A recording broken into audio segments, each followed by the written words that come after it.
Hey, look who's in the. Well, well, well. Who do we have here? Mr. Bali himself. So this is 2 days after the incident. This is the premiere that they are talking about.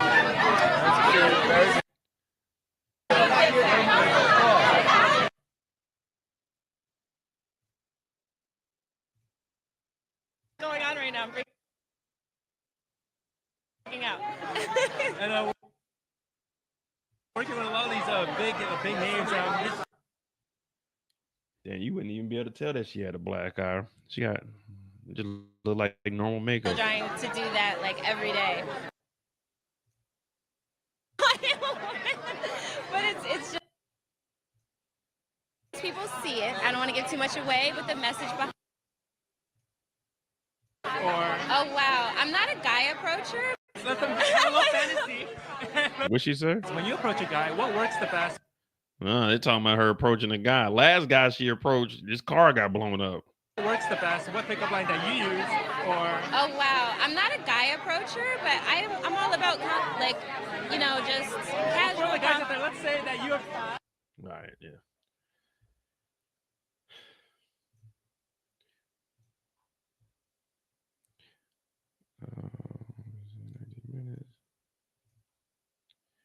Combs' sons are in the courtroom. His adult sons have been present this morning. His daughters have not been in the courtroom. I ain't gonna lie to you.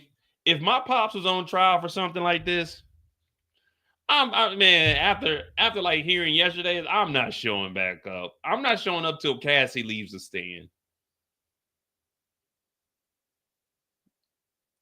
My dad just gonna have to understand, like, dog, at the end of the day, that was your life. You decided to do that shit. I'm not about to be in the courtroom on day 2 of Cassie taking the stand. I'll show back up with my dad guy like someone else on the stand. But no, there's no way I'm showing up after I heard that my dad wanted Cassie, who I was cool with and was around for 10 years, to like number one in her mouth and then let niggas finish on her. And then my dad talking about, yeah, put it on my nipples. No, I'm not showing up to court today. Day 3, I wouldn't be there. What happened to Mo, man? Shit, my stomach was sick, something. I'm not going to court for this one. Now it's my pops, and it's like, damn, man, you fucked up. But I'm not showing up today. When Cassie leave the stand, all right, I'll be back. But no way I'm there for day 3.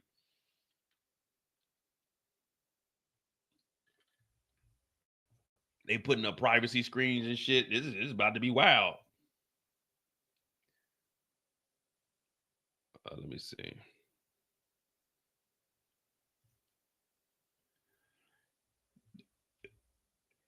At what point would you stop showing up? If you were the kids, at what point would you stop showing up?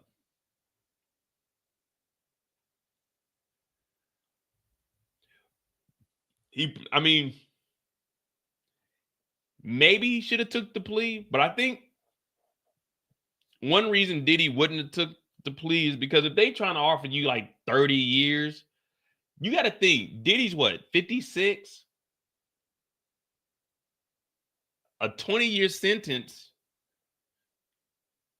20 years behind bars is different than 20 years in real life. Like my pops is what is this, 25? My dad would be 75 this year. 75 to 55, 20 years in the real world is different than 20 years behind bars. 20 years behind bars is like 30 years. That could potentially be a life sentence for you. So I'm guessing if you're facing life anyway, you might as well swing for the fences. If I'm like 55, 60 and I'm facing life, yeah, I might as well take it to trial. You ain't got no other option but to try. Because this is the feds. They're not about to offer you, okay, Diddy, look, we'll give you a plea deal. We'll give you 3 years with terms. No, they ain't doing that. They're going to say, since you're facing up to life, we'll give you 25. Man, hell no. You gotta go to court. Like, you got to. Also, I'm not. Everybody used to be around thinking your dad was so cool. Damn, Sean Combs was your dad. Now they finding out about this. Now you finding out about this. Like, man, if you one of the sons, ain't no girls gonna want to mess with you. You got that freaky ass house, a nasty ass dad. Oh man, it's over with. Because now we even gonna be looking at the kids. Remember, the kids were doing all that defending, and you saying no Diddy. No, it really is no Diddy. Justin Combs, Christian Combs, little niggas, no Diddy. You know what I mean? Like, nigga, there's no Diddy. I literally don't want to do anything that this nigga Diddy did. You know what I mean? Damn. JL, that's a good point. Who's taking a plea when he already spent probably $10 million in legal fees and already paid her at least 30 to 50 M's? And then he tried to offer a 50 million. Like, yeah. You didn't already put up houses and stuff? Nah, you got to take it to trial, man. Yeah. And that's for anybody. Unless they talking about maybe 3 years with time served, then yeah, man, maybe 5 year, like a 5-year plea deal I'd take. Maybe even I think a 10-year plea deal would probably be the highest amount of years I would take. But of course, if you got a 10-year plea deal, that means you're facing at least 40 to 50. So in that case, all right, I'll take 10. But yeah, at 55, you might as well fight.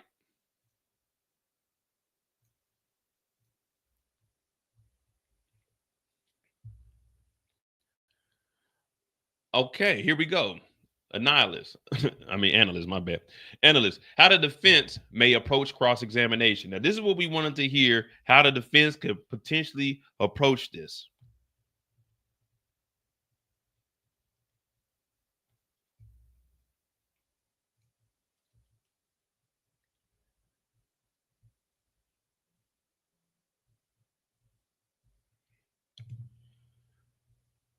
Oh, man.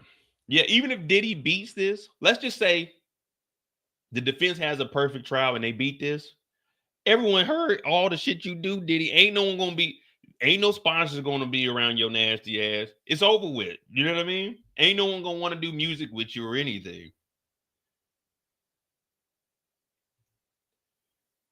Analysts say how the defense may approach cross-examination of Cassie Ventura. All right. Cassie has taken the witness stand for the second day after she spent over 4 hours on Tuesday testifying as the prosecution's star witness. Ventura's emotional testimony has at times focused on the power dynamics, ex-performances known as freak-offs, and the physical abuse she endured throughout her decade-long relationship with Diddy. CNN legal analyst Joey Jackson says the defense will likely remind the jury that this is not domestic violence case.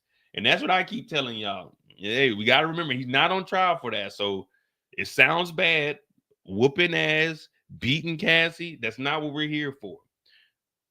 Getting nasty, swimming pools full of baby oil. That's not what we're here for. This is a federal case involving federal crimes.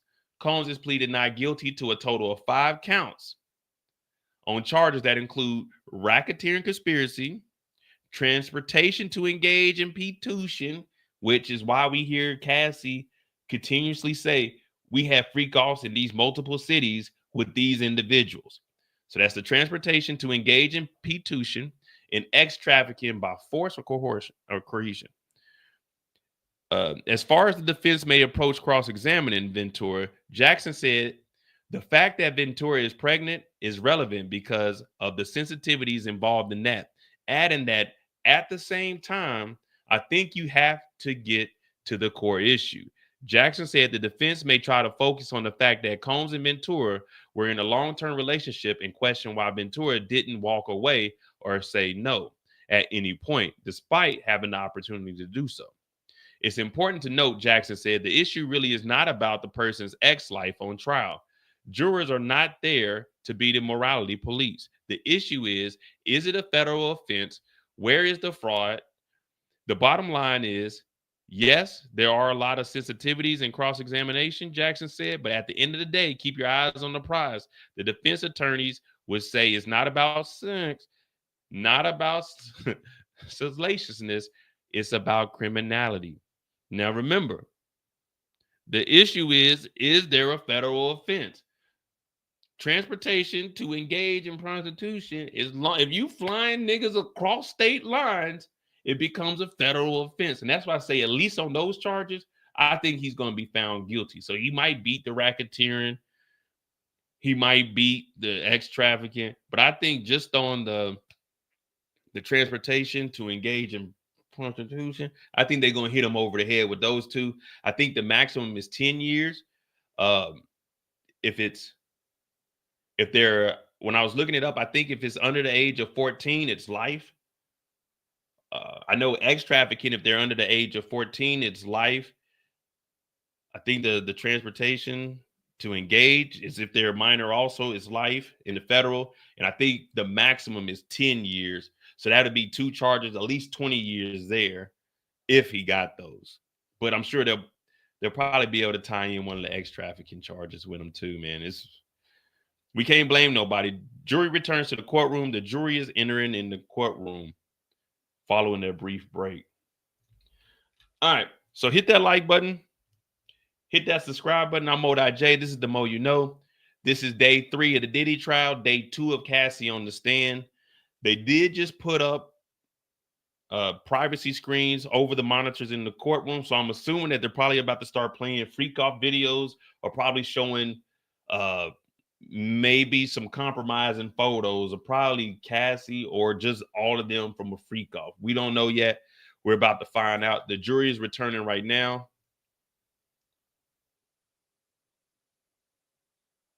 When is the verdict read? Man, they said this trial is going to be 8 to 10 weeks. So the verdict probably won't be read. This is May 1, 2. 1, 2, 3, 4, 5, 6, 7. 8 weeks takes us to July 7th. 10 weeks takes us to July 21st. So that's kind of roughly where we're at. At least if it goes, that's what they got it allotted for. It can obviously end before then, but the judge said 8 to 10 weeks. So that will put us in the week of July 7th to July 11th. So that's including breaks. You know, you got Memorial, you got Juneteenth. Memorial's on a Monday. Juneteenth is on a Thursday. 4th of July is on a Friday. So after Juneteenth, they probably won't return for that Friday. They'll probably get off early on Thursday. We'll see. We'll see. But yeah, they just entered back into the courtroom, and this is where we're at right now.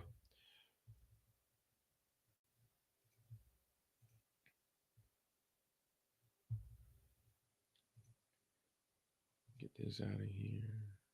Inner City Press.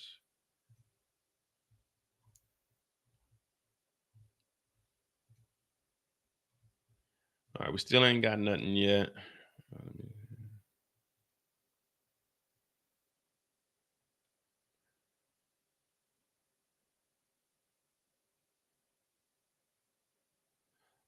Combs' 3 sons, Quincy, Christian, and Justin, they're seated in the spectators gallery. Justin had his arm around Combs' mother, Janice Combs. 3 of the daughters who have been attending the trial are absent. Yeah, it's probably gonna get nasty today, or they probably just heard enough yesterday. It says, when Cassie entered the courtroom for her testimony today, Combs, wearing a cream-colored sweater and gray pants, tracked her with his eyes as she walked into the witness box. Why are they saying all of that? They making it seem like Diddy was in there.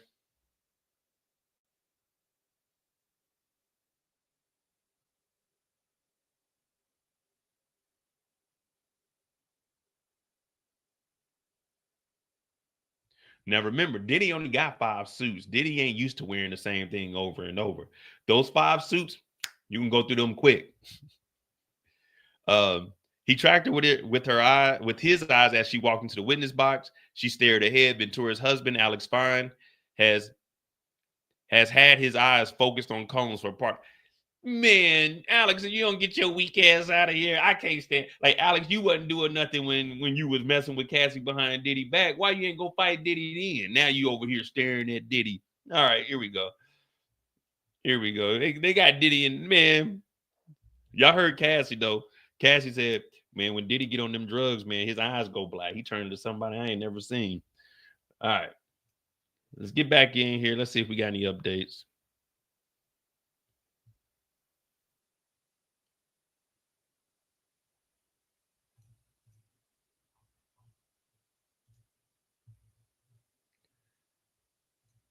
Yeah, I guess it's still just getting situated. I am not seeing any updates in here just quite yet. Okay, we do. Here we go.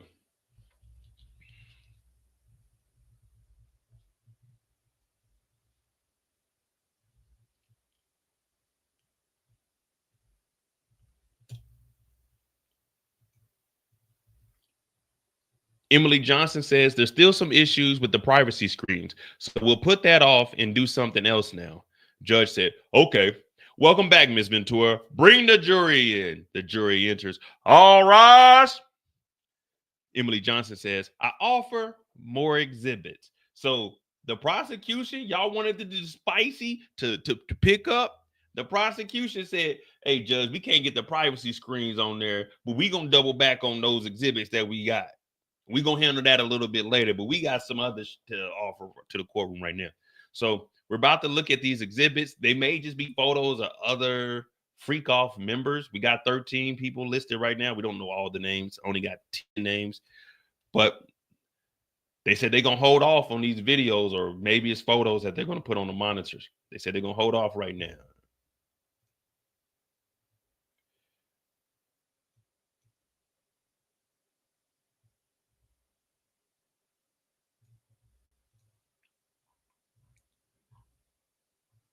Like, look at these sketches, man. These are terrible. What is he using? Oil paint? Or she? What are they using? Oil paint?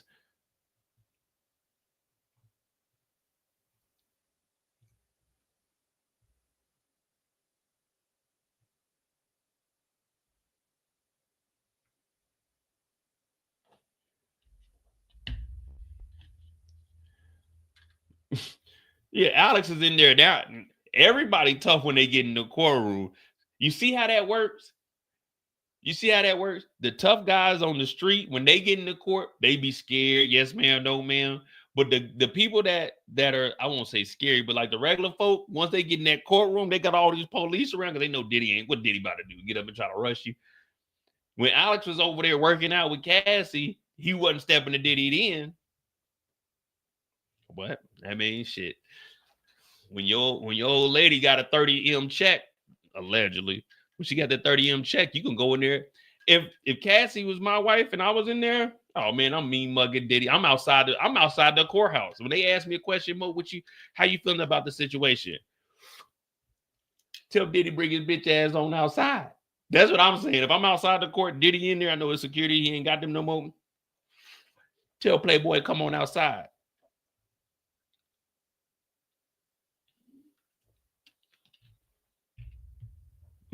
You know what I mean? I'm outside acting tough. When they asking me, I'm like, yeah, man, I never liked Diddy anyway. I was only there for a check. I always thought he was a goofy. You standing out front. Did somebody come? What you say about Diddy? Man, I was just, man, you know how it is. You know, I'm just trying to get an interview, man.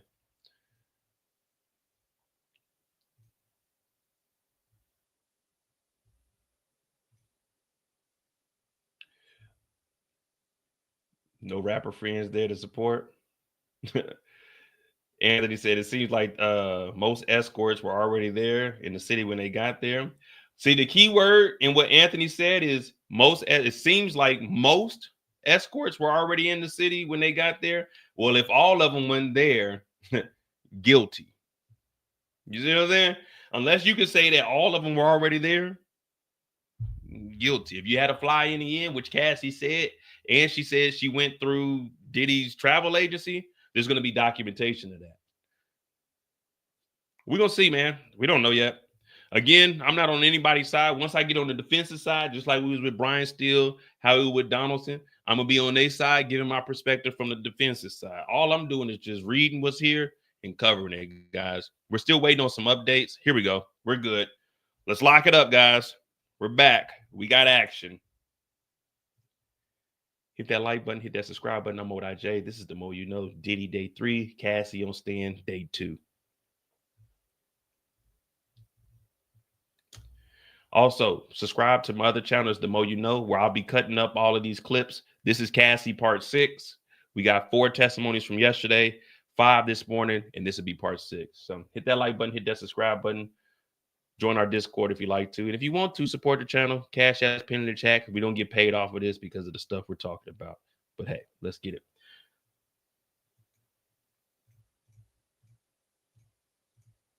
Jeez Louise.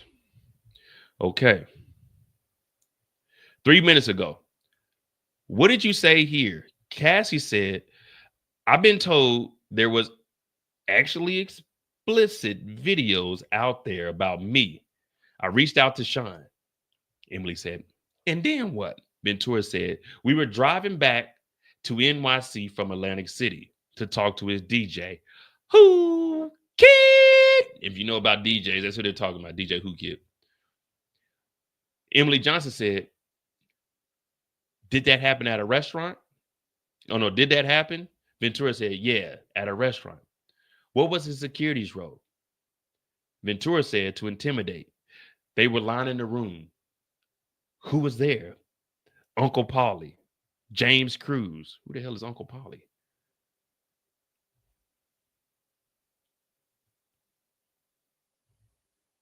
Yeah, there go Who Kid right there. Come on, CNN. We need to find out who Uncle Paulie is. We need to know what the conversation was about DJ Who Kid. Oh, this is good. I know Who Kid was like, damn it, don't be mentioning my name in here. All right. So how would you recover from a freak off? Ventura said, I wanted to feel numb. I'd go get massages, IVs, fluids. The chef would cook us something. How often did you take the opiates? Opiates? Opiates? I don't know what the hell that is. How often did you take them after the freak offs? She said, often. I had a UTI. What? She had a urinary tract infection and they were going in here with these freak offs?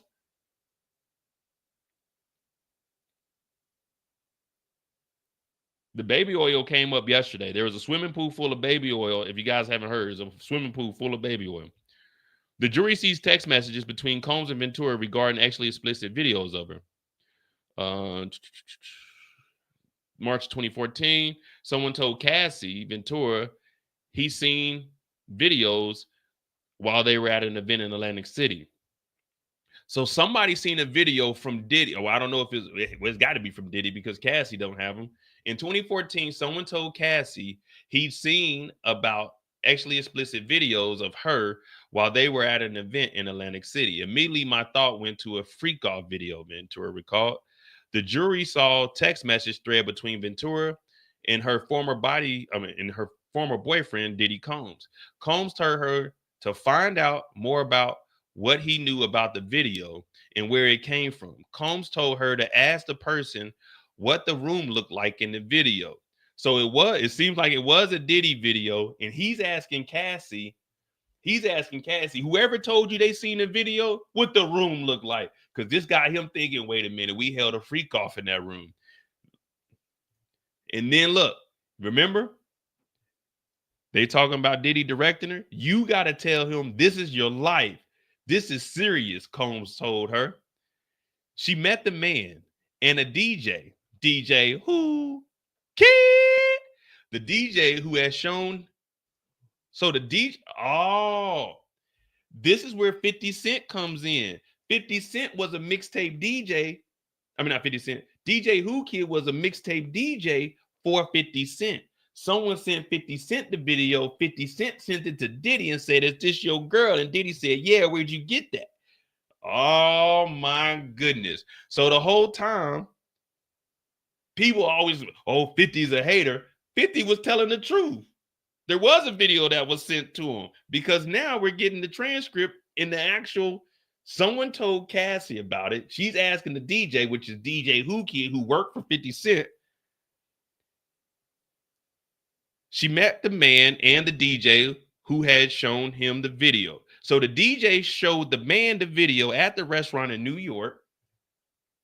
The next day, She brought security with her to intimidate the men at Combs' direction.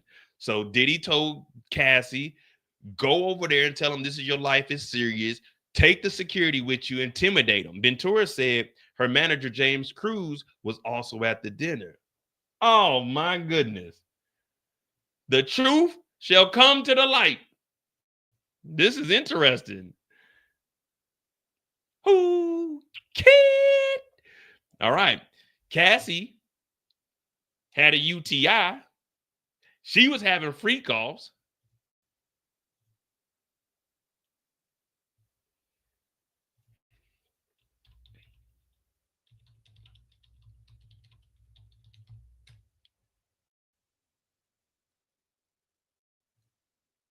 Here we go. I'm going to play this real quick. The nigga Puff, like, he called, we should kick it on telephone and shit, after the May shit. Right. And the nigga be like, matter of fact, they sent me the girl pictures, like pictures of this girl, like, not the shit that y'all saw. Worse, way worse. This is in 2010. This is in 2010. You hear him talking about Puffy. Puffy asked him to go shopping, take him get some clothes. Well, now 50's talking about some photos and videos were sent to him. Wow. Oh, you kidding me up? Like penetration pictures and Nah, come on, man. Come on, Phil. all that. And I called the nigga. I said, yo, you fucking with this girl? Like, you really, like, you like her like that? And he was like, yeah, that's my girl. I'm like, all right, I'm gonna send you something. You look at it, you call me back. Oh, I sent him the photos, the pictures and everything. And the nigga called back and was like, yo, thanks, man. Yo, I really appreciate that. Yo, where you get these shits from? So 50 said, where you get these shits from? Look what Combs told Cassie. This is in the text message. Combs told her to find out more about what he knew about the videos and where it come from. So that's exactly what 50 was saying back in 2010. And I said, you know, like, because they know, like, if something crazy is going on, if they send it to me, I'll make sure it get out there. Like, as far as this video.com is concerned. Yeah, yep. And those other properties. So they sent it to me. But, you know, I really kind of felt like those photographs was not happening because of Cassie. I felt like they was happening because of Puffy. I feel like those photographs didn't happen because of Cassie. Even 50 was telling us back then that Cassie probably wasn't participating in this. Remember, guys, we don't know these celebrities. 50 was around them. He knew them. And he said, I don't believe that any of those photos or any of that would have ever even been taken or came out if it wasn't for Diddy, because Cassie wouldn't do that. And now these text messages are verbatim, basically what 50 was saying, who is a third or a fourth party. Oh my goodness, man. Right. Oh, wow. You know what I'm saying? Because when a girl moves from a man and she upgrading, niggas be insecure, you know what I'm saying? They start feeling some kind of way, especially like whoever the guy where she was with in the photos versus where Puffy's at. Because Puffy's, he ain't no slouch, nigga, you know what I'm saying? Like, yeah, he been able to take advantage of all the suckers. The nigga Puff. Damn. The one thing about the internet, when it's out there, it's out there. Let's continue on.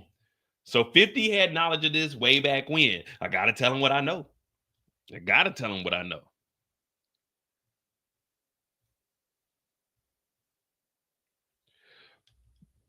All right, so she had UTIs. Uncle Paulie was there. James Cruz was there. Here we go. What? Hold on. Okay, were the UTIs painful? She said very. Antibacterials didn't work in it. Jeez Louise. All right, guys. Before I go into this, this is gonna be talking about her personal area down here. So just we're adults here, man. The hell with it. We're adults here. I'm just gonna read it. You guys do what you want with this information, but be prepared. So they're talking about the UTIs. Emily Johnson says, were the UTIs painful? Cassie said very. antibacterials didn't work anymore, meaning her body had got so used to these antibacterials being in her to try to combat these UTIs, the body couldn't, the antibacterials weren't even strong enough anymore. That's how many times she was getting this. How did it feel during freak offs? She said, burning. I would not advise. What I hope no one's doing this on a YouTube. Cassie, let's read this out loud. Ventura said, I have all these sores on my tongue. I have another UTI. Emily Johnson said, what sores? Ventura said, friction in my mouth. From what? Oral X. You said another UTI, then sad face emoji. Cassie said, I was open with him about them. Emily Johnson said, so you feel sick. Ventura said, why are you sorry? I took the blame for things. Well, the UTI is all we know about now, but these are text messages that they're reading. So these are text messages between her and Diddy. Emily Johnson is responding as Diddy. Ventura is saying, Diddy, why do you feel sorry? I took the blame for things. But Diddy is admitting guilt to this in the text message. And Cassie is saying, why do you feel sorry? I took the blame for it.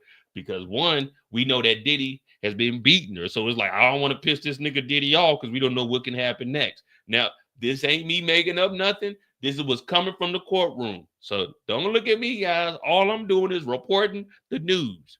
So Cassie was in there burnt up, continuing to do free calls.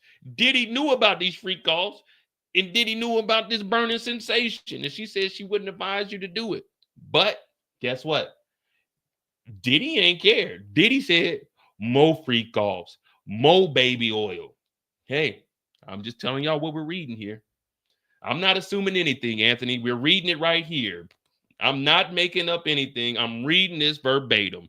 We'll go over here. So stop saying, look, I'm not making up anything on here. If I'm reading the transcript, I'm reading the transcript. If you have a problem with what I'm reading, please go to New York City, the Southern District, knock on the court door and ask the prosecutor, hey, can you stop real quick and let me go over to the stenographer and get the transcripts to see if Mo is lying or assuming, or did Diddy say sorry in these text messages? And Cassie said, why are you sorry? I'm not assuming anything. I'm reading what is on the screen from a guy that is a credible source within the courtroom. Please stop, Anthony. Please stop. We got a show to do. Please stop. I understand you may have feelings involved with this. I don't give a damn. I'm here to entertain you guys and keep you updated on what's happening in the Diddy trial. All right? That's all I'm doing here. If you have an issue with it, go to New York, tweet at Diddy, ask Diddy, why did you do this shit? Because I'm reading text messages from Diddy sent to Cassie. That's all I'm doing. Stop telling me what I'm doing wrong and go talk to Diddy, the nigga that is on trial. I have nothing to do with this. We got 300 people in here, Anthony. We ain't got time for the shenanigans. I appreciate you joining into the live. Hit that like button, hit that subscribe button. But don't tell me I'm assuming something when I'm reading the shit verbatim. All right? Let's not do that. All right? You go call Diddy, go call that nigga's sons, go talk to that nigga's lawyers. Brian still got an Instagram. You can contact his office and say, hey, Brian, just to verify, is this what was going on? Because this is what's going on. They are under oath. I'm not under oath. I can say what the fuck I want, but I'm reading what they are saying up under oath. All right? Let's get it. I respect you, Anthony, but let's stop it, man. Stop telling me what I'm doing. Nigga, I'm reading. All right. Ventura describes health issues she faced. Cassie Ventura is describing what she and Sean Diddy Combs would do in order to recover after a freak off. She testified she had regular issues from the drugs she took and frequent UTIs from the freak offs. The UTIs were so frequent, she would often have an infection during freak offs and typically medications. Hey, yo.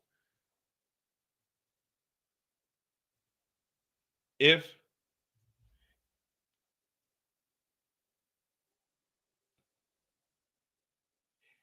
I was one of those escorts and I'm hearing this testimony, oh, I'm dropping a civil case on both of these motherfuckers right now. They got text messages between each other about her burning and him still wanting to do free calls and her starting to do free calls and knowing that she was burning. Oh yeah, if I'm one of them, they put me at potential risk. I'm coming forward. I want a civil suit. What Cassie get? 50 off of Diddy? I need 100. I need 100 between the two of them. You know what I mean? Oh, they got text messages. Oh, this is some wild shit here, man. This is nasty on both parts.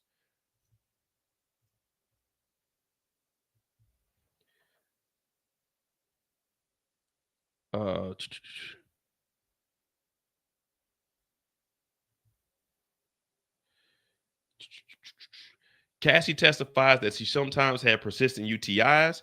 When she and Sean Combs were having freak offs, she says she would continue to perform in the encounters despite the infections, calling the pain horrible.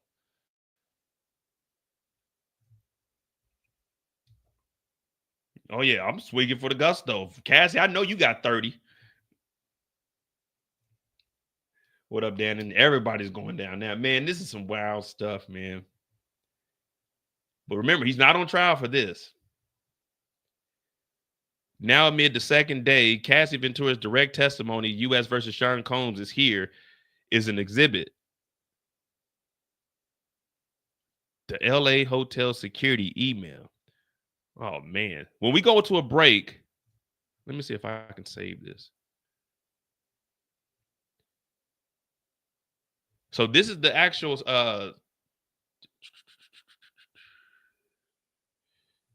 this is the report. Exhibit 7R14. All right, I'm gonna come back to this.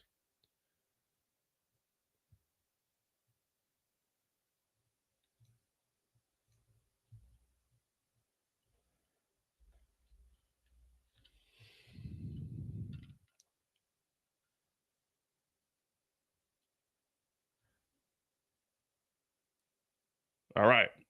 In text messages between Cassie and Diddy, Cassie tells him that she was suffering from sores on her tongue. Ventura testifies that she attributed those sores to activities during the freak-offs, including taking drugs and performing oral. Diddy expressed sympathy in the messages to her writing, "I'm sorry." There you go, Anthony. I didn't assume anything. The nigga apologized. There we go, guys. We just cleared it up. That's all you got to do is present facts. You know, we not making anything up. You just present facts. We ain't in this case. Go get mad at them niggas. I can get on here and say whatever I want to say, as long as it ain't defamatory. Yeah, I slapped Diddy when I seen him. Yeah, I'm lying, but who gives a shit? This is my YouTube. He in court. You know what I mean? I can say what I can say. But the prosecutor questioning Cassie, Emily Johnson, has brought up the term swingers lifestyle, which the defense has cited as a way to describe Sean Combs' sexual preference. Ventura seems to agree with the label, but she is clear in her testimony that she did not want to participate in freak-offs that came to define her relationship with Combs.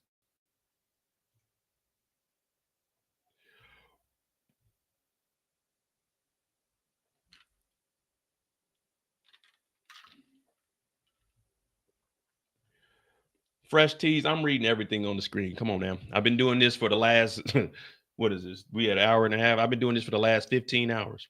Ventura says she felt empty after freak-offs. Cassie says she felt empty after freak-offs. Empty. I definitely felt just gross, she testified. Ventura says she felt worse when she didn't stay with him after a freak-off. Ventura said she felt like, okay, I did my job now, and I'm going about the rest of my life. The same feelings over and over. All right. Let me see. But also, guys, real quick, Inner City Press on Twitter, CNN live updates for Diddy, New York Times live updates. If I don't read everything, it's because I'm about to be on here for another 6 hours, all right? I'm reading what I need to read. If you want to read these, here go to 3 websites. Here go my sources. You can go back and read all of them, but I'm going to read what I need to read. I still got to entertain you. I'm not about to just be up here, Matthew Russell Lee, as Inner City Press covers. That's not how I do my stuff. I like to kind of, you know what I'm saying? I got a personality. I'm not a damn robot. Come on, guys. But remember, remove your feelings. We don't know these niggas. This is just a court case. Listen, it says the United States versus Diddy. I'm an American citizen. I can have whatever opinion I want on this. I can interpret this however I want. I'm United States. You United States. But we're not picking sides here. We're just covering this, guys. Come on. Come on, guys. Jeez Louise.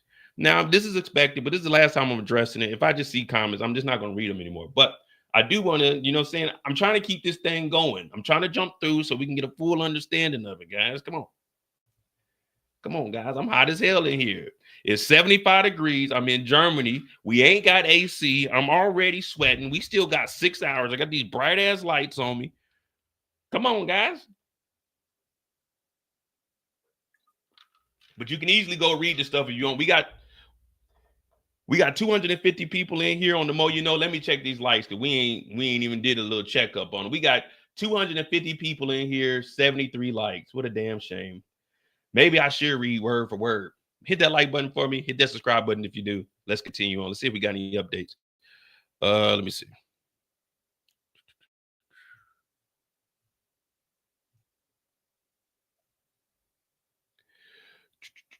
Okay, here we go. Which escorts will go to the X clubs with you and Sean? Jules. Now remember, we got 13 escorts. The escort from the Intercontinental in LA, yes. So this is the one that was on the bed when security came in there. Did you want to have X with Jules ever? She said no. Ha ha ha, laughs. But I knew him. What? Why did you do it? Sean. Who was present when Sean put his hands on you at freak offs? Sometimes the escort was there too. In the same room? She said yes. Jules. In the suite? Yes. Were they aware? Defense. Objection, Your Honor. Overruled. Answer the question, Cassie. Yes, they were in the suite and they were aware. I wonder what they're trying to go with this, with Jules being aware of it. I guess if they were aware of it, that means then Diddy was aware of them being in the room. So they were trying to separate it. Like, wait a minute. That whole incident happened after a freak off, which is why they went ahead and put the incident report from that day in here. So I guess that's what they're trying to get at. There was a freak off that led to the attack that we seen in the hallway. And we don't know if Jules, we don't know what city Jules is from, but they are in LA at this time.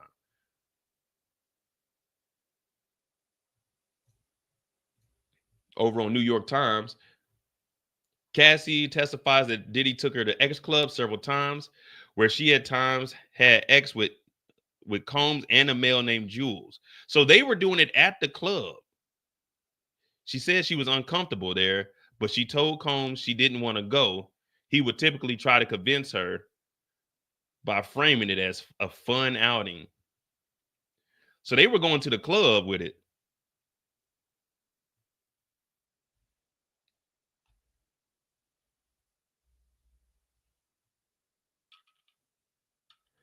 So they were going to the club with it. And Cassie was saying she didn't want to go to. Damn, this nigga, hey. This nigga Diddy was, what did he say yesterday? Diddy is flying at all times. And this nigga, everywhere he go, he trying to fuck something.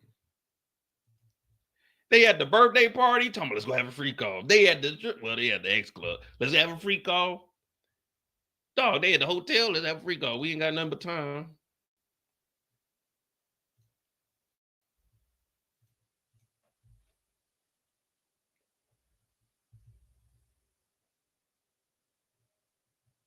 All right, so let's see. Ventura says Combs will push her to go out to X clubs. This is CNN giving us the fill in for what we just read. Where she would have X with Combs or an escort. Ventura says she didn't want to have X with the escort. Combs will request it. Ventura testified she told Combs she didn't like the X clubs and that they made her uncomfortable. He usually just like push, keep pushing, or try to convince me. Convince me that it'd be a fun thing to do or that we wouldn't go for long, she said. She says she would often drink alcohol or do drugs before they went. So now what they're trying to do is link the X trafficking. You taking Cassie to the strip club. You want her to have X there. So that's what they're trying to do here. They're trying to tie up everything. The defense is going to have an uphill battle with this. I definitely want to see. I hope they got Brian Steele doing this. Okay, we read that one. Cassie testifies that there were times where Sean Combs would put his hands on me doing the freak offs with male escorts. He would grab me up, she says, push me down, hit me in the side of the head, kick me, you name it. Sometimes an escort was close by and was aware of the physical abuse, she says.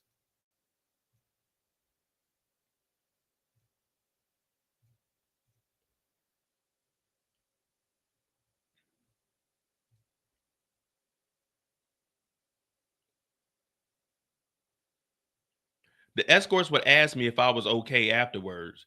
In what cities did he put his hands on you? New York, LA, Miami. How frequently? Too frequently. What's the Abbey? A gay club in LA. I went there with my friend. Oh, man. What did Diddy do at the Abbey?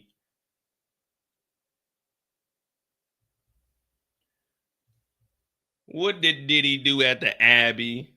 I'm definitely not about to Google the Abbey. Y'all go look that up on your own.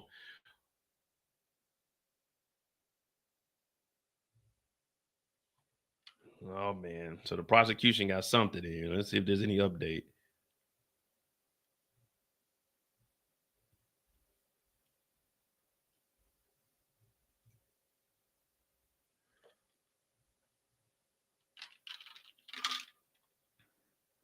Yeah, we just waiting on it. You know it's about to be something ridiculous.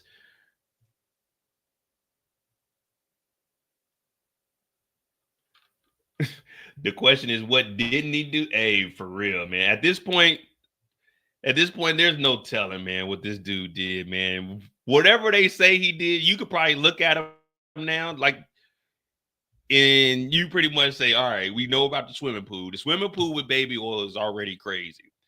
And then when we hear the put it on the nipples situation, that's fucking just, that's just over. I don't know, man. Sharon said, can they top the golden shower? I mean, the golden shower, putting the stuff on his nipples. Like, this dude is, I'll say this. From what we're hearing, remember, Diddy is not on trial for being nasty. He's not on trial for abusing Cassie.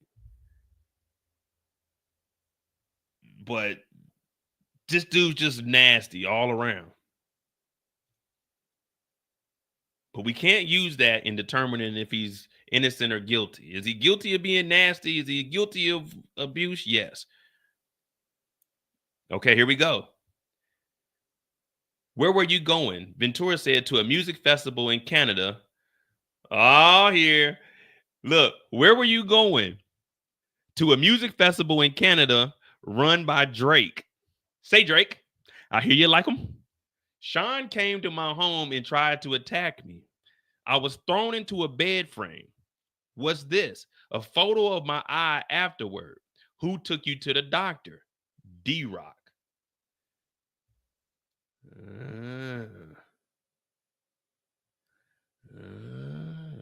Okay. So she was supposed to be going to a festival ran by Drake. What year is this? 2010?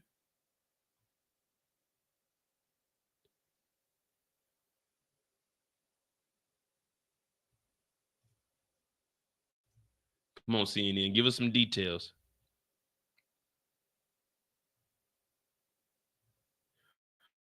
Combs assaulted her at times when escort was still in the hotel room. Okay, we know about this too frequently, several occasions. All right, we waiting on this update. See, New York Times, they're giving us more in depth, so it's going to take a while for them to give us an update because they're piecing everything together and actually making it a formal writing, you know. Over here on Inner City, it's just, this is raw, real. So she said she went to the doctor. D-Rock, the security, took her.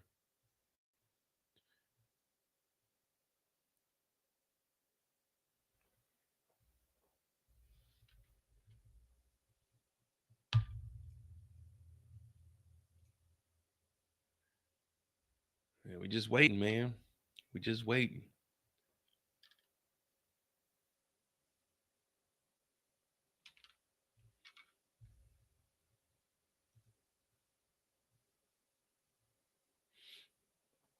Oh man. I might have to tell the judge we might need to take a break real quick, man.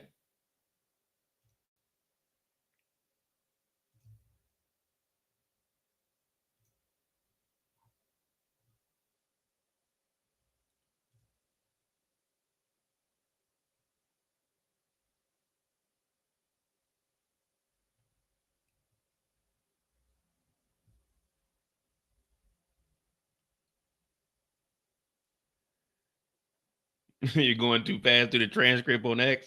Can't read it. My bad. I ain't gonna lie to you. When I read it, I try to get, because if one thing about me, if I have too much free time in between here, that's why I try not to talk, because then I'll start rambling and just start talking about some off the wall stuff. So I'm trying to keep it primarily focused on this. We were getting faster updates yesterday.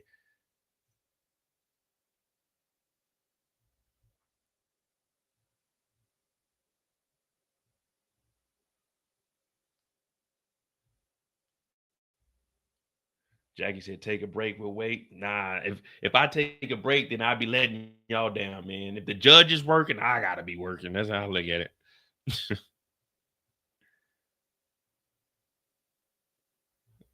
All right, we ain't got nothing yet. I still want to know, today it seems like we're going to see footage. Well, we're not going to see footage. They're going to see footage in trial today, or is at least going to be some photos that they're going to bring up for the jury. And see, he's not giving us everything. He mentioned the Abbey, unless they're going to bring up the Abbey, this gay club, a little bit later.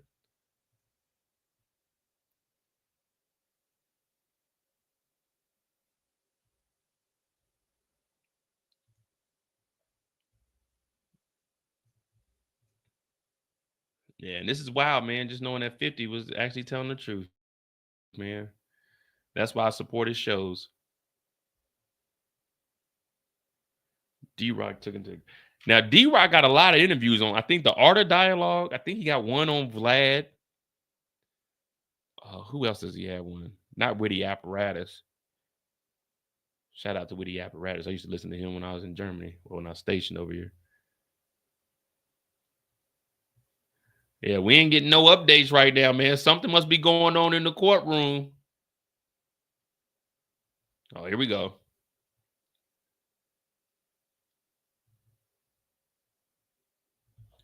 Okay.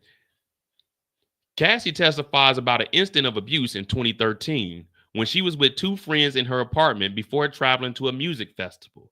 That's the music festival she was talking about that Drake was running. Now, Drake doesn't have anything to do with it, but that name is thrown in there, and you know you got to throw in high-profile names. She was going to a Drake festival. Say, Drake. Sean Combs entered and began yelling about her sleeping on the couch rather than packing, she testifies. She said that when Combs moved to attack her, her friends jumped on his back. During the altercation, Combs threw her down and she cut her eyebrow on the corner of the bed. She says afterward, Combs had security bring her to a plastic surgeon's office in Beverly Hills to fix the gash. She says she later texted him a photo of the injury and wrote, "So you can remember."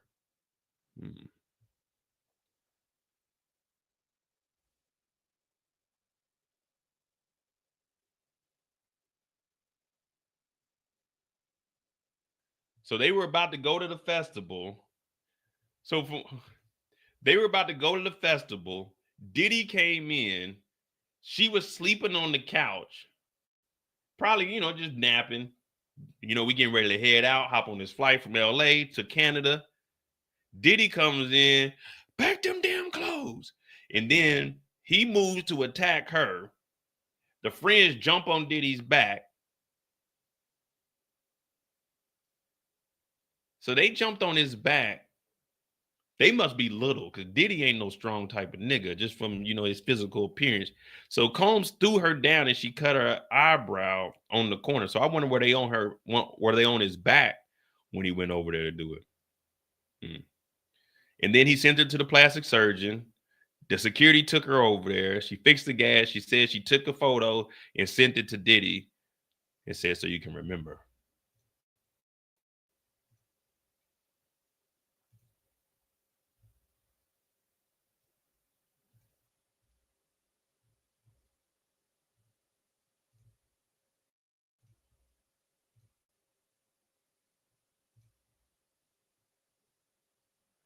Carrie Morgan, the girlfriend from yesterday, sounds like she was consistently just high, not normal behavior.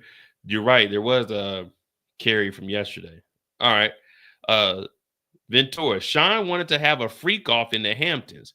We got a hotel and an escort. Which one? Dave. I took GHB. I went into a G hole. And blacked out. I woke up nude in the shower. Dave and Sean were freaking out. I bugged out. It wasn't pretty. Then what? I spoke to a friend of Sean's, and then we had a freak off. What's this? My eyebrow healed up a little bit a week later. I have a permanent scar on my eyebrow. What's this? Me at the Canes Festival. What the hell is a G? Let me Google this off the screen. Let me see what the hell is a G hole? Or if somebody can explain this, I'm not sure what the hell a G hole is. What is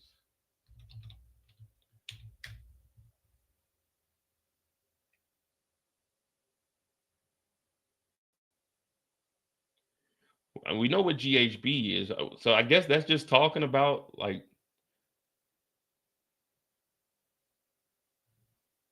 I guess she passed out from the GHB.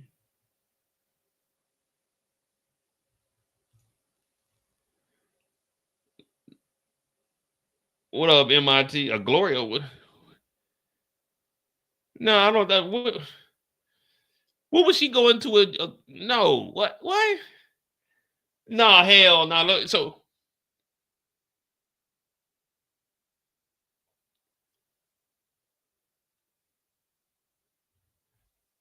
they just had a wall in the room and said, "Hey, cut that hole out there," and Cassie going the other side. Like what? And then she woke up nude in the shower.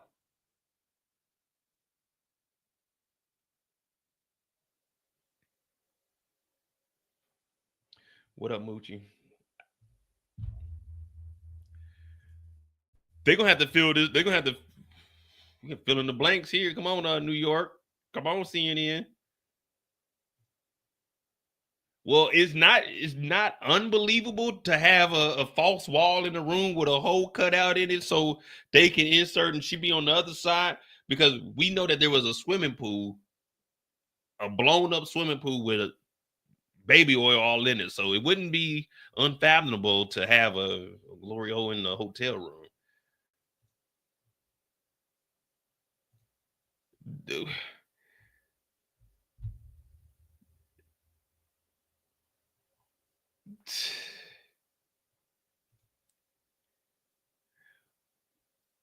So what happened up there? Sean accused me of taking drugs from his boat.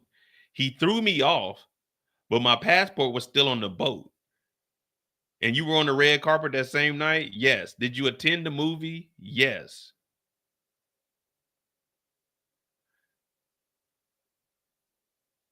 So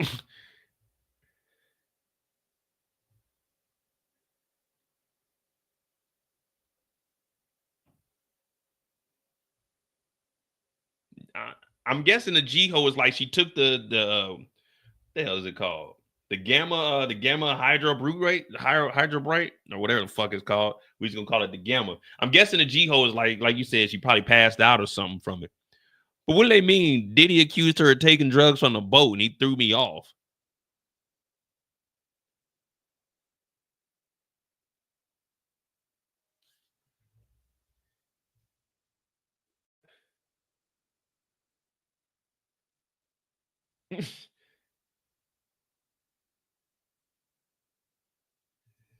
hey, you took my drugs. Like, did he literally?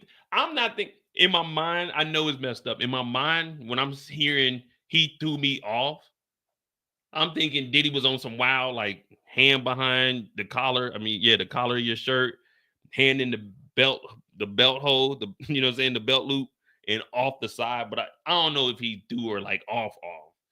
He may have said you got to get off the boat. You know, I don't know, man. He literally threw her off the boat. So yeah, are we? Sean accused me of taking drugs from his boat. He threw me off, but my passport was still on the boat. Come on, give us an update. We need to know about all of this now. Okay.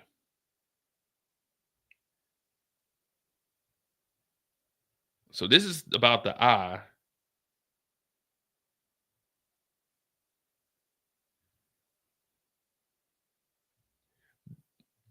The jury saw a photo of Ventura in French Montana at the festival shortly after the incident. She testified that she styled her hair over her wound so it wouldn't be visible. She sent the image. She wanted him to say he was sorry about it.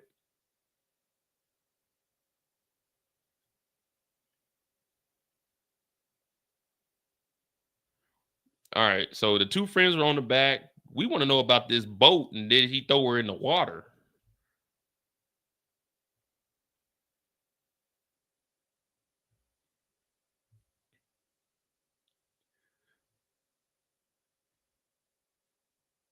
So Sean Combs responded to Cassie sending a picture of her injury by texting, "You don't know when to stop. You have, he probably on drugs. You have pushed it too far and continue to push. Sad." So these are the text messages that Diddy was sending. But again, we got to make it clear. Diddy is not on trial for abuse or domestic violence. But he told Cassie, "You don't know when to stop. You have pushed it too far and continue to push. Sad."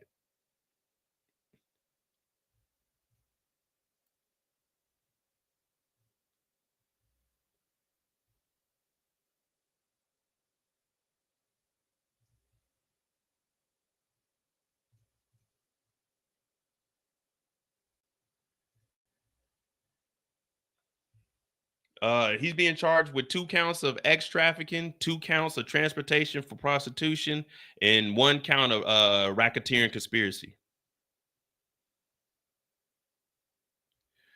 Okay.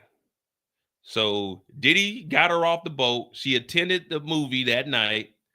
How did you get back to New York? She said on a commercial flight. I traded my seat to get away, but he traded to get next to me.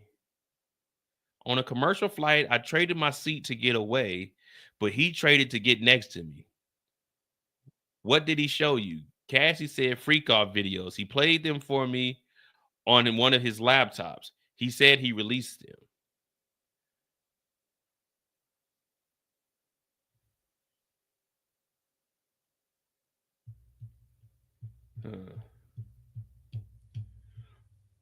So what? Diddy got on the same? So they must have been on the same flight together. She said she took a commercial flight. I traded my seat to get away, but he traded to get next to me.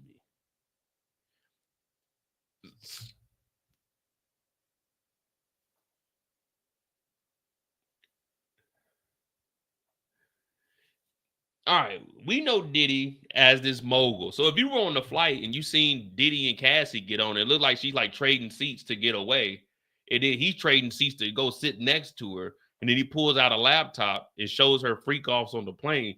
Like I'm already, you know it. When I fly, I'm always commercial. I only do business class if it's a flight over 6 hours. Other than that, you might catch me in the back. I might be emergency out. I might be in row 17, C, sleeping. You never know when you're going to catch me on a flight. But I'm looking up, I'm like, damn, what the hell Diddy and Cassie doing on my flight? She said they sat down and he was showing freak offs on the plane, man. This thing of Diddy is different.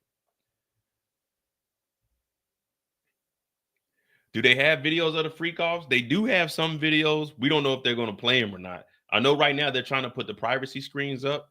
So that's what we were waiting for them to do, but I guess they couldn't get him up. So they said they'll continue on and they'll double back on that later.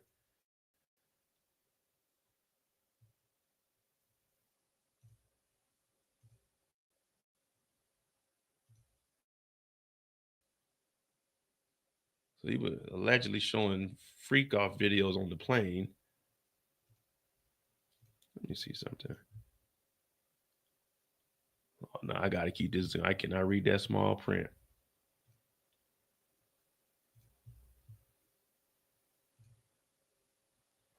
Hey, y'all, man, come on, man.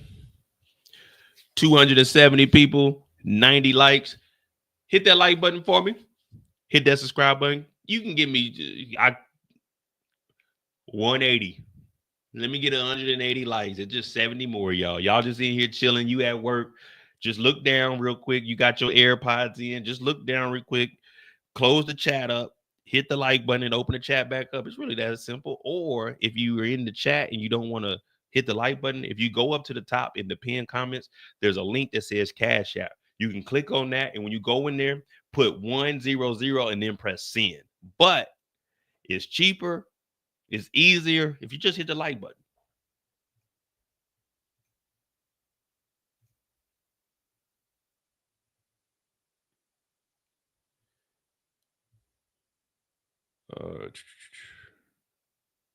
Okay, so she blacked out. It wasn't a glory hole, guys. After the 2013 incident at the apartment that caused her eyebrow gash, Combs went to the Hamptons to have a freak off at a motel. They were having freak offs at a motel? She said she blacked out off the drug GHB, woke up nude in the shower not long after. They went forward with freak offs. She has a permanent scar on her face. Cassie testifies that once on a plane, Sean Combs pulled up freak off videos on his laptop that she thought she had deleted. She says Combs told her that he was going to embarrass me and release them. I just felt trapped, she said.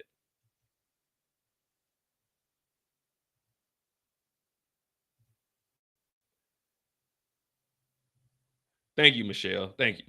Michelle is doing some work behind the scenes, though. Michelle, every time I look up, Michelle giving me some information I did not see. Okay. How did you feel? Trapped. When you landed in New York, what did you do? We went to dinner. Then he wanted to have a freak off. So we had a freak off. What did you do? I mean, why did you do it? To make him not threaten me. How many freak offs is this nigga having?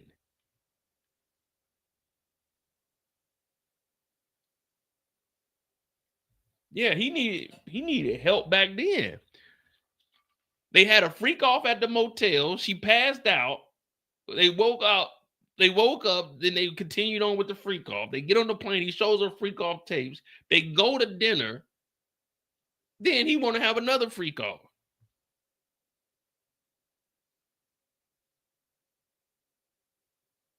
And this is right after the eyebrow incident. So within, like, let's just say 48 hours, there was the eyebrow incident. They got seen at the doctor to get it. You know, I got a gash over here on the top of my eye, but mine was from basketball.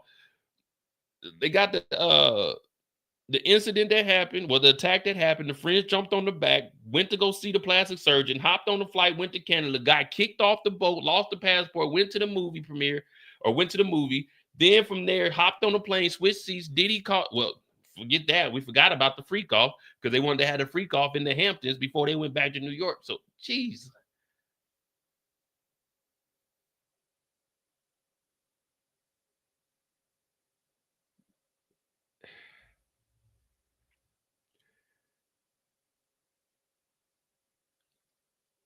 They on the plane together. He done showed her freak off videos, goes to dinner, is like, let's have another freak off.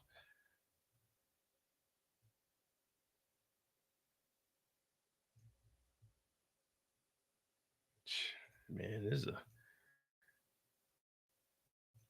Diddy used to always tell us, y'all got the same 24 hours. Your 24 hours is different than ours.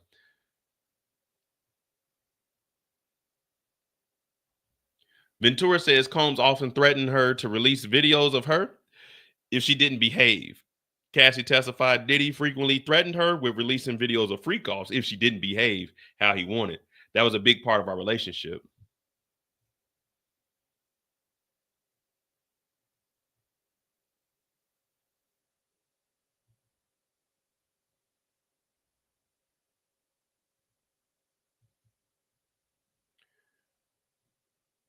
After Shine, let me see. Was there one before this? Okay, she just felt trapped. After Sean threatened to embarrass her by releasing the videos, Cassie said that the plane she and Combs were traveling on landed in New York. She says Combs wanted to have a freak off. At that point, whatever was going to make him not angry at me and threatening me, I was willing to do, she says. I just didn't want to feel scared anymore. It was one of the things that made me feel like I was good at. A couple of hours into her testimony today, Cassie is speaking in a controlled and matter-of-fact tone. Her voice is somewhat flat and detached when she shares accounts of physical abuse and repetitive ex encounters with male escorts that she says made her feel empty. Got two more updates. It's starting to roll in now. Or those are the ones that we were just reading.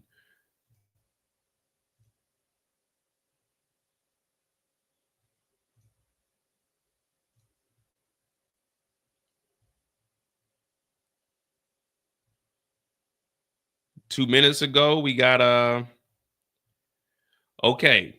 Let's read these from June 13th, 2013. Has Sean been violent with you before this? Cassie said yes. Had you told him before you didn't want to do freak offs? She said yes. You said you needed GHB? She said yes. And that 2 escorts not available. Oh, if those escorts weren't available, you know Diddy got mad.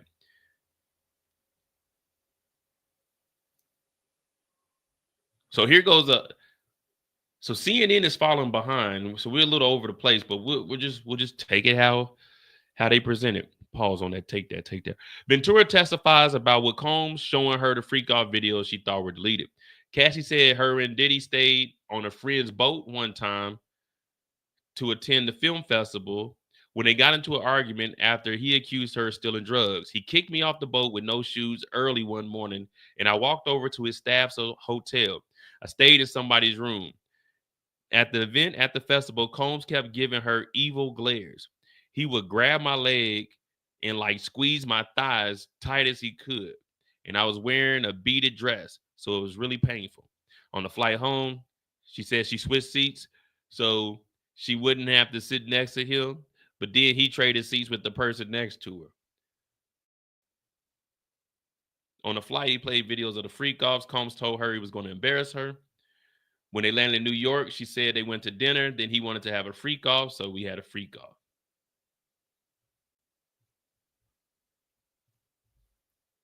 Question. If Cassie or Diddy offered to switch seats with you on a flight, would you? Now, if Diddy offered me to switch seats and I go up there and I'm sitting next to Cassie, all right. But knowing me, if Cassie was like, hey, can you switch seats? I'm not going up there to sit with Diddy. I personally wouldn't have cared to sit next to Diddy. I'm go sit with that nigga, man. You know, my bags are up here. If I go up front, that means I got to wait till everybody get off to get my bags. That's what I'm thinking. But if Diddy was like, hey, switch seats with me, Playboy, and I get to go up to first class or business class and I'm sitting next to Cassie, all right, cool. But if Cassie's like, hey, you can go sit next to Diddy, nigga, what the fuck I'm gonna sit by this nigga for?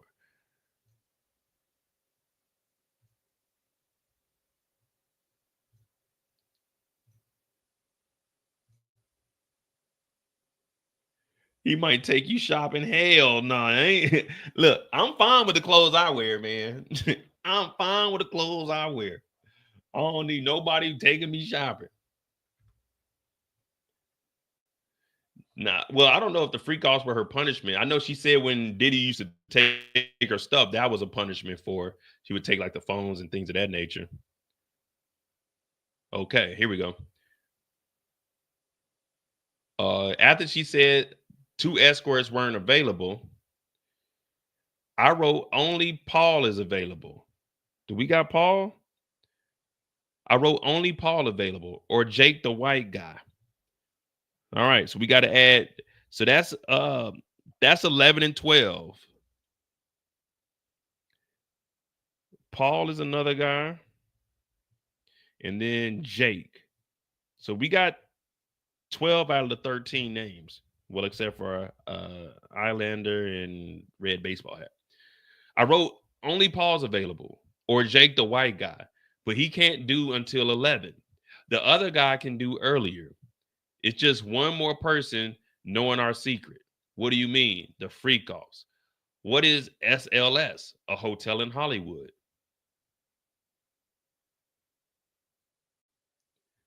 But he can't do until 11. The other guy can do earlier. It's just one more person knowing our secret.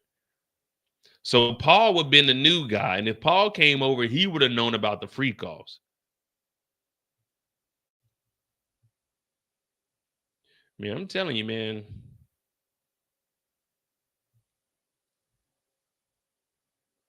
When would you take volume before a freak off? Cassie said, when I had anxiety. Sean's driver was bringing me to the meds. It was Raheem, I think. Oh, Raheem, come on down, Mr. Drug Supplier. We need to look up Raheem, the driver for Diddy. Let's go find Raheem, the driver.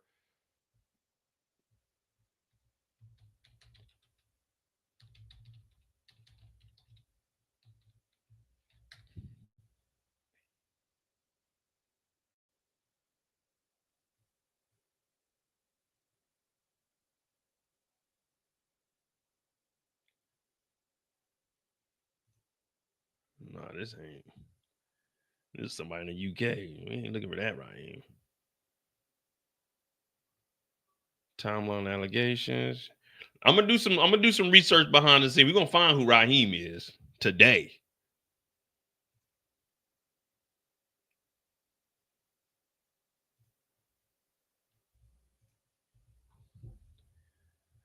Okay, when you would take the volume before the freak offs, when I had anxiety, the driver was bringing me the drugs.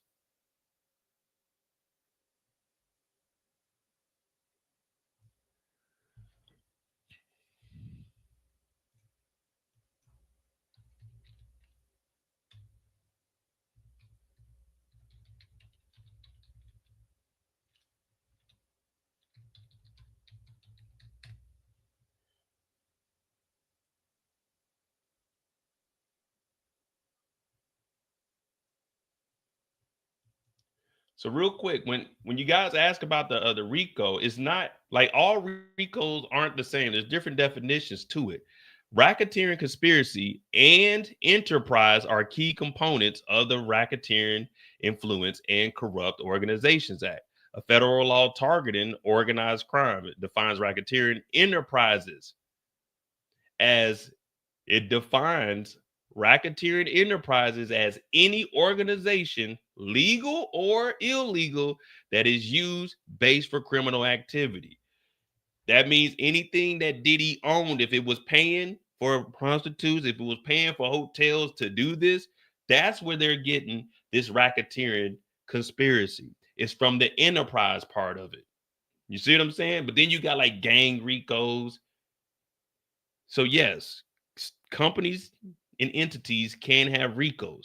So that's what Diddy, everybody's like, why is he getting a RICO by himself? Because if his enterprises, if anything that Sean Diddy Combs owned was paying to transport prostitutes, male escorts to different locations, that's what falls up under the RICO. Racketeering involves engaging in a pattern, which we know they're trying to establish the pattern of doing this, of unlawful activity, often including fraud, extortion, and other crimes. See, the conspiracy is an agreement of two or more individuals to commit a crime. Now, Cassie could have been involved in it. Now, Cassie is in charge with it, but it refers to an agreement between one or two. And that's why they're bringing in everybody else. Because if he has employees that were helping him out, that's the enterprise. So that's where they're getting the racketeering from. So it's not like, most RICOs we thinking like the mob. You just thinking like of all gangsters and stuff. So People are looking at, well, why is there a racketeering charge? It's because of the enterprise. If you're using your businesses and companies to do things of that nature, then they can hit you with that. But that's why it's so important to read the black and white, because how they interpret it, they put everything in there for a reason. It could be organizations, it could be enterprises, you could be doing legal stuff, you could be doing illegal stuff. This could be a law firm. But if they're doing illegal stuff with this legal company, that could fall up under the RICO conspiracy, the whole enterprise. So that's why there's a RICO for one individual, because all of Shine's entities fall up under that. So that's why Shine is getting hit with the RICO, because he owns all of this. So if anything, his travel agency that she says she booked through, RICO. Bad Boys Records bought a hotel and a freak off happened and you flew niggas in from a different state, RICO. You see what I'm saying? That's where the RICO part is coming from.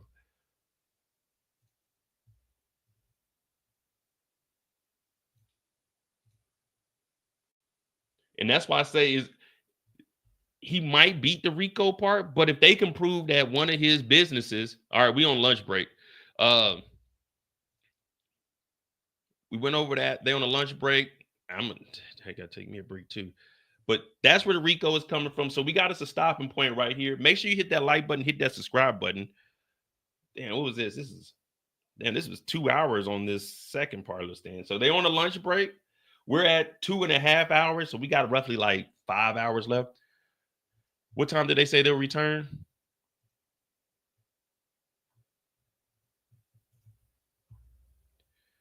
(1:15 p.m.) So it's 12:37. We got about 40 minutes. All right.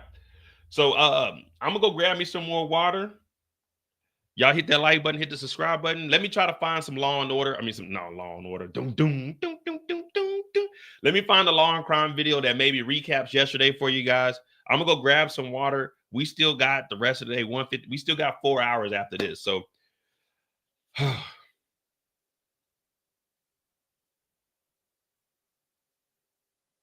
37 more days, guys. This trial is 8 weeks, and we're going to be here every single day, 4 to 5 hours, reading the live updates.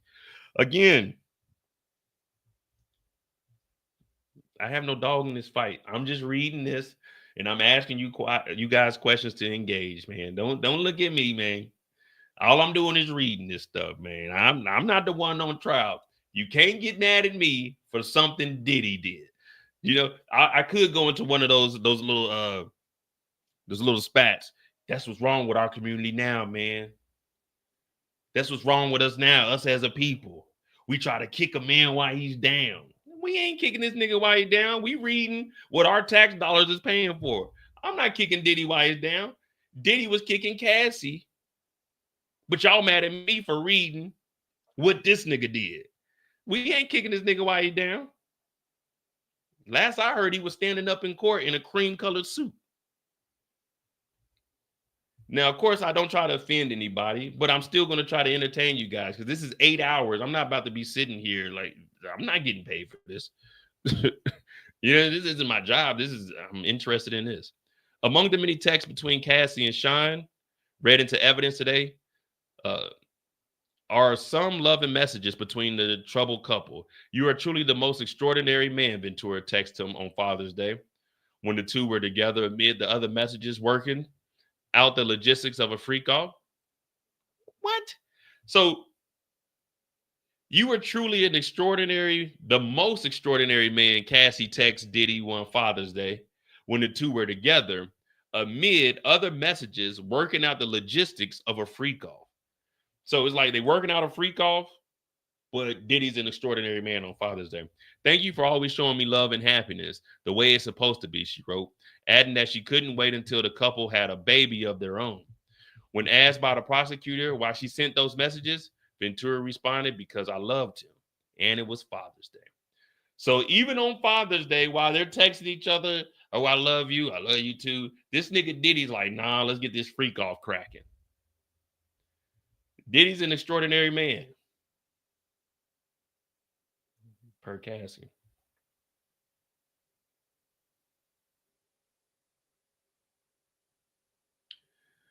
That Jose Cazarelli. Hey, let me go get some water and stuff. I'm gonna bring up a long crime. I enjoy you guys. I don't.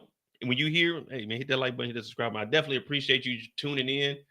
Like I said, we're over 15 hours just in 3 days. We did 5 hours on Monday, 7.5 yesterday. We're at 2.5 today. So every day is going to be at least 5 to 6 hours. Let me go find a long crime video covering what Diddy has done, and I'll be right back. I'm gonna give me some water. I might be gone for a little, you know what I'm saying? I got to do what I got to do.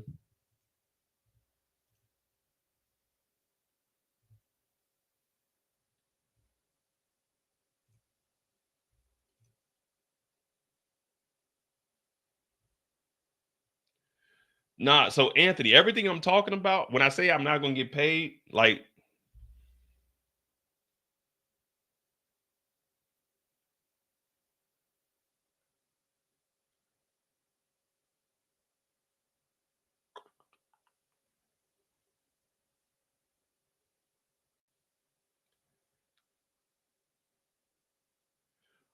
the I'm not gonna leave y'all here with no audio or nothing. That just ain't that ain't gonna be cool. If you know about YouTube, so what we're talking about here,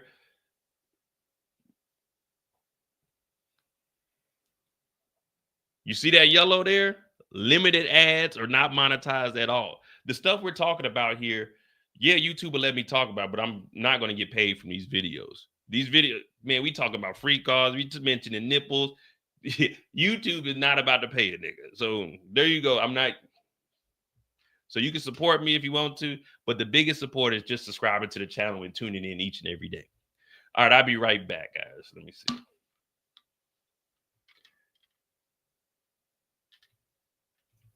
And that emotional healing is not a linear thing. It takes a while to get out of these relationships and then feel strong enough to be able to go through the entire court process, especially sharing the most horrible, degrading things that can happen to you as a human being, and sharing it in front of people you don't know, sharing it in front of your partner, sharing for all of us to sit there and analyze it. That's tough. That's not an easy thing to do, and some survivors are never able to do. Yeah, you're most definitely right, Melba. And they have to be ready. They have to be ready. And often at times there's a lot of fear. So we are going to get back to the questions here in just a few moments. Stay with us, everybody. Keep dropping your really great questions into the YouTube chat. We are going to take a quick break, but before we I love fall. My favorite part is the Starblock's pumpkin spice. The Lagmeister's near. The Lagmeister. The Lagmeister, king of lag and all things glitchy. He terrorizes poorly run Minecraft servers using his rubber band of doom. Did you not set up this server with Bisect hosting like I told you to? No, I used a cheap competitor. Did someone say lag? Whoa! We need to get into a Bisect hosting server. Follow me. Their interface is seamless. Don't let the Lagmeister get in the way of your fun. Start your server with Bisect Hosting today.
Oh man.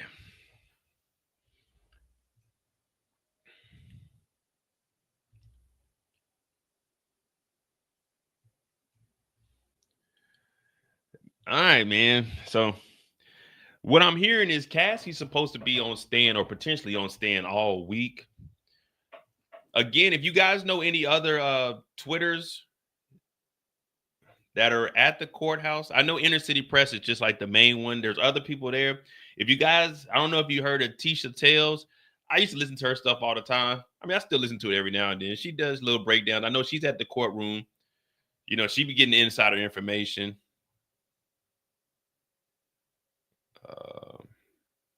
I don't think she has a Twitter though.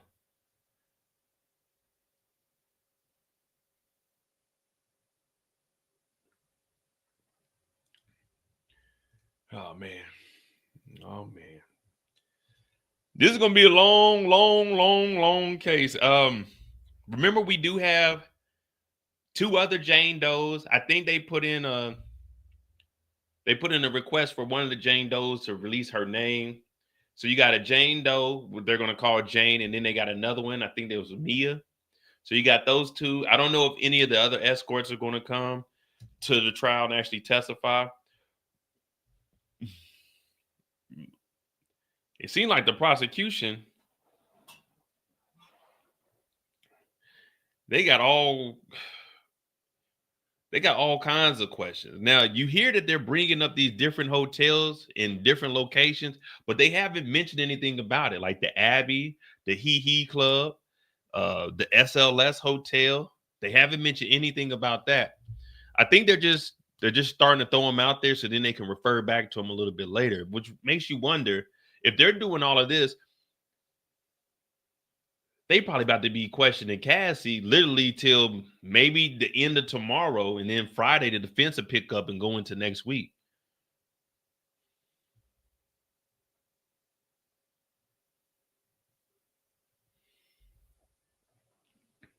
Yeah, we got us an angry orchard today.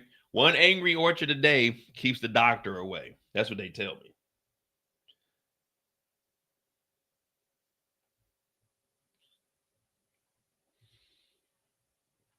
Oh boy. Let me see if we can go look at some tweets on Twitter during our little lunch break.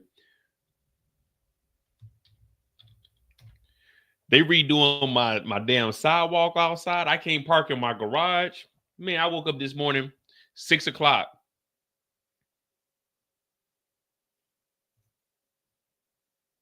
Woke up at 6 o'clock. Man, the Germans were outside. They don't start working till 6:30, but they outside my window because they didn't made it up the street to where I live. I got to go across the sidewalk to get into my garage. They outside. Sound like they outside drinking and shit. They smoking. And you know, over here we ain't got no AC, so you got to have your windows open to ventilate the house. Man, I go outside. I almost break my damn leg this morning because I didn't know they made it down to my house.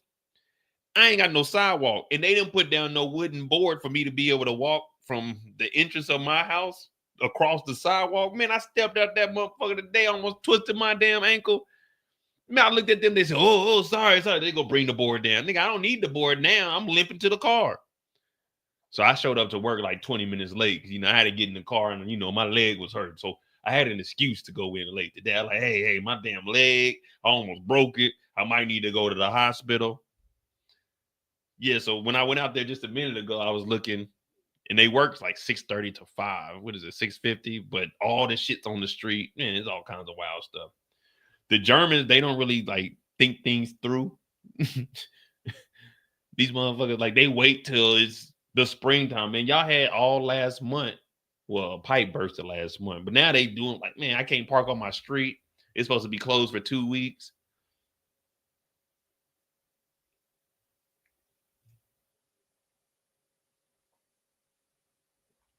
I think that Raheem is Diddy's main bodyguard, who was at a scene when MJ's body was found. Let me see something. I may have spelled it wrong. Rahim. Diddy.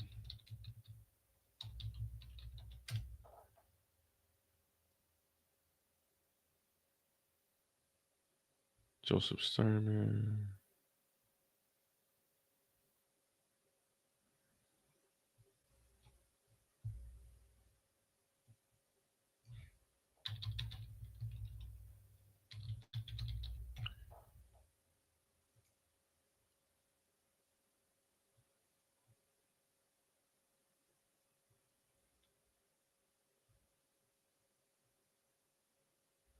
Nah, the guy that you're thinking of, the head of his name is Fahim, not Raheem. Yeah, Fahim Muhammad was the head of Diddy security and was over at Michael Jackson. So it's Fahim, not Raheem.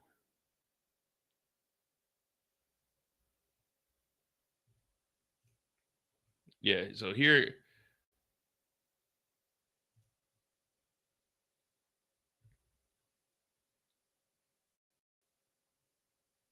Yeah, the Nation of Islam follower Fahim Muhammad, not Raheem. No, I'm trying to find though. I'm trying to find.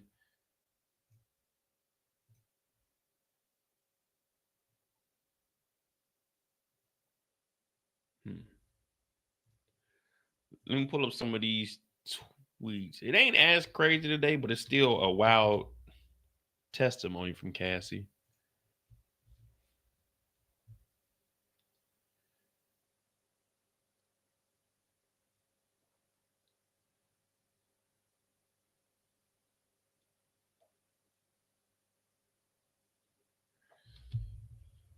Oh man.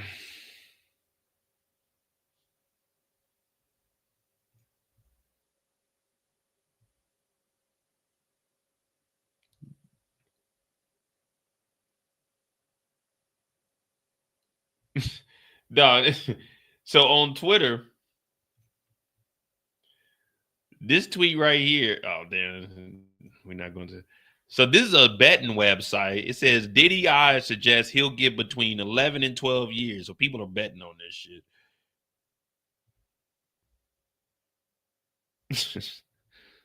Look at these damn sketches, man. Matter of fact, we about to do a sketch of Diddy. Let me find a Diddy picture.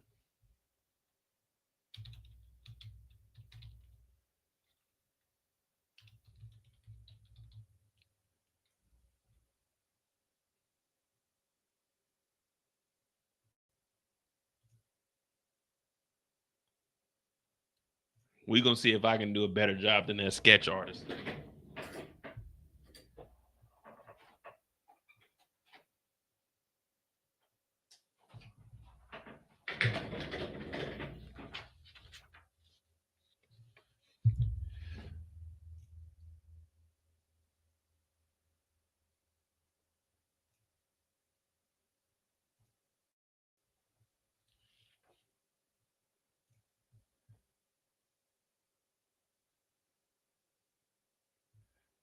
One of the YouTubers that was in the actual courtroom said that the details of the day 2 freak offs was even worse than what we seen. It was full on GB porn. Okay. I'm pretty sure it's. I don't know if they're ever going to release any of this stuff, but we just on lunch break, guys. You know, when you're on lunch break, you do all kinds of wild shit. Today, we're going to be doing the sketch of Diddy.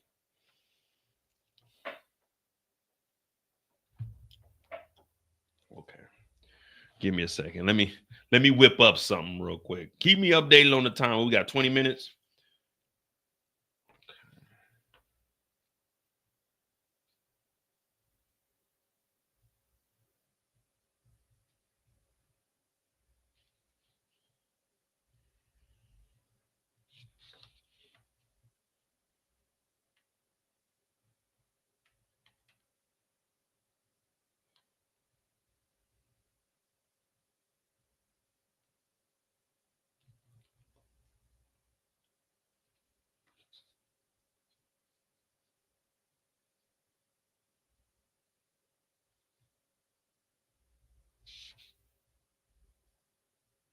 Easy, guys. Art takes time, man. Art takes time, guys. Come on. Don't judge me. I got work to do right now.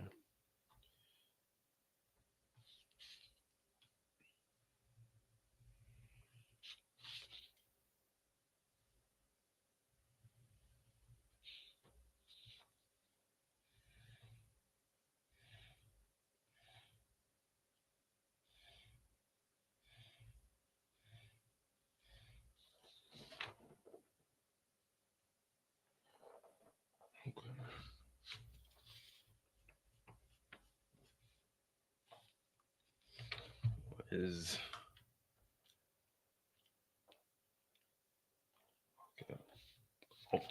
I see where we at.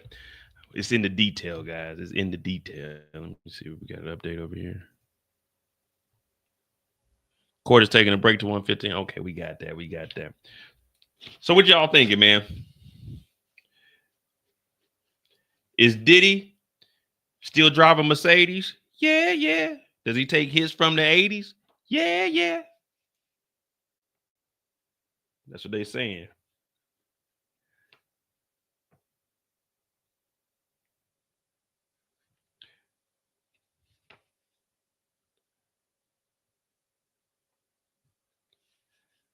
Now remember, this is just a sketch, guys. So don't judge me off of this, because if they getting paid this kind of money to be in the courtroom doing this, then I should definitely be in the courtroom. Like, I will put my skills probably matched up with everyone except for Picasso. Picasso probably would be where I draw the line.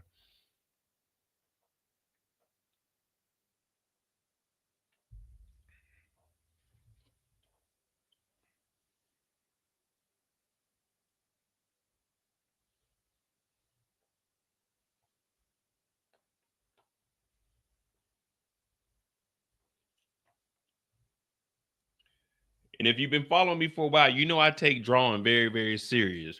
We used to watch Bel Air, and when we would watch Bel Air, people were always like, "Damn, Mo, you really are an artist. You should probably start taking it seriously." So I was like, I probably should, but I never did. But here we are today, and I'm like, you know what? We got a little bit of time. Let me show y'all what I'm capable of.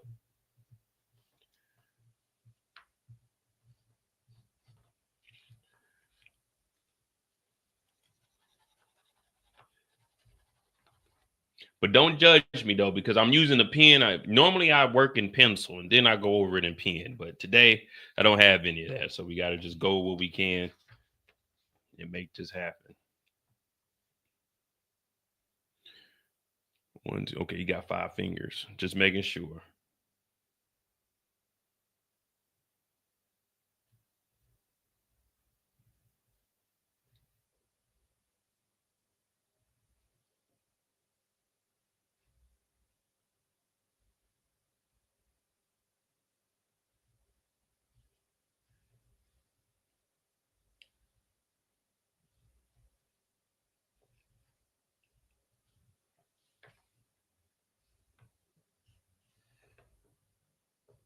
All right. We're just drawing the face. So when you see this, don't be in awe.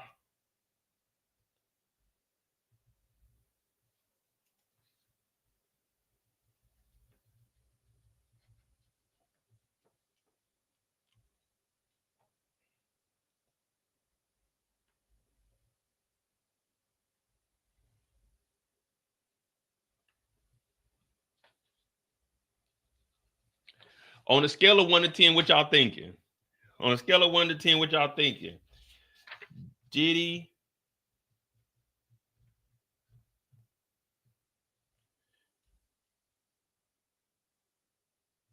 Daily, Mo. J. What's today's date? The 15th, 14th, May 14th, 25. All right, here we go.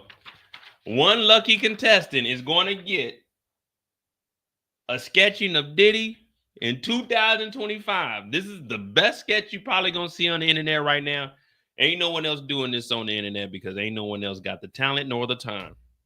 Here is my sketch of Diddy in 2025. We need someone to get in contact with the federal courthouse so I can get in there. The photo in question is here. Drum roll, please.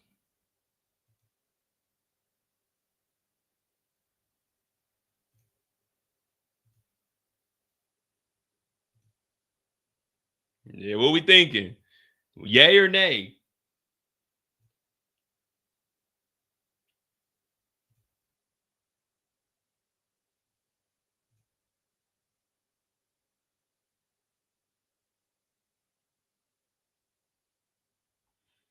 What we thinking, y'all? We good? We good? Close enough. Y'all know this is Diddy, right? Like, if you seen this, warning. If you seen a nasty nigga on the street, call him out. We have a sketching of him. He's about 6 foot tall, 217 pounds. His hair may be gray. His appearance may be a little bit different. But if you've seen this man, please notify your local PD. He goes by the name of Papa Diddy Puff. He goes by Sean Diddy Combs. He goes by Love, Brother Love, and freaky ass nigga. He's a 69 God. What y'all want? What y'all want that?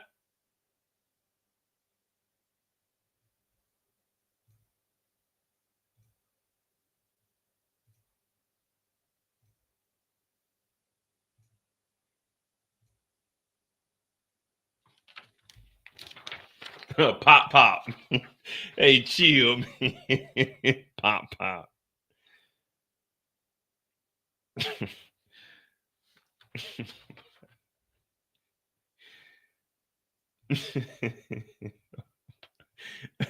Winter said a Flintstone head. Come on, man. Dirty dog. Hey, man. I think I did an all right job, though, to be honest. I think I did an all right job. It may have been my glasses. This prescription is like 3 years old. So it may have been the glasses. If y'all think it was off a little bit, it may have been the glasses. All right, man. All right, we still got like 12 minutes. All right, we good. We good. We just relaxing. We just chilling a little bit. Maybe during the lunch, they're going to work on getting the, what's the name? The privacy screens up on the monitors.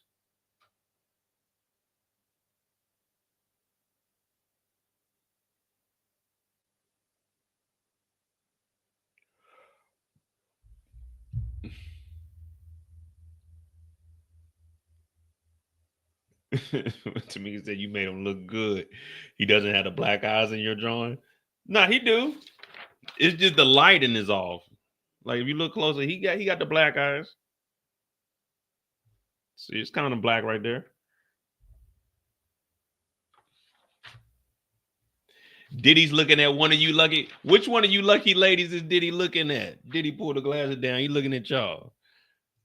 Boy, hey, whole time Diddy thought he was a player, man. Diddy thought he was a player the whole time. The whole time we found out that this nigga wasn't worth a damn.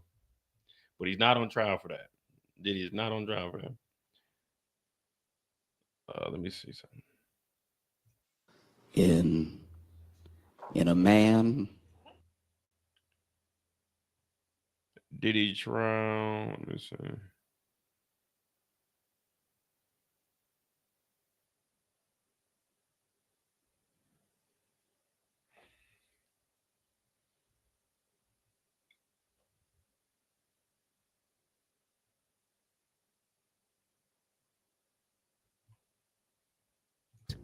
Hoy es miércoles 14 de mayo. Oh, that's in Spanish, man. I'm not trying to translate today.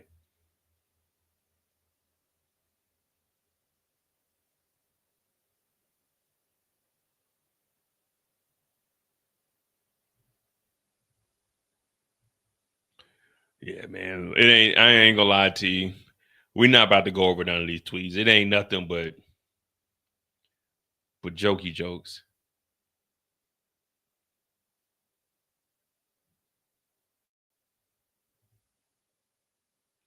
Oh, there was a guy yesterday. Let me see. So this is what happened yesterday. There was a reporter out there. They said it was a crackhead. You got to remember, this is in New York. So like New York and LA, they are major cities. But man, it's a lot of bums out there. So this is what happened yesterday. I feel bad that guy was sticking up for us, but white boy. This is how. Shut the fuck up, bitch. This is the problem. I said, bitch. I said, shut the fuck up, bitch. I said, I called you a bitch. I called you a bitch. You see what's going on here? Like, okay, it's like a crackhead. She's over here minding her business. This is for ET. He over here, he high talking about shut up. You see, ain't nobody approach him though. Everybody got something to say. But ain't nobody go over there and approach him because at the end of the day, you ain't trying to get a bum butt, word to Kevin Hart. You ain't trying to have this bum bite you. You ain't trying to have this bum scratch you. You just got to pay him no mind. I lived in San Francisco, San Jose, San Francisco. I lived in the Bay for 3 years, and let me tell you, those bums out there, they're aggressive. This bum is doing all that talking. Now, one person went over there, like, hey, man, chill the fuck out. Because they ain't trying, man, let me tell you something. A bum, you can whoop certain bums, but this dude seemed like he came over here on that energy where he can take a couple punches. So you kind of want to avoid these type of niggas. But yeah, everybody talking about, hey, you need to chill, but ain't nobody go over there and check them.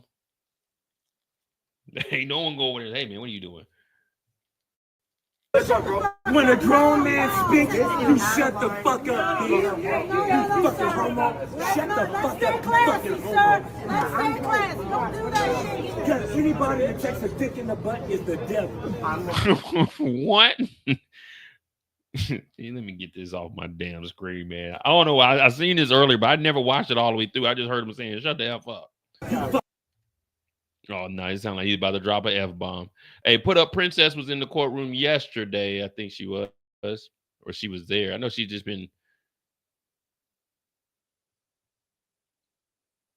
Okay, hold on. We got an update over here. Come on, Inner City Press. You're supposed to notify me.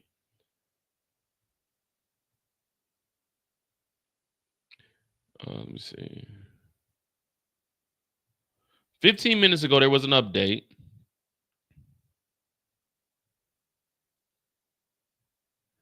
Okay. Hecker Fink, lawyer. Mia would have taken this to her grave. I don't know how to support her if we can't discuss her pain, what she went through. We will not put words in her mouth. Her nerves are through the roof, the judge said.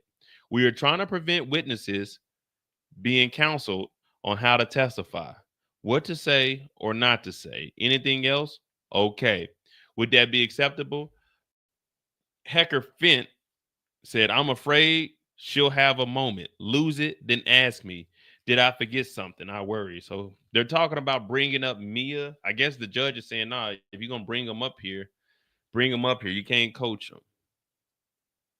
Well, look at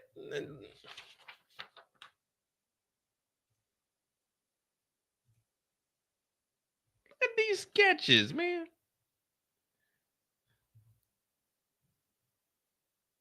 Okay, that's what we need to know. All right, let me see. Let me see what Hecker Fint is about. Let's see what this lawyer is. See if he's been really putting in work.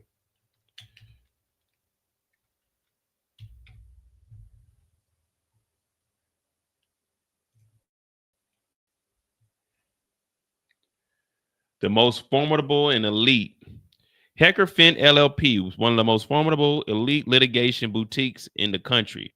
Guiding our clients through high-stake litigation, investigation, and trials. Clients trust Hecker Fint with some of their most pressing challenges, from white-collar criminal defense to complex appellate litigation to business disputes, employment discrimination, harassment, Title VII and Title IX matters. We have a singular goal, achieving the best possible.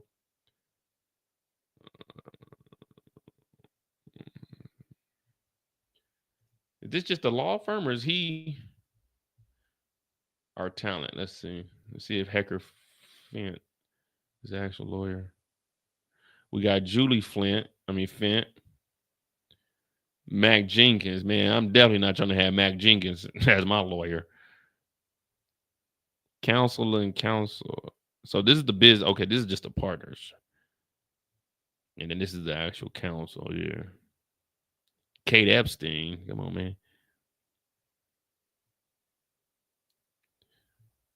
The associates. They on their way up. Okay, Alicia Bruce.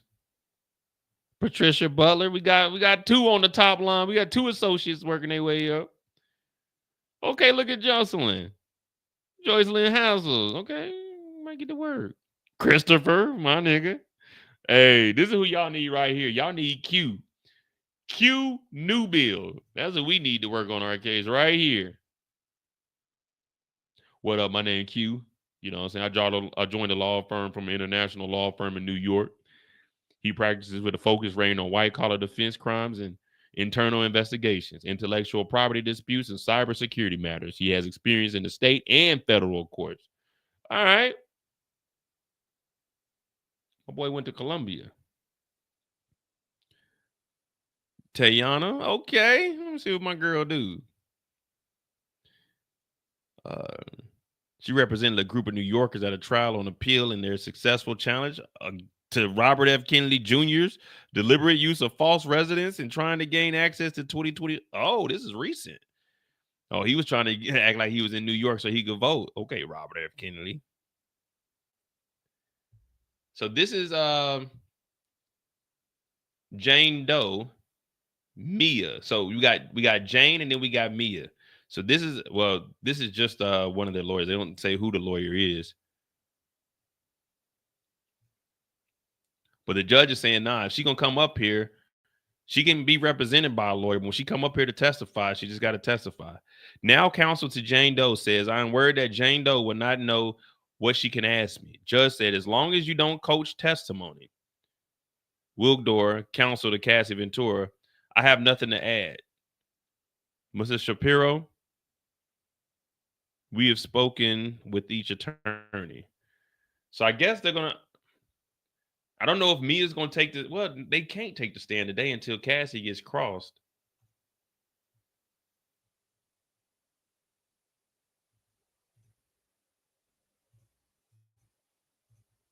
All right, well.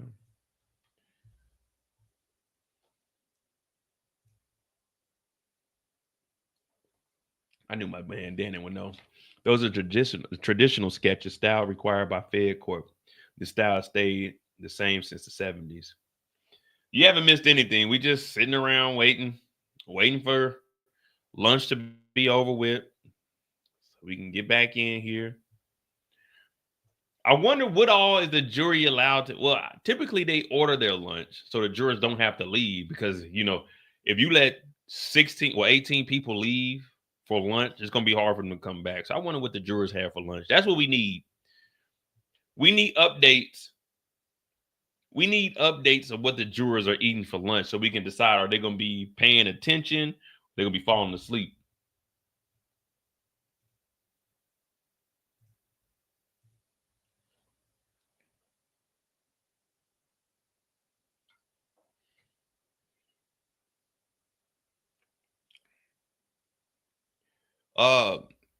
Well, Young Miami, like, we know that she said she liked that stuff, the golden showers, but then she went back and tried to backpedal it out of here and say, well, I was just talking. Diddy was probably like, man, you got to shut that up because, hey, man, I'm about to go to court for this shit. Inside the jurors' room. Yeah, that's what. Today, the jurors are having. What's a sub place? What's a famous sub place in New York? Not Jersey Mike's. Jersey Mike's is obviously in Jersey, right? What's a famous sub place in New York that they eat at? Today sounds like a sub day.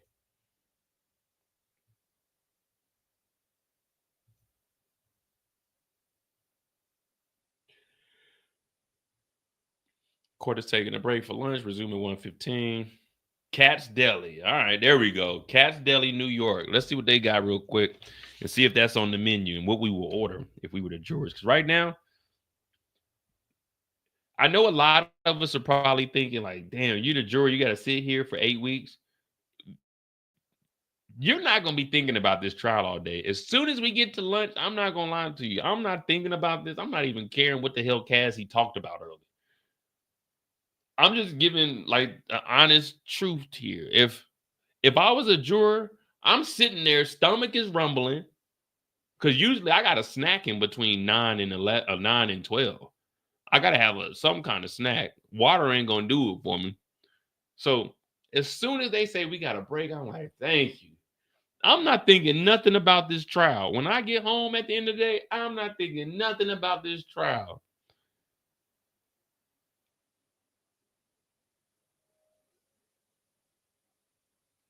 Like right when I get on lunch, Hey, so what you think? Man, nigga, I'm not thinking. I don't know what. I don't even remember what Cassie was talking about earlier. I don't give a damn what Cassie was talking about earlier.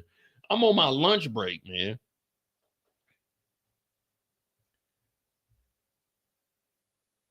Oh man, if they fed the jury's tuna melts, I hate tuna.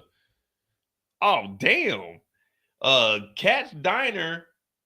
This is a little expensive. $30 for a pastrami sandwich. $80 for 2 big. Oh man, what the hell?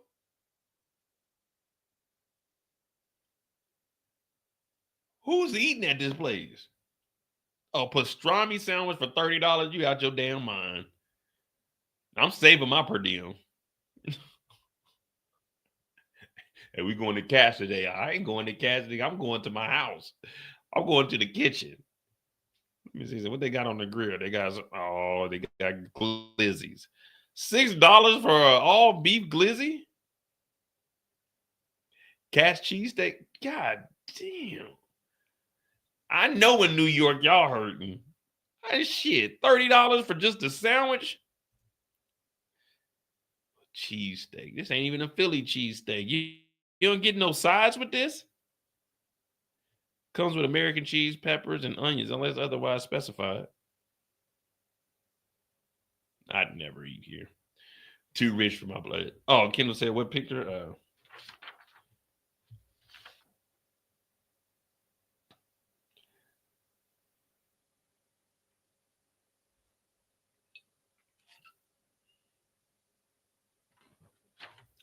The Daily Diddy.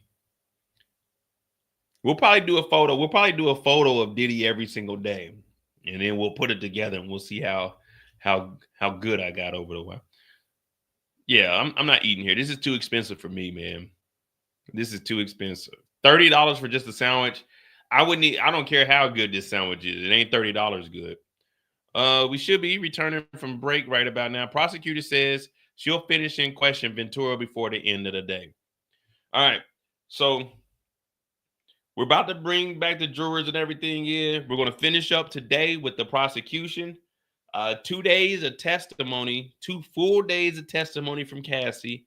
So that means we'll probably get at least a full day tomorrow of the defense.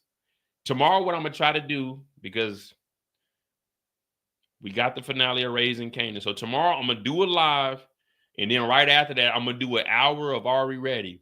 And then Friday night, I'm going to do my typical last live of Raising Kanan. Sunday night, I'll probably do a live for Monday Mistakes, because we'll be right back in the seat Monday for the trial. Like I said, I'm really going to cover this for the whole duration.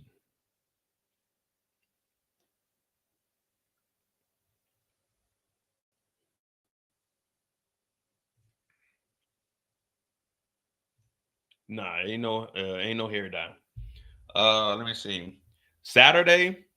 So I'm gonna try to do at least 4 hours tomorrow night for the live. If I can get home and do if I could do a recap, and that's all I gotta do tomorrow is a recap. So I can do a recap tomorrow when I get home, and we can do the trial. And I might push. You know what?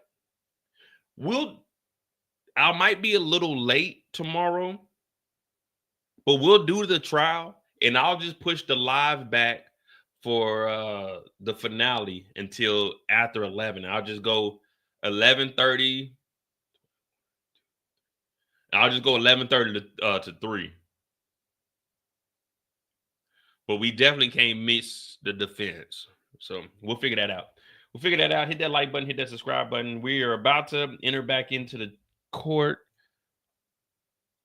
Well, never mind. Court will continue at 1:45. Lawyers spent the entire planned break talking about court proceedings. So, all right. I guess not. Guys. I guess we'll be sitting here for another 30. You got your boy here. You got your boy here. You hear me? You got your boy here.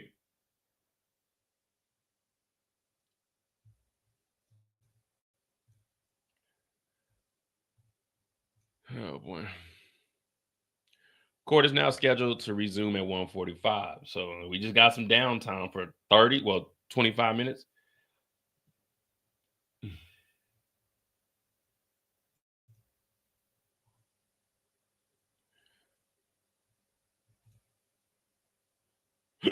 Excuse me. So here you go, Diddy right here. That's on the 13th.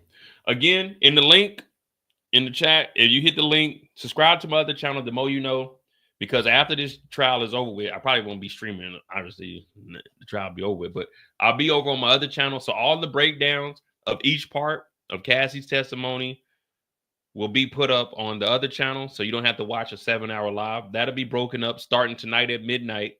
Well, 6 p.m. Eastern. You'll start having those throughout the duration of the prosecution. The defense will pick up tomorrow.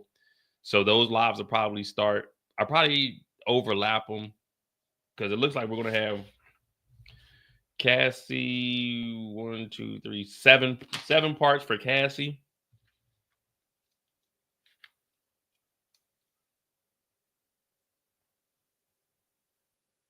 Yeah, like 7 parts for Cassie, and then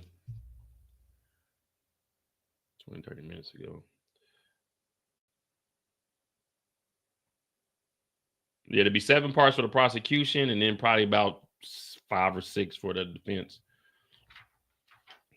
Add some color to the drawing. Y'all gotta send me some money, man. Look, all I got is pens. I got something for y'all.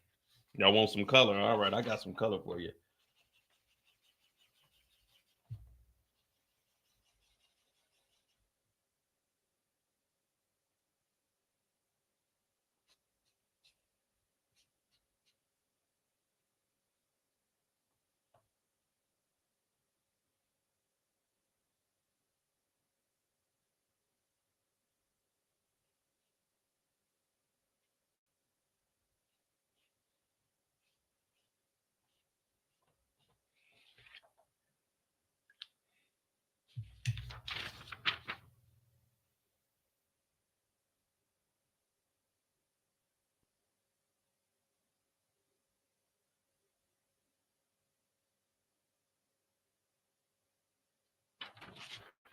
There we go, Playboy. All right, this is Diddy Day 3. All right, man, we got some free time, man. What y'all got? What y'all got, man? We got to do something. I can't sit here in no damn silence.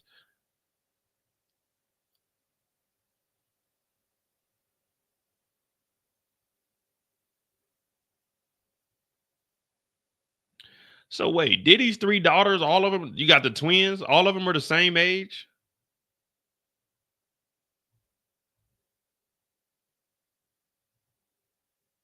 Yeah, definitely, man. I'm scrolling down like, man, you scroll down Twitter, you'll see some disgusting shit.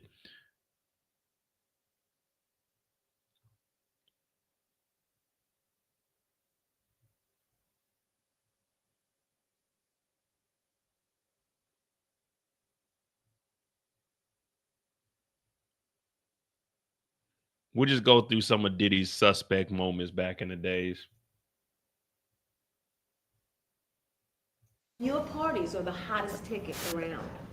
They won't even give me a permit for the parties, man. They don't want me to throw the parties no more. But we ain't gonna stop. We gonna keep on having fun, bringing people together from all walks of life. You're gonna hear about my parties. They're gonna be shutting them down. They're gonna probably be arresting me.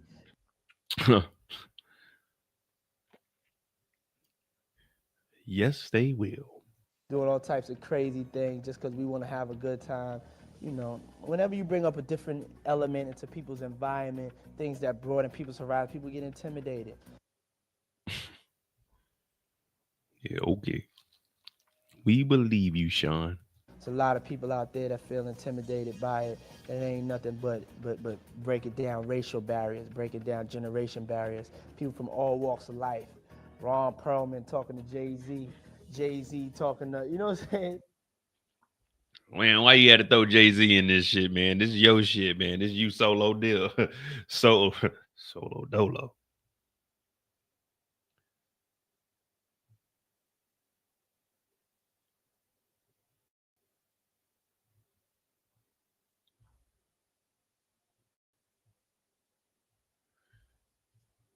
Let me see. Live updates.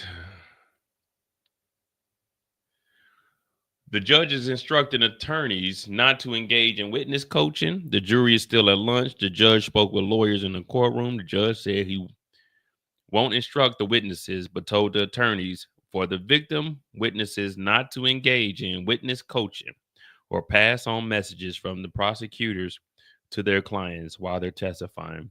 An attorney for victims witness, Mia, said he needed to be able to talk to her on breaks during her testimony. We're not going to put words in her mouth, he said, but needs to be able to support her when she wants to talk about what she's experiencing on the stand. Candidly, her nerves are through the roof, he said, adding, she would have taken these things to her grave. These are the worst things that ever happened to her. The defense had asked that victim witnesses be instructed not to speak to their attorneys or the prosecutors about their testimony. I see someone say Mia may not be a reliable source. Probably she want to make sure she got everything right, but hell, if it happened, then you should be able to go up there without being coached. The defense is on the way. Combs' attorney says defense has to adjust strategy since Ventura's testimony was different than expected. In talking about what exhibits the defense might submit into evidence, Tina Garrigo said Cassie's direct examination went differently than the defense had expected, so they're readjusting their strategy.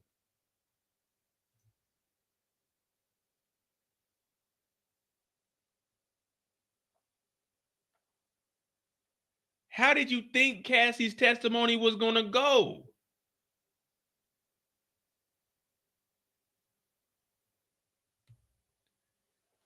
Man. Combs' attorneys say the defense has to adjust the strategy since Ventura's testimony was different. What did you think Cassie was going to get up here and say? Life was great with Diddy. Diddy, it was a great time. What?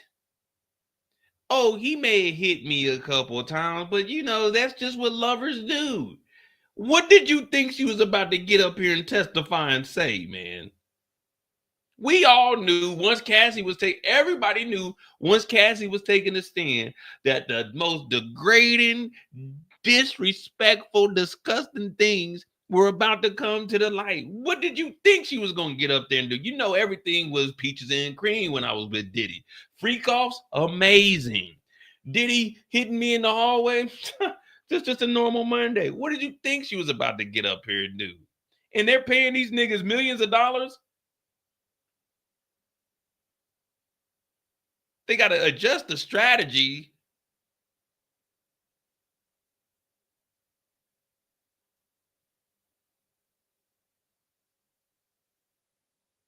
What were they thinking? Cassie was going to get up the way? We had a civil case. Me and Diddy handled that. I really don't even want to be here. Nigga, her lawyer has been saying for the last 7 to 8 months since Diddy got locked up, Cassie is ready to get on the stand and tell what she knows. Now they talking about, well, shit, we didn't think it was going to go that way.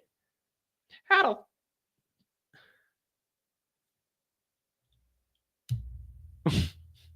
we got to adjust.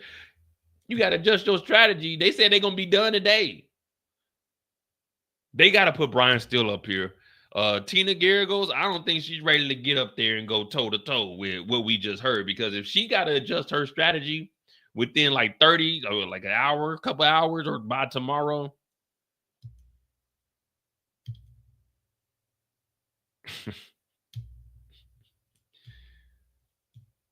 Oh, man. Yeah, we got to adjust to it.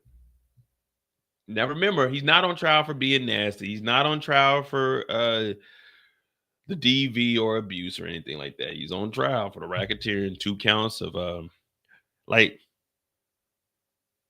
how are you going to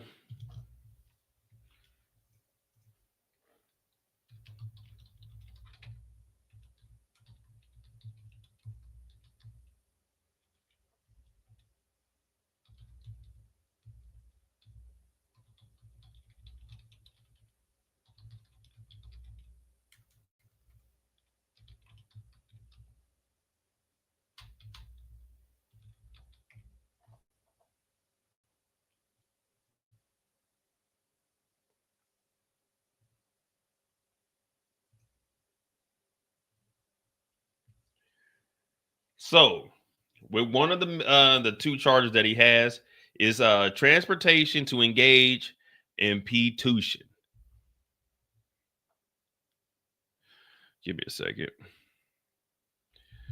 The federal sentencing guideline for transportation, the federal sentencing guideline for transporting someone to engage in prostitution or coercing them to travel for the purpose of prostitution is found in 18 U.S. Code 2422. It prescribes a maximum penalty of 20 years in prison and a fine of up to $250,000.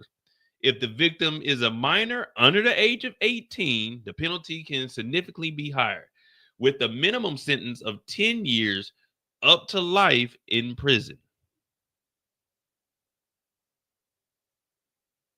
The maximum penalty is 20 years in prison and a fine of $250,000 for non-minors. So, flying an escort to a different state becomes federal. If you're paying them to have sex, transportation to engage in prostitution. All they got to prove is that someone flew from another state to a state and Diddy paid them for a freak off, which the maximum penalty is 20 years, which you know the prosecution is going to go for two charges. So they need to find two people that this happened to because it's two charges. I don't know how they're breaking down the charges. With 2 counts of it, I guess you got to have it 2 times.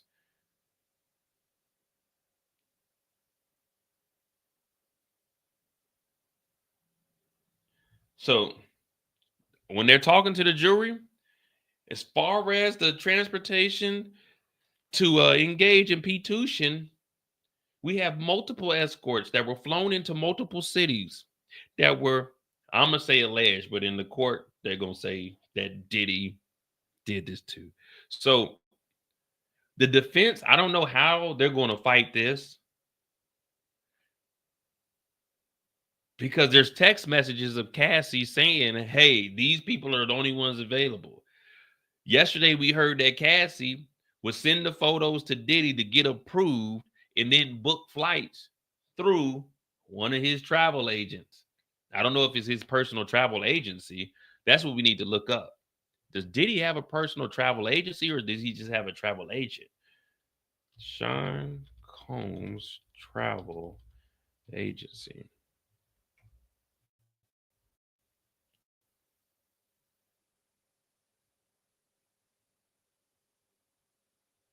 There's no direct mention of Sean Diddy Combs owning and operating the travel agency in the provided search results. However, the results do mention that Combs staff and associates, including those within business empire, would make travel arrangements for him and others, sometimes using aliases or agents, according to CNN and the Department of Justice.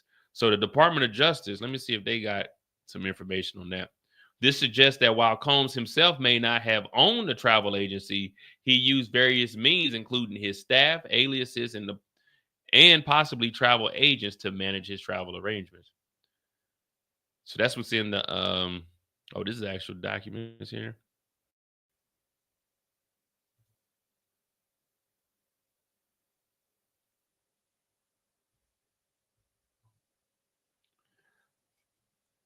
That definitely is something. We can see what Trump does about this, but we can see, Pam Bondi might not do it. But then again, depending on the judge, since this is a federal judge, Pam Bondi may not want to prosecute this or take it any further. But a federal judge can assign a special prosecution to go ahead and go through with this. Now, what happens after that? If there is a pardon, then of course that would take place. But a federal judge can assign, because we got to, there's actually a case going on right now. The one that happened with Mayor Adams, the Department of Justice, they didn't want to press charges because, he had talked to Trump or whatever. But the judge assigned Letitia James to be the special prosecutor in that case. So that's the power that a federal judge has. Now, the court case will continue to go on, but after that, of course, it could just drop it and get a partner or something of that nature. But I don't think Diddy's going. I mean, not Diddy. I don't think because there's photos of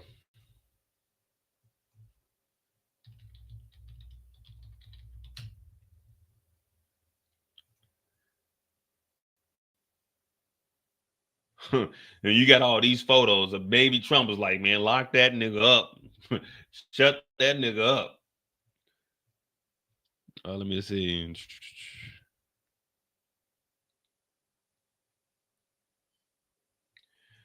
That Rick James, that's a good question. Yesterday I was talking about that.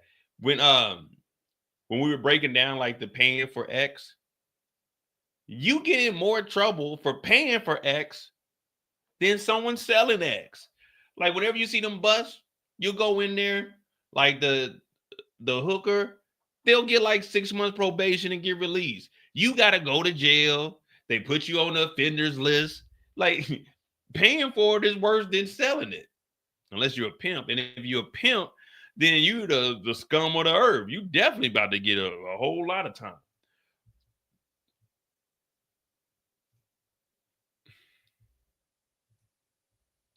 Let me see something. Let me see if I can find.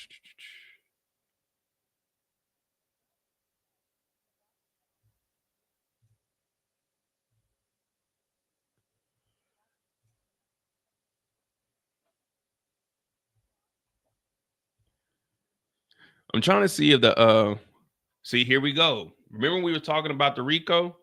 So here's what they're talking about, the enterprise, the Combs enterprise. This is where the RICO part comes in. So this is why it's just a racketeering conspiracy, because of the enterprise. The Combs enterprise, from at least in or about 2008 through on or about the date of the filing of his indictment, Sean Combs, all the names, the defendant and others known and unknown were members and associates of a criminal organization, the Combs enterprise or the enterprise. Members and associates of Combs enterprise engaged in and attempted to engage in, among other activities, trafficking, forced labor, interstate transportation for the purposes of prostitution, enticement to engage in prostitution, narcotics, offenses, kidnapping, arson, bribery, obstruction of justice. The enterprise, including its leadership, its members, the defendant that just keeps going over his name. All right, so the defendant entities within the Combs businesses, including but not limited to Bad Boy Entertainment, Combs Enterprise, Combs Global, individuals employed and by associates with the Combs business. The Combs Enterprise is an ongoing organization whose members function as continuing unit for a common purpose of achieving the objectives of the Combs Enterprise. The Combs Enterprise was engaged in activities affecting interstate and foreign commerce. The Combs Enterprise operated in the Southern District of New York. The individuals, so you're just naming off the businesses here, such as Combs, security staff, household.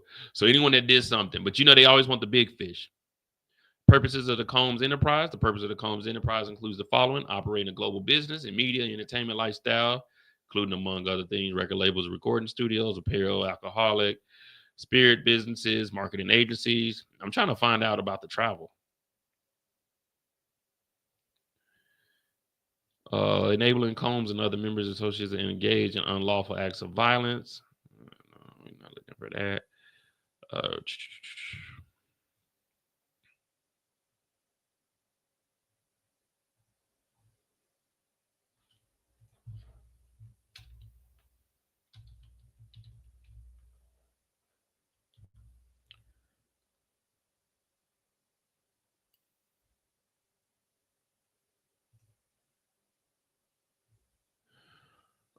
Free calls, trying to mitigate room damage, arranging for travel for victims, commercial ex workers, calls and free calls, resupplying calls. We don't care about that. Is anything in here? An agency, marketing agency? Marketing agency. Yeah, I'm not seeing anything as far as like the travel agents.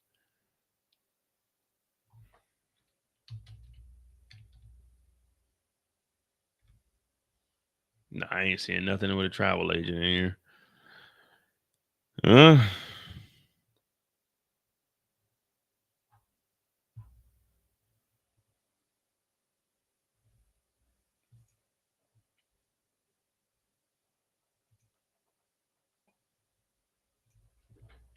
All right, guys.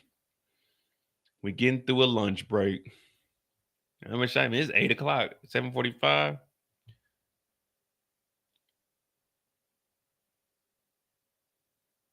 24 minutes. So they're printing out binders. I don't know who these binders are going to, but when they said they were going to extend it to 1:45 for lunch, they're saying they need more time to print off binders.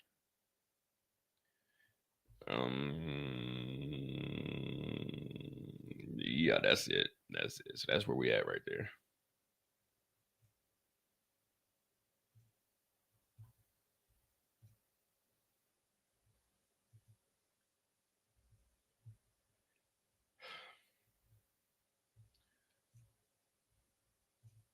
We're gonna see, man. It's still early as hell.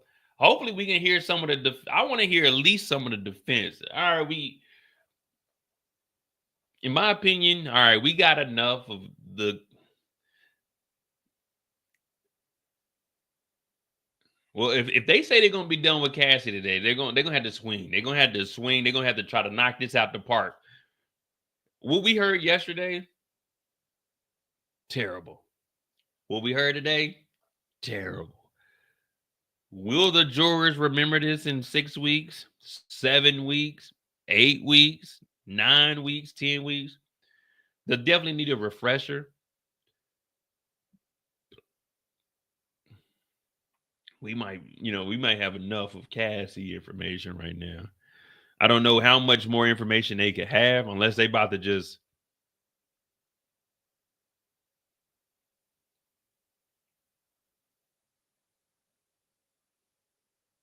this is gonna sound bad, but if I'm the prosecutor, I've already talked to Cassie. What I'm about to say, y'all gonna be like, Mo, that's fucked up. But as a prosecutor, your job is to win this case. Cassie, before you get off the stand,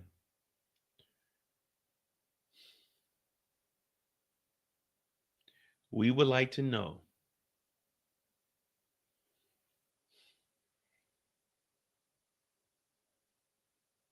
from your recollection, was there any time that there was a moment where Sean P. Diddy Puff Daddy Combs was engaged in actual acts with a man? You got to ask that question before you get off the stand. If you're the prosecution, you got to do that, because what are you doing? If Diddy does beat this case, you want to stain that nigga's image for the rest of his life. I know y'all thinking, Mo, man, it's fucked up, but that's the way the prosecution plays. But you got to ask, was there ever a moment where Diddy engaged in anything with these escorts? That's just a question you got to ask. If you're the prosecution, because the people of the jury, they want to know. That's what the jurors, they hit me up and said, but we ain't supposed to be talking about this right now, but we want to know. All right, we should be getting an update.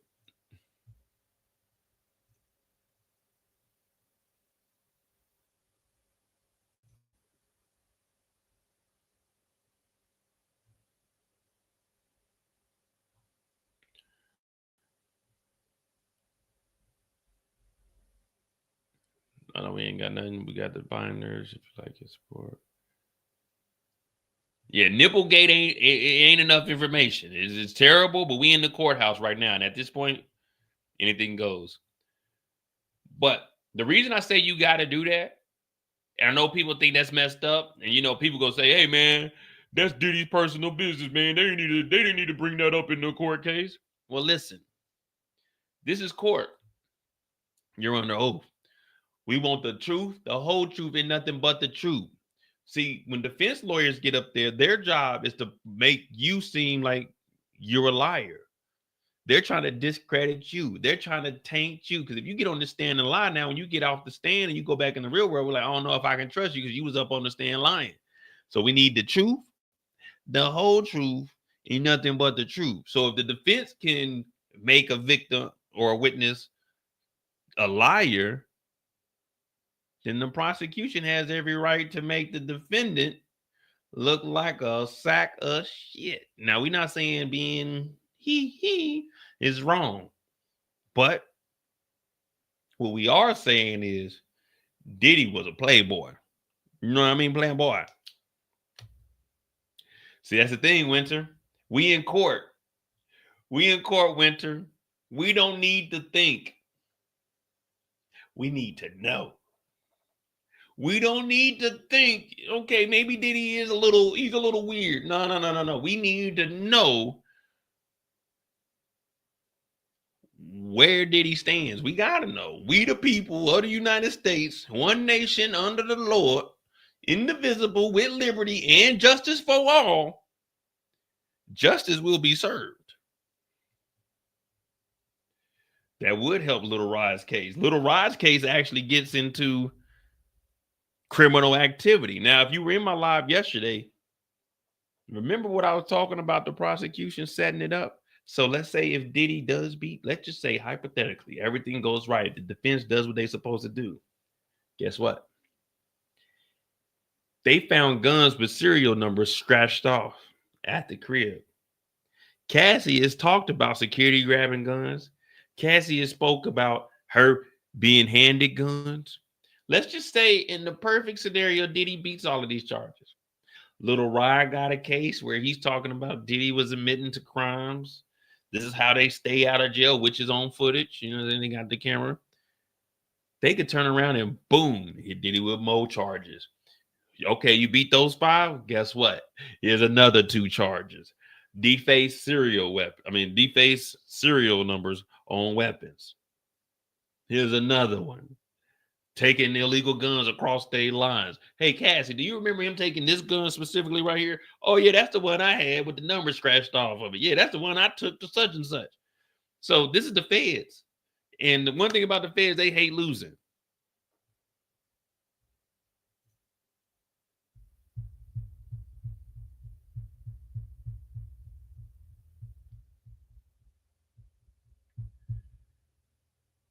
So, I mean, at the end of the day, the reason court is a horrible place to be in, unless you're like suing somebody and it's like, if I lose, I just lose, is because the fate of your life is in these 12 random motherfuckers over here. Just 12 random people you've never seen in your life that live a regular ass job, that may be feeling good one day, hate being here the next day. Your life is in their hands. You looking over there at the jury like, God, I'm not beating this case. You know what I mean? Or cool, okay, I got this jury looks good. Now they say it's like 8 guys and 4 women, and then we don't know what the 6 alternatives are, but you looking like you coming into court and right now, Diddy can't even be thinking about his personal image. Diddy, you're screwed as far as your image goes. As far as working with anybody, if you do beat this, ain't no one gonna win. Well, there's gonna be some goofy niggas that would. But yeah, like all that, I'm Puff Daddy, I'm Diddy, all that shit's done. You're Sean Combs from here on out. Let's see, do we got an update? No, that's it. We just sitting around, man. We just sitting around.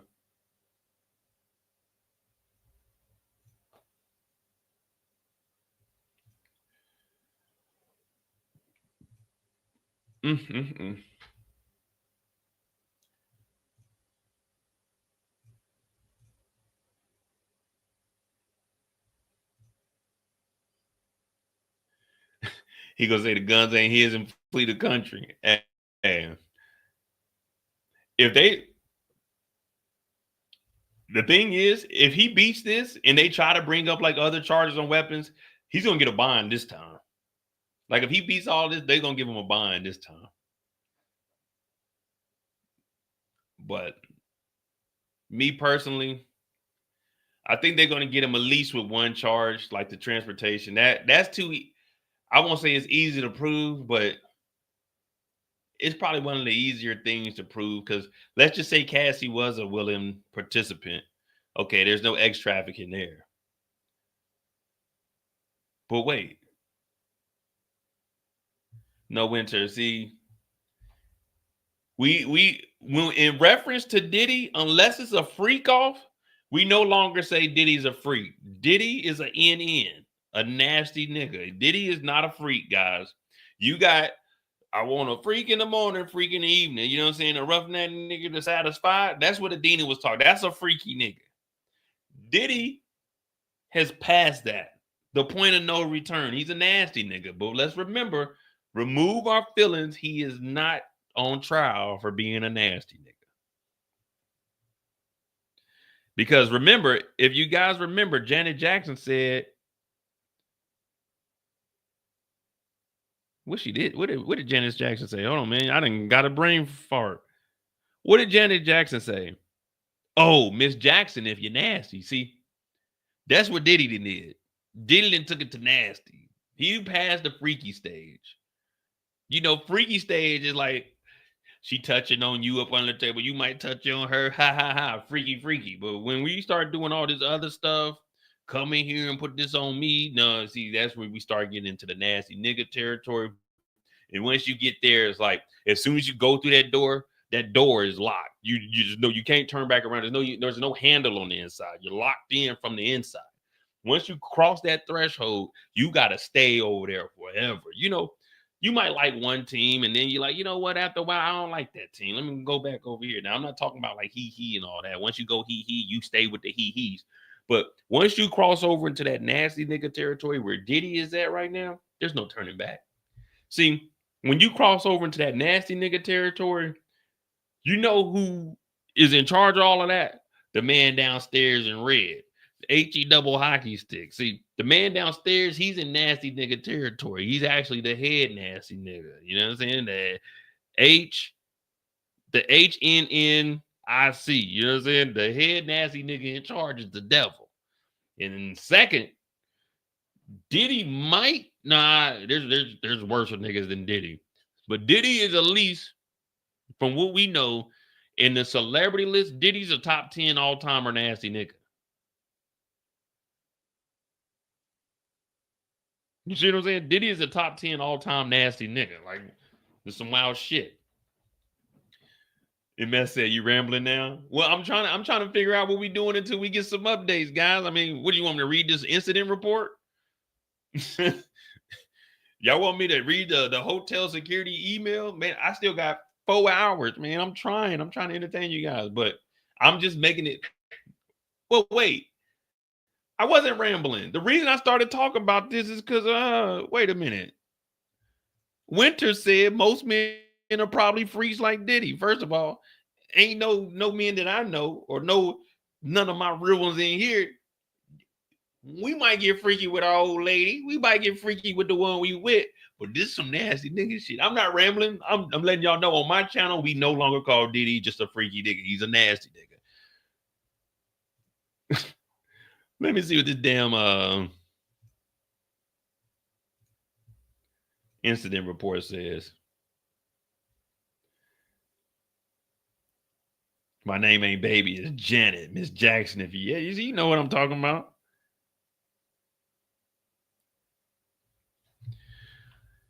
Let me see. So this is the incident report. This is the one that they said he didn't put in. He didn't. So this came from March 5th, 2000. So, he had photos and everything. Pics from the 6th floor. Today, March 5th, 2016, I received a call.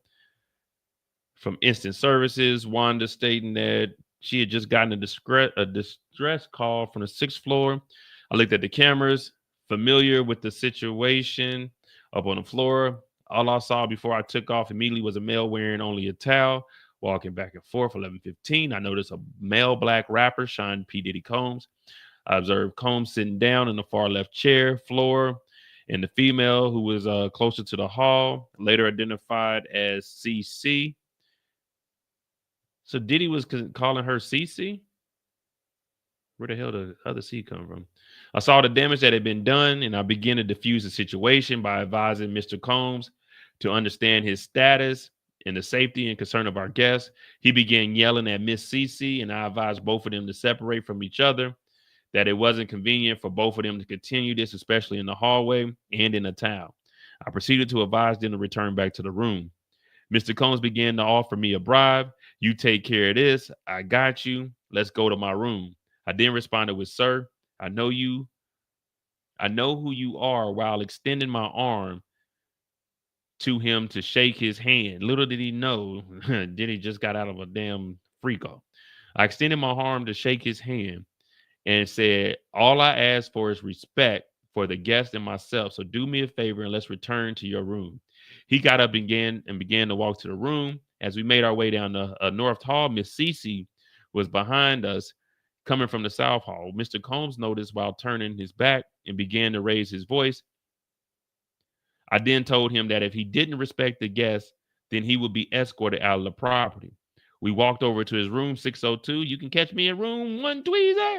We walked over to his room, 602. And when we went inside, Miss Cece was told to leave by Mr. Combs. So she did just that. Mr. Combs opened the door and brought out a currency band wrapped around $100 and told me again, thank you, and said, you take care of this and I take care of you. I declined the money and told Mr. Combs that all we needed was for him to stay in his room until checkout, which is today. I left the scene at 11:25, so he was there for about 10 minutes. I took her to the elevator. I saw Miss Cece and advised her that I did not want him to see her, so I walked her over to the valet office until her ride got there. I asked her that we would need some information from her to stand by. I then walked over to MOD 80's office and advised him of the situation, and I needed him present. We then walked over to Miss Cece and was unable to locate. We then walked over to Miss Cece and she was unable to locate.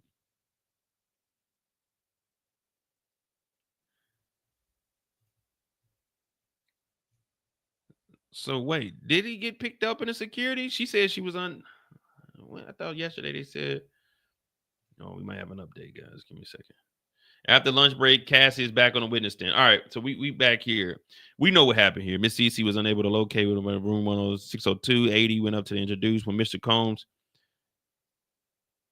came out, he was about to start yelling in his tower, but MOD 80 and I stopped him before he did. He automatically assumed he was being recorded, so he grabbed his hand and told him to back off and took his hand away from MOD 80. He was then told no one was recording him, that the safety and privacy of the guests is important. Oh man, so when the defense was up there, damn, Brian Steele, you read this and that's what you came up with, Brian?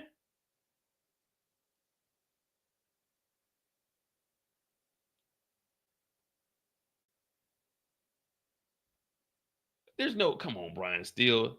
Brian Steele must still be, you know what I'm saying, jet lagged or hung over from the YSL trial.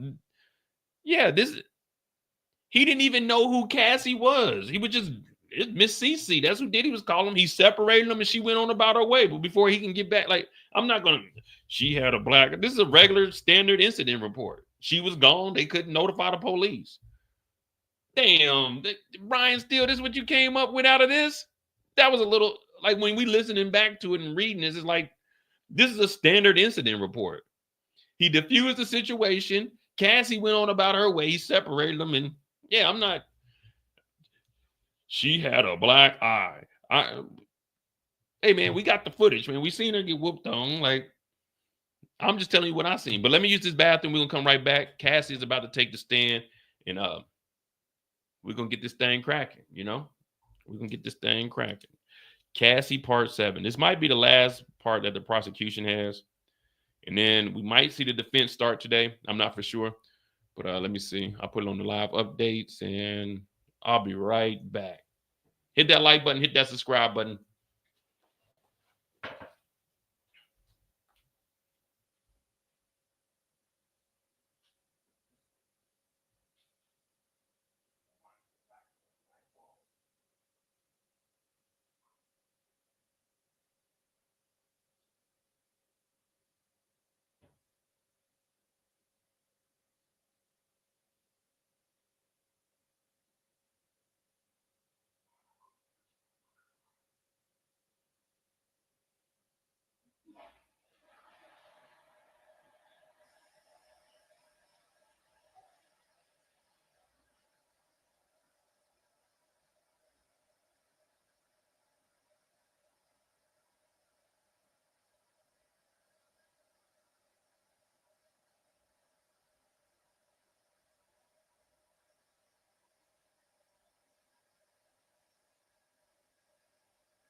All right, we're back. What other channel I'm on? I'm on my other channel, The Mo You Know. Which one are you on? Mo.J? Mo.J is my main channel. We're trying to get this one to 100,000. The Mo You Know is my other channel where I'm chopping all these videos up, and you'll be able to go back and watch each segment of Cassie on the stand. We're just cutting up all the lives, so you can go back and you don't have to watch the whole thing. We're trying to get that to 1,000. All right, so let me get situated, and we're gonna jump into this. I'm Mo.J. This is Diddy, Daily Diddy, Day 3. Cassie on the stand, Day 2. Prosecution should have her finished up today. They just came back after an extended lunch period, and we have Cassie on the stand. So this is where we are right now. 3:15. So we might get the defense today. Now, she did say she was going to finish up talking to Cassie today. Whether that means another break and then finish, we'll find out. But all right, hit the like button, hit the subscribe button. I'm Mo.J. We'll be here every single day covering the Diddy trial for 8 to 10 weeks or however long it takes. I'm putting a lot of effort and energy into this. 5 to 7 hours every single day. I'm cutting back on all my TV shows. This is what we're going to be focused on. We're going to be the subject matter experts. So hit that like button, hit the subscribe button. I'm Mo.J. All right. The judge is talking about, let me see. All right. The judge is back on the bench. The jury is in, and Cassie Ventura is back on the stand. Before the jury came back into the courtroom, prosecutor Emily Johnson clarified, when asked by the judge, that today the government intends to show the jury actually explicit still images that are under seal, not videos. Johnson said the defense may show sealed video footage during Ventura's cross-examination. All right. So, prosecutors are about to show stills. They're going to probably go in depth and be very descriptive with this. The defense is probably going to show the videos because what they want to show is that Cassie was a willing participant. Now, remember, he ain't on trial for being nasty. He ain't on trial for being freak-offs. He's on trial for transportation and prostitution and ex-trafficking. So what we're going to read here, we're going to be respectful. I'll make my jokes when appropriate, but not when it comes to that part. But They're gonna go in detail. So I'm gonna glance over it before I read it out loud. You may see it on the screen, but just bear with us. Just bear with us.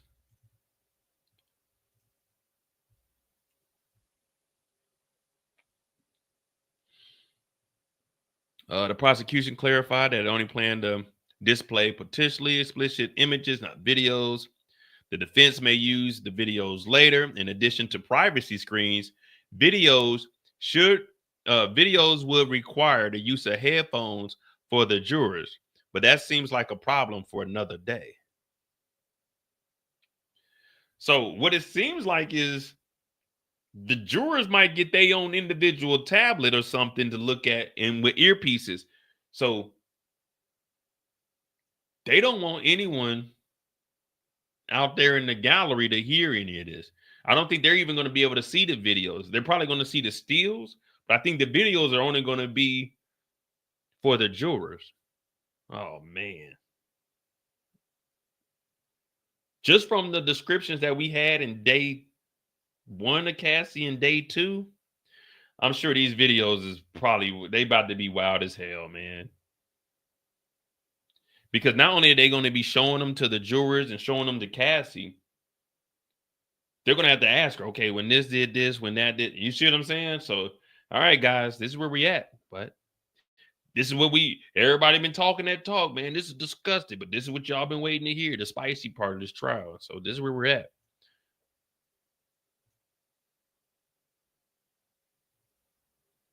Thank you, Winter.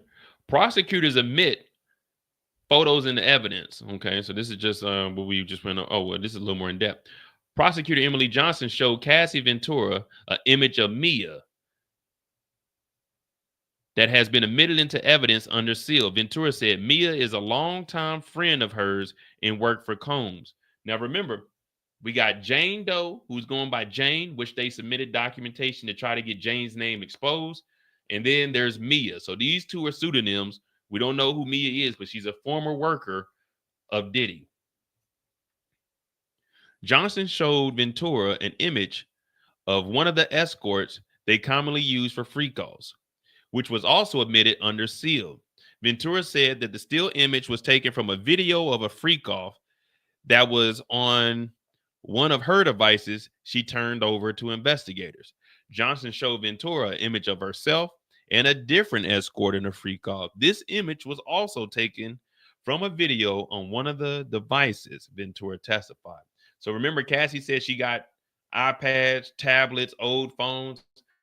So she turned it over, and now they're about to show it. Now, the thing about this is, remember, transportation of prostitution.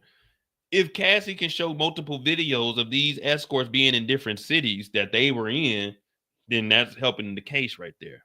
But let's see what we got.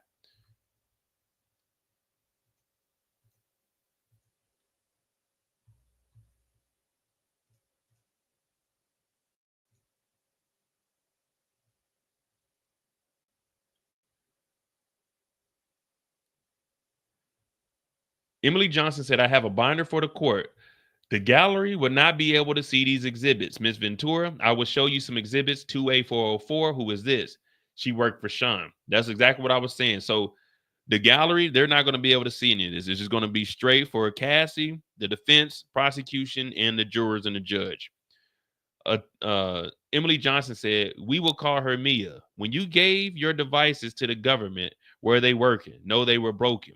Put 602A up for Ms. Ventura and the jury only. What's on your skin? Oil. Oh, here we go. Here we go. Remember what I told you? Even if your phone is broke, unless you put in your hard drive in a microwave, even if you put it in water, they can recover that. Those digital forensics, man, they can work. And especially in 2025, shit, they can find out anything. They don't even give a damn. Cassie is now beginning to look at images of some freak offs that only her and the jury can see. In one, she identified a future witness for the prosecution who has been referred as a pseudonym Mia, but is listed in court papers as victim 4, a former employee who accused Combs of coercing her into X. Ventura is also identifying still images of a freak off of a video of herself having contact with Jules, Dave, and Greg, 3 of the escorts that have been referred to in her testimonies.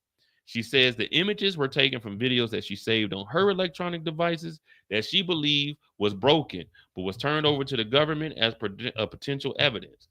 So they got stills. They got stills of 3 different people, which we got listed over here: Jules, Greg, and what was the other one? David. Yeah, Dave, Jules, and Gregory.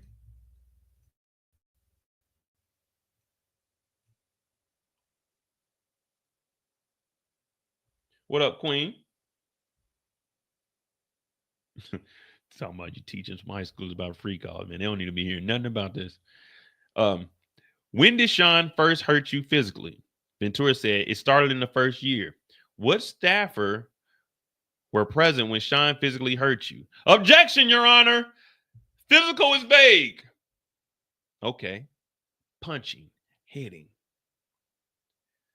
The judge probably said, ask it in a different, ask it in a different way. Because physical is vague. You can't just say, well, it was physical. Like me bumping into you on accident that's physical. When you're trying to get through and someone don't say, excuse me, that's a physical, like, hey, damn, you could excuse me. You know what I mean? Or if you open the door and you accidentally touch someone else's hand, that's a physical. You know what I mean? So they wanted to be more specific because that could have been anything. All right. I like the defense is finally speaking up. We just had a whole hour that they wasn't saying anything, just letting it slide, man. What are they doing? But then again, we did hear the defense said that they need to reevaluate their approach. We ain't got no updates anywhere.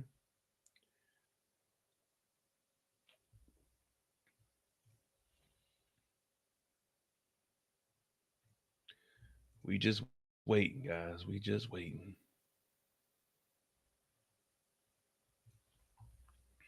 Where my phone at? Yeah, it's about to get crazy. Here we go. They said they're gonna be finished today, so we know they're going all out.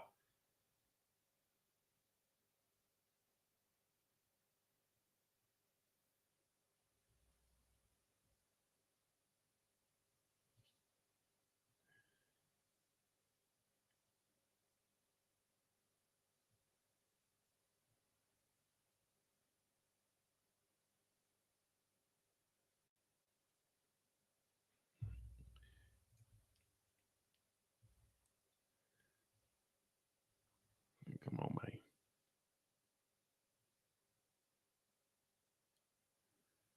man. All right, we still ain't got nothing. Still ain't got nothing.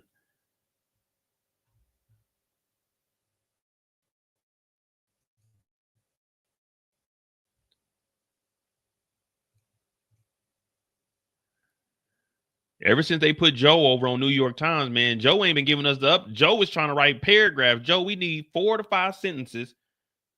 Get this thing over with, man. We trying to figure out what the hell happened. We got oil on. We talking about physical touch. We know all of that, but what does Mia know? What did Mia see? Now, Mia is supposed to be victim number 4. We're probably going to hear from her probably next week or maybe the week after. Hell ain't no telling what the way this process is going.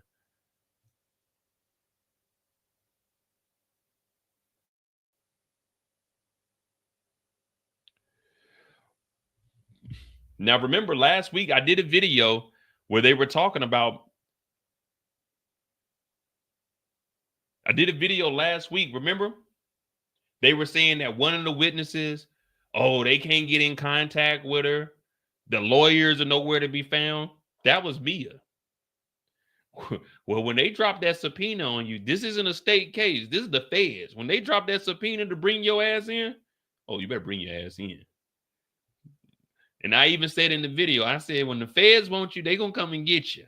And if they can't come and get you, when they find you in 5 to 10 years, if you still living, they ain't forget. They going to hit you with some kind of charge. So Mia is here now. And that's why we had, during the break, they were talking to the judge about, hey, you can't coach her. We sent The Fed sent that subpoena to her ass. She did get on that stand and tell her what you know. What she know? The Fed, what up, DJ? The court is keeping actually explicit images out of the public's view. All right, we got that.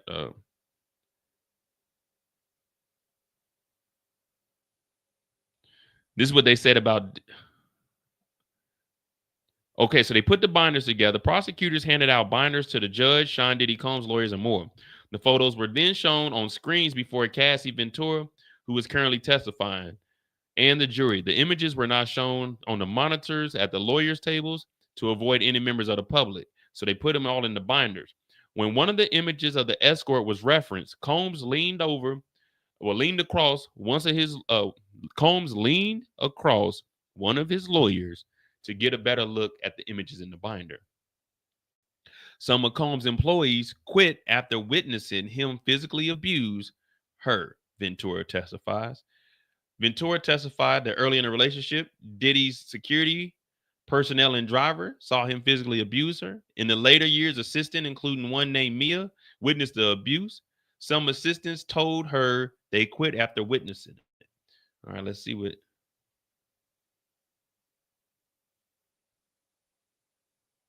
Hey, hold on, Mo.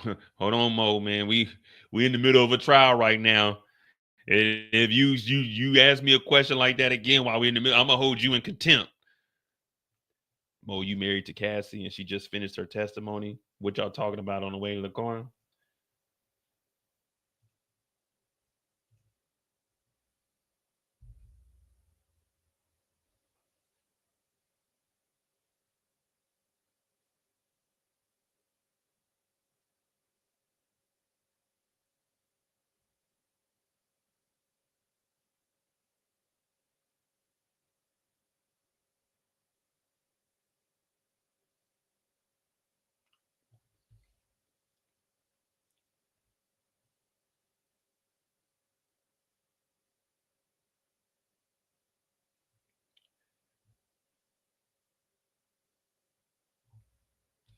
We ain't got nothing. We ain't got nothing to talk about. I heard all of this.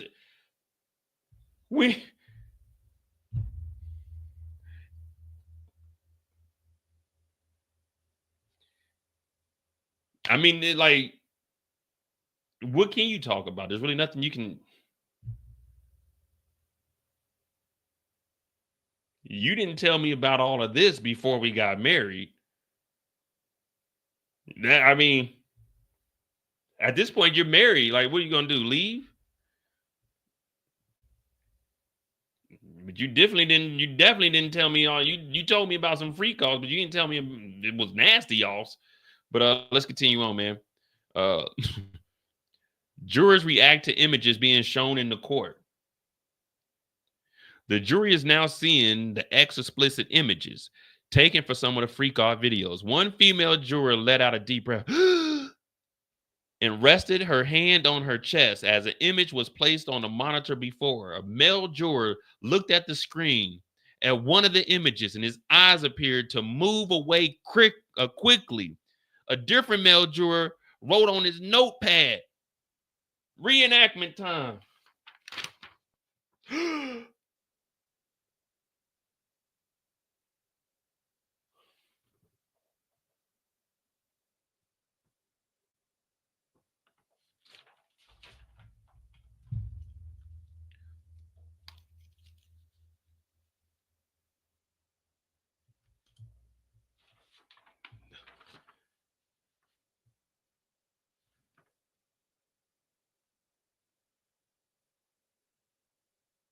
That's not being disrespectful, reenacting what the jurors are doing, is it?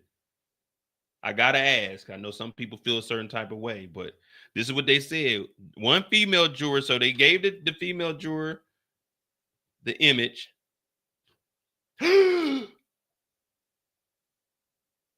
Oh. Another man, he seen it, and as soon as he looked at it, another man looked at it and said, "I gotta write this down in my notebook. They ain't gonna believe what the hell they showing in court today."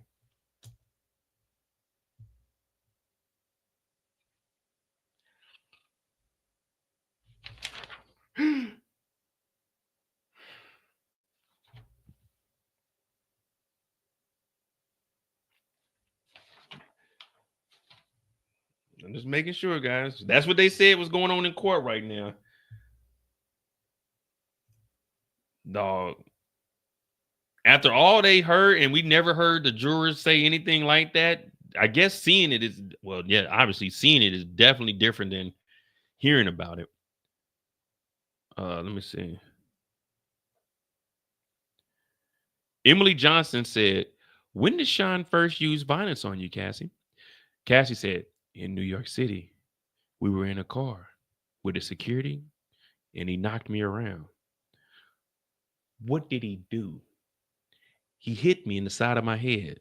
I fell to the floor of his Escalade. Oh, shit. This is probably about to lead up to one of the most filthiest freak offs.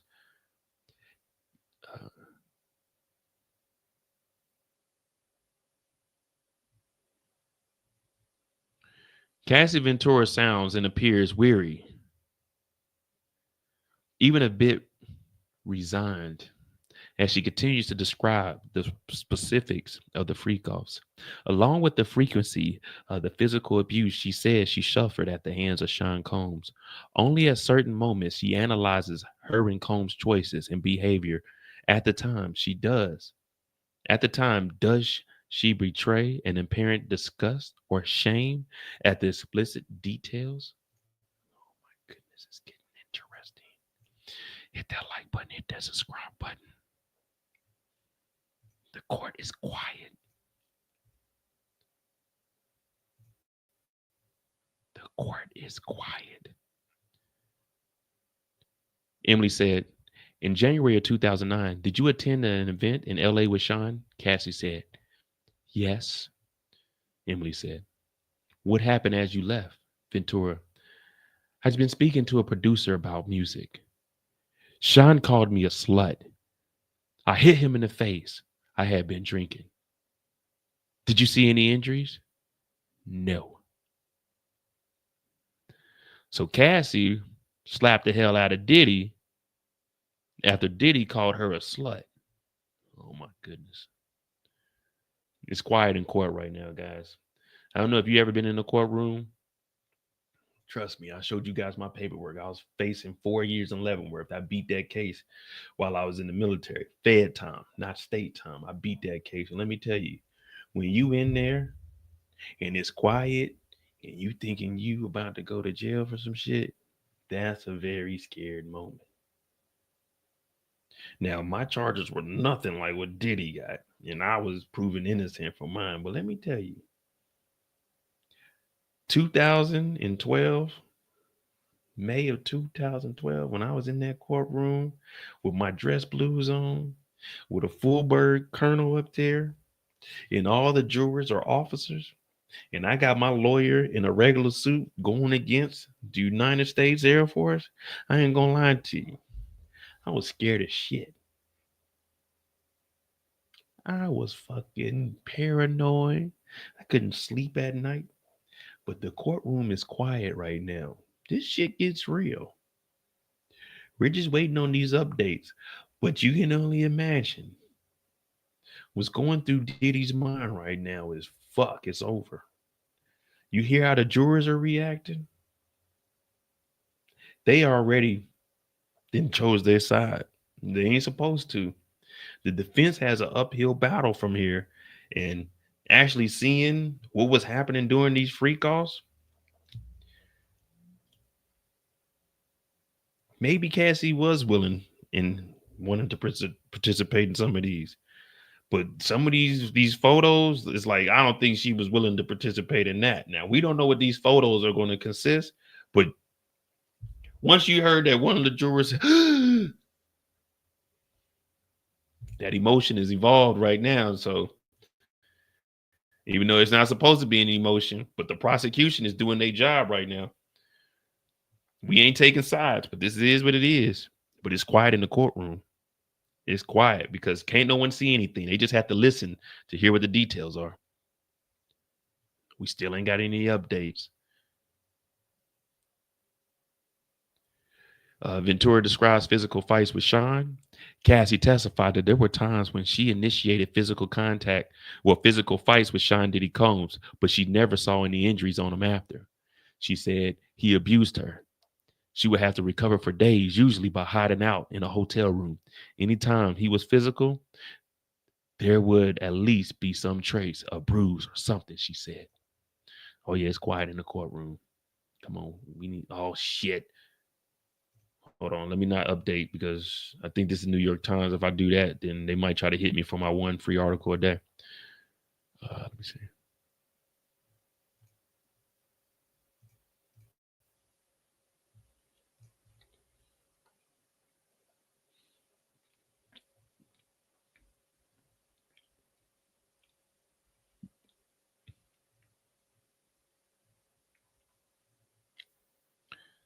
We ain't got no updates. They must be going in detail about something. Let me see.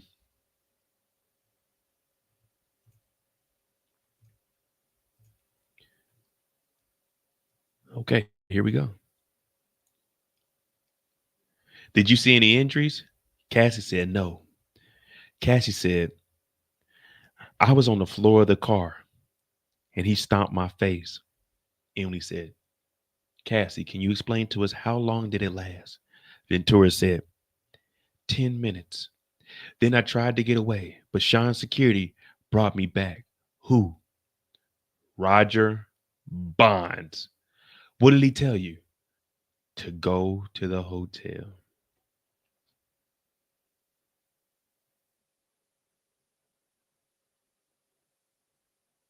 Now, Lisa, he turned down the first plea, so he's not going to be able to change the plea.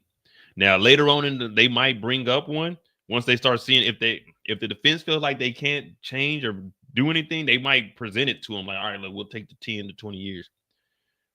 Rick James said Cassie hit him first, but she was abused. Remember, we gotta always reiterate this. This trial is not about abuse. It's not about domestic violence. Diddy's defense, they already admitted that Diddy, he drinks. If he takes the wrong drugs, he'll whoop ass. The defense already said that. That's not what we're here for. Them going back and forth, Diddy's defense was already, it was a toxic relationship, and sometimes they got physical with each other. That's not what we're here for. What the prosecution is doing is saying they're building up the case that it was ex trafficking. If she tried to leave, people said, why didn't Cassie leave? Well, she just told us she left, but security told her, went and got her, told her to go to a hotel. Now, if a freak off ensued after this, if you're escorting her to one place or another place and then having a freak off, we just heard that Cassie tried to leave. So this is what the prosecution, I'm not doing the defense's job. They're going to have to try to say, well, you came back willingly and did all of that. But that's what the prosecution is doing. So we got to, just like when I'm breaking down TV shows, we got to look at it from the prosecution standpoint. What they're trying to, none of us know Diddy. After this trial and before this trial, we don't give a shit what happens to this nigga. Did he go to jail for life? Guess what? Rent's due on the 1st. So I'm just looking at it, and that's how I always do everything. I'm looking at it from the prosecution's point of view.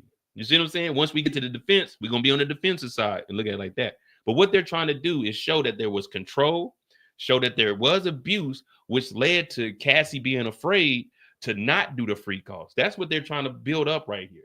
You know what I mean? Cassie's admitting that she slapped him, but this isn't an abuse case. Okay, that was going on, but did you want to do the free calls? She said she did want to do the free calls to make Diddy happy, to please Diddy. You see what I'm saying? Yeah, Cam, they're just building, they're showing a history of Diddy doing this. And then what we heard, she got off the boat, he showed her videos. So this pretty much turns into the ex trafficking of taking her to different places and forcing her to have X. Now, I'm not saying Diddy did that. It's all alleged, but this is where we are right now. We waiting on updates. Hit that like button, hit that subscribe button. Nobody's giving you a play-by-play like your boy Mo is.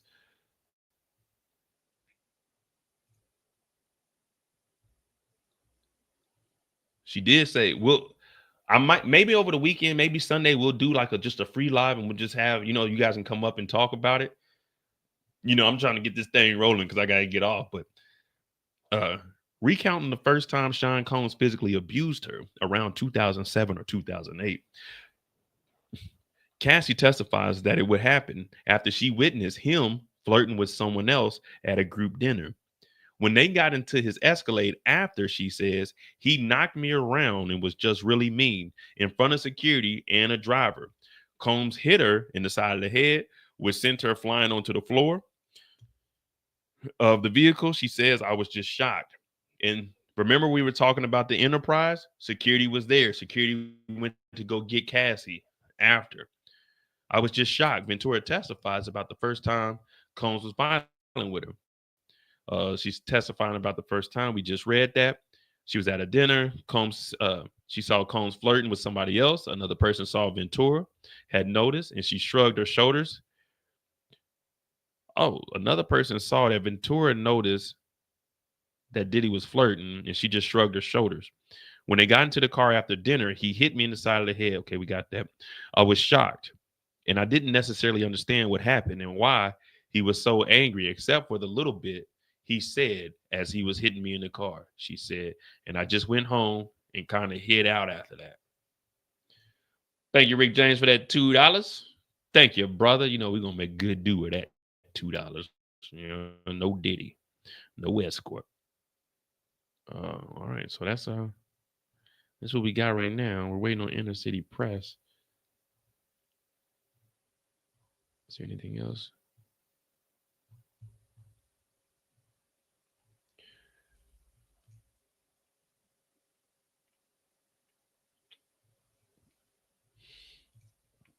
Oh man. All right, guys. We still what? Someone tell me what time? What time is it? 8. So it's what? 1? No, it's 2:30, right? It's 2:30 in the States, East Coast.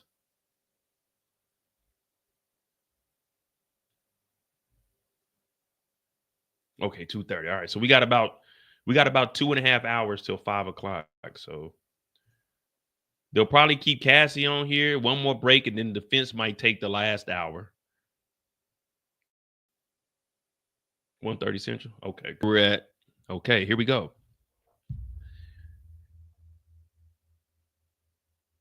After this happened in the Escalade, Emily says, did you feel you could leave the London hotel? Cassie said, no.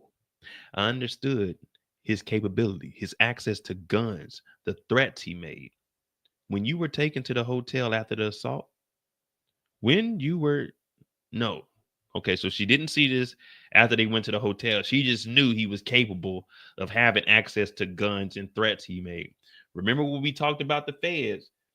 If in a perfect situation, even if they get Diddy on this, they're building it up, Diddy with guns. So the guns that they may have found during the raid, they're just trumping up more charges just in case, because the feds hate losing.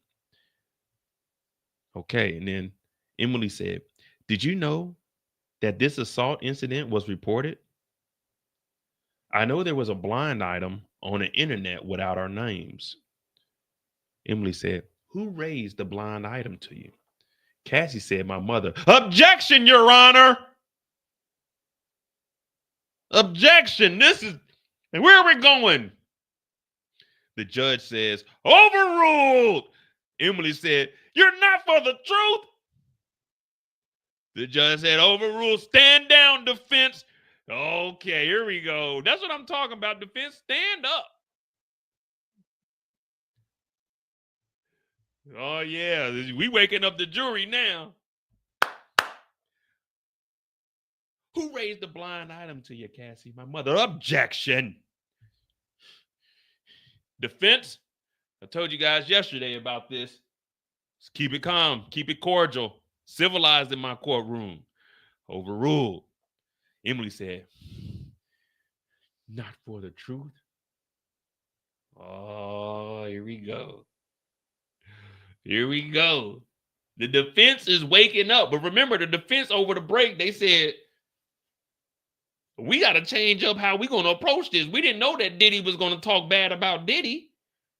We did not know Cassie was going to talk bad about Diddy. We got to take a different approach. Man, what?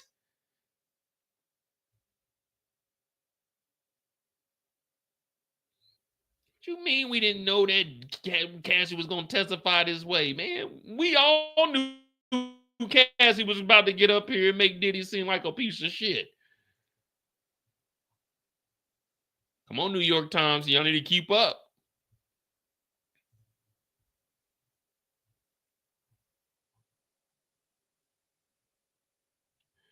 Maurice, thank you for the 10, brother. Diddy and 5. You should have sent 10. You should have sent 10 pounds, my nigga.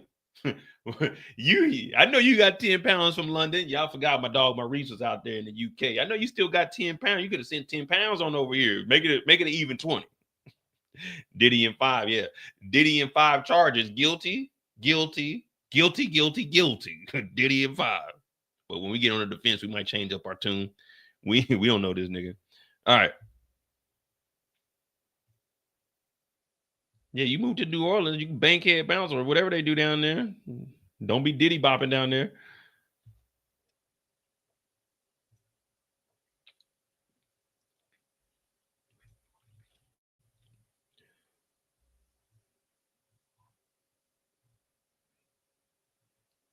Man, I wonder what it's like in this courtroom. All right, here we go. Cassie said, this was before FaceTime was very popular, so I could hide myself. She asked if it was me. Emily said, what did you say? Cassie said, no, I did not want my mother to know something of that magnitude and be in danger. Blind item. Blind.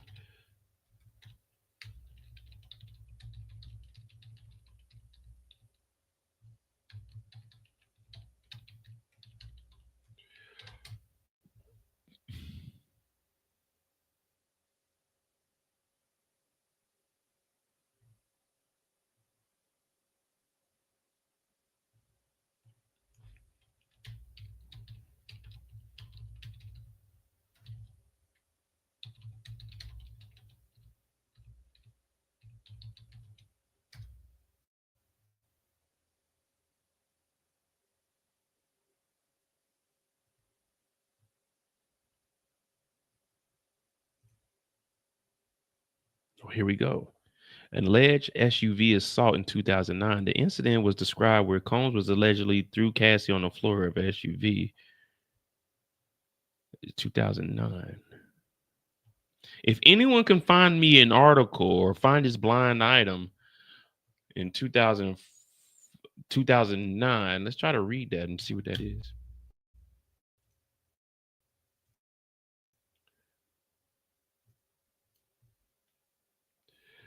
Yeah, I really did search blind item because when you put in the keywords, when they're giving a description, it could potentially say blind item, but that's why I went and copied all of that because I knew we'd be able to find it like that with Cassie testifies 2009. Comes allegedly through the floor, 2 takeaways, Arts and culture. Yeah, see.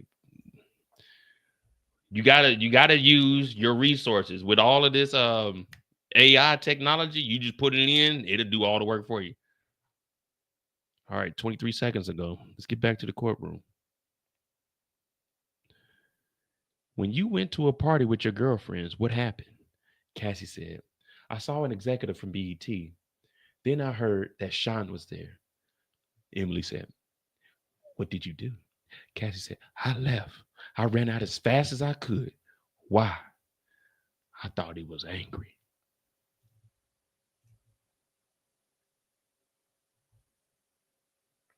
Yeah, media takeout, man. I used to look at media takeout. Like, man, this is some wild shit. Testifying about another time she was stomped out and beaten by Sean Combs, Cassie recalls being made to hide out in a hotel for a week so her visible wounds could heal. Ventura wanted to go home to her mother, she says, but knew she was not allowed and that it wouldn't be safe. I understood Sean's capabilities, his access to guns, the threats he made prior to that, she says. I was privy. Later, Ventura's mother shared a so-called blind item in the online gossip press, recounting the details of an assault, asking if it was referring to her and Combs. I didn't tell my mom the truth because I was ashamed, Ventura says. I also didn't want to put my mother in danger for knowing the magnitude. Let me see. Diddy.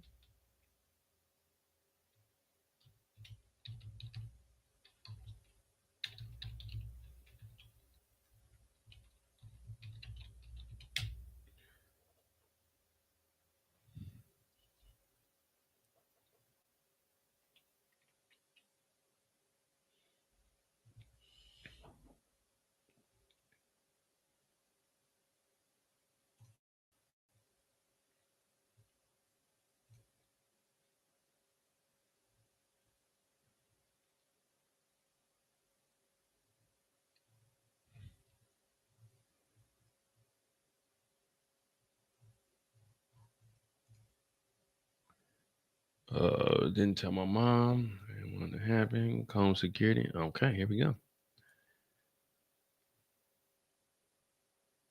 Combs security team once chased after Ventura after fight, she says. Cassie is describing another time that Sean Diddy Combs was violent with her.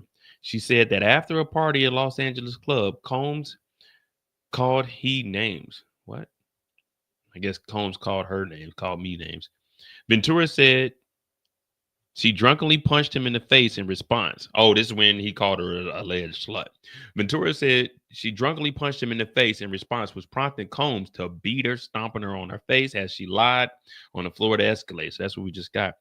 When they got to the house, she said she jumped out the car and tried to run down the street, but Combs security eventually caught up with her and brought her back into the house.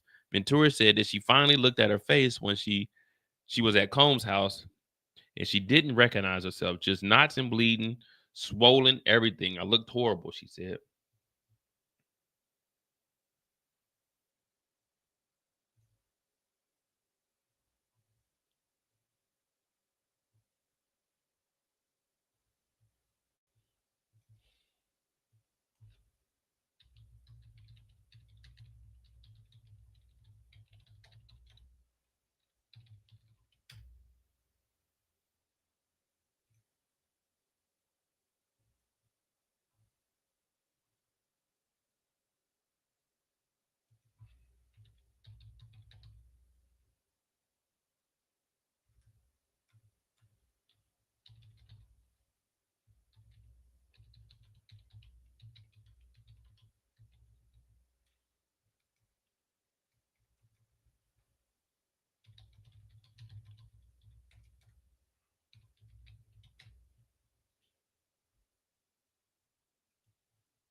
I'm just remembering all like videos and stuff, guys. We're gonna bring this stuff up. We're gonna try to. Okay, Emily said, "Did he come to the hotel where you were staying?" Cassie said, "Yes. He beat me up and called me names. My face was bruised. This photo, who is it?" Ventura said, "Scott, Miss Cuddy, known as Kid Cuddy. We dated in 2011. Emily said, "Did Sean find out?" "Yes, in my phone." All right, guys, we're about to get to the alleged bombing of Kid Cudi's car.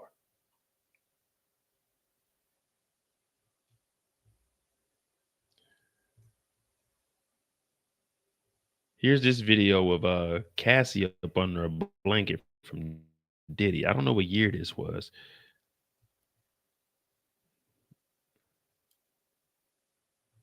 Let's see if we can play it.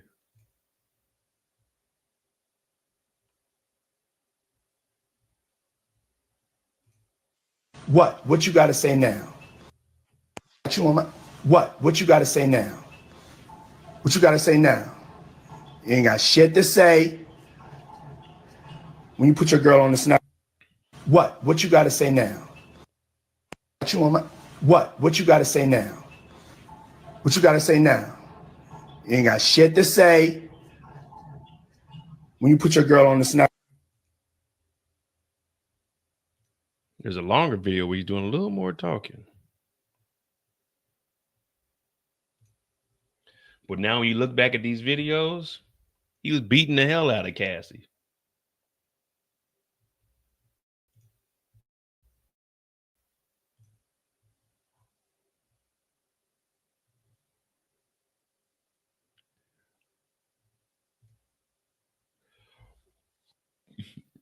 No, he wasn't charged with false imprisonment, no.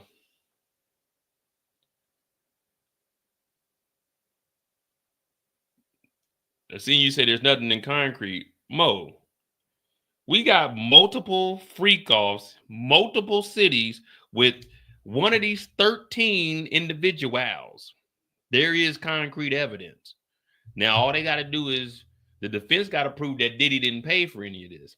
But if Cassie can prove that Diddy booked a flight for one of these individuals to come out to have a freak off in a different city, it's over with.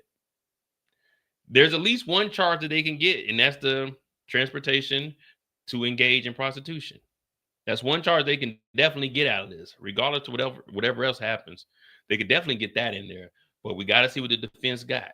We got to see what they got. And it's day 3. We can't say, oh, such and such is winning, because they might come in here and knock this thing off the hinges, which I wouldn't be against, because I do want to see. I want to see how these lawyers are in court. Again, I don't know neither one of them, the witnesses or Diddy. The lawyers, I'm impressed with that. You know what I mean? I like watching that type of shit. So that's what I want to see. That's why whenever you hear me say objection, I like hearing that. I like hearing the judge getting on the lawyer's asses, and then the lawyers proving the judge wrong. That's what I like to see. That's really one reason I want to cover this. Because as I said, man, at the end of the day, once Diddy is either guilty or innocent, rent still due on the 1st. Matter of fact, that's in 2 weeks.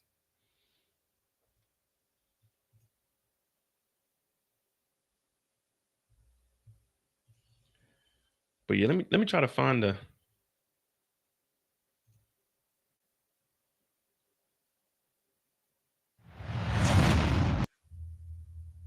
The cooler TV. So since the Diddy video came, Diddy is right there. Clip that y'all went to the damn police, which she probably, and now they getting looked at a little different. So in this video clip, man, y'all get on the.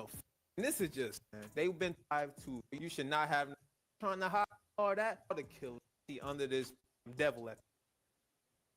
Niggas, all you fake. All right, I ain't gonna be able to find it, but we seen it and we heard it. But yeah, he was talking about like going out and running and stuff. And she wasn't trying to do that shit, man. She had her face fucked up. Okay, here we go.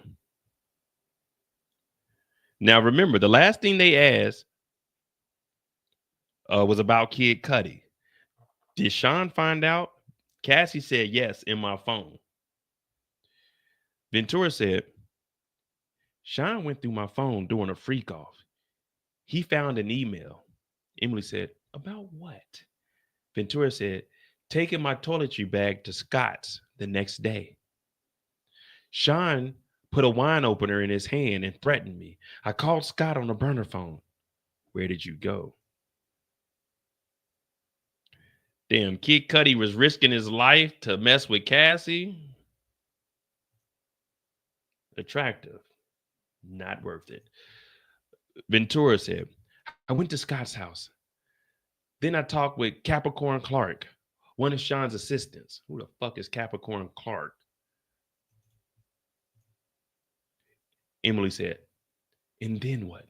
Cassie said, I went to the house Sean was staying at. He told me he would release the videos and hurt Scott. And hold on, what videos?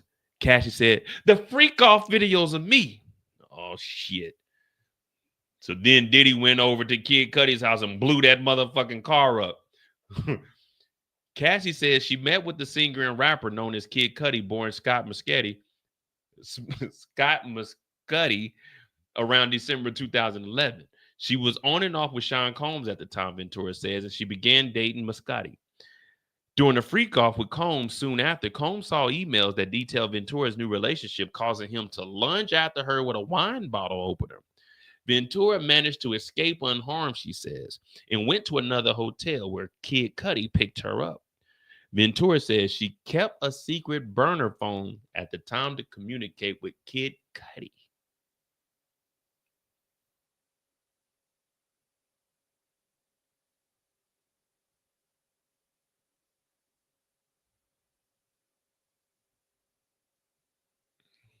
Okay. So when Kid Cudi, remember, Diddy got security all throughout the city. Diddy got police allegedly on his payroll. I won't say on his payroll, but he knows some people that know some people that know some people. Hell, he had the key in New York, and both of their asses crooked. But Kid Cudi came and picked Cassie up. Somebody probably told Diddy, yeah, that's Cudi car right there. And you know Diddy, blow Playboy's car up. Blow that motherfucker up.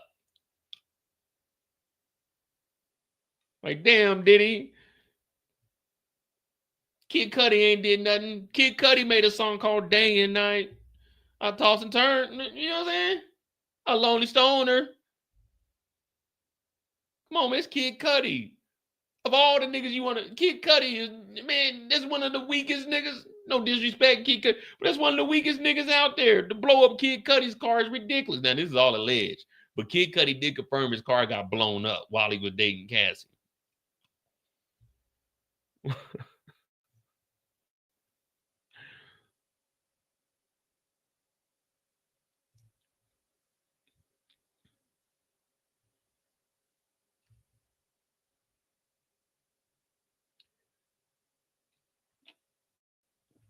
MS said, keep the transcript up.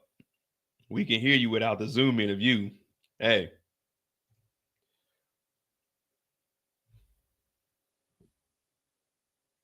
What that say right there? What that say right there? You gonna see me on my channel. If I'm doing a 7-hour live, 8-hour live, you gonna see me on my channel.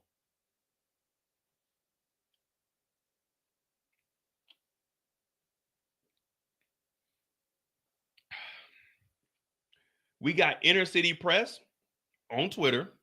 We got CNN.com/entertainment. We got New York Times, Sean Diddy Combs. But you gonna see me. I'm not about to be on here 7 hours and y'all niggas don't know who the fuck this is. Y'all not about to just be reading. Y'all not about to be looking at this all night. This my channel. This my time to shine. I'm doing the entertaining. Y'all gonna see who the fuck I am. If you don't want to see this, then tune in when I put the YouTube shorts up on my other channel. But you gonna see me at least every 5 minutes. I'm gonna show my face now. It's either y'all gonna see this or you gonna see this. You don't want this nigga in your dreams. You gonna see me. The hell with that transcript. You can hear me. You gonna see me.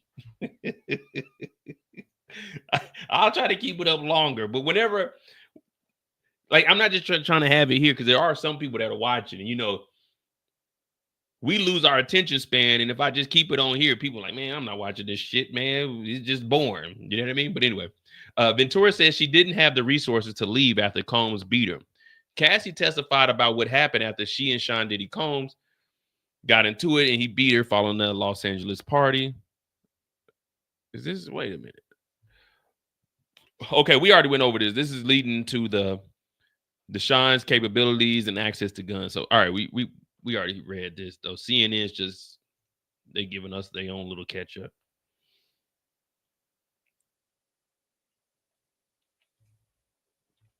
I'm just saying, y'all going. I'm doing 10 weeks straight of the Diddy trial. We gonna see me. We gonna see me.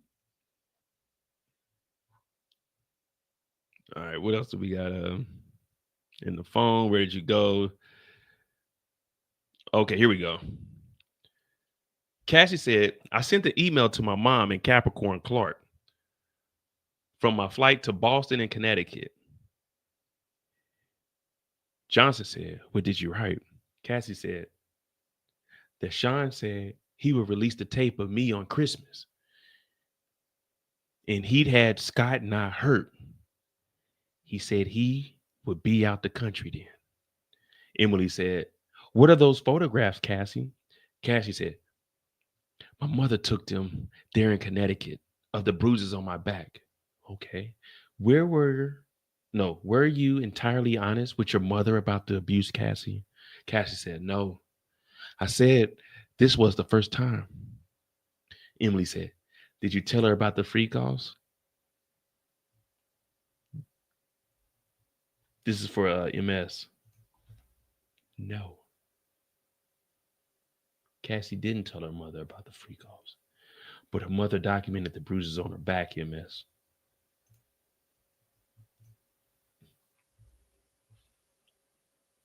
What up, Clarissa? Yes, I mean, so she got the itinerary from Boston and Connecticut. Let's see who what's his name? Capricorn Clark.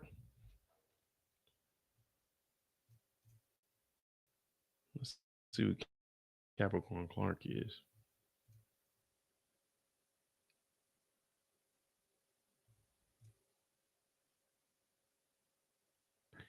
I think I've seen Capricorn Clark before.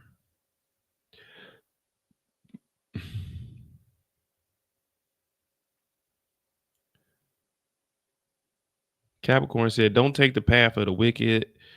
Don't follow those who do evil. Stay away from the path. Don't even go near it. Turn around, go the other way. Proverbs 4:14. Doors be unlocked. Capricorn Clark, Diddy.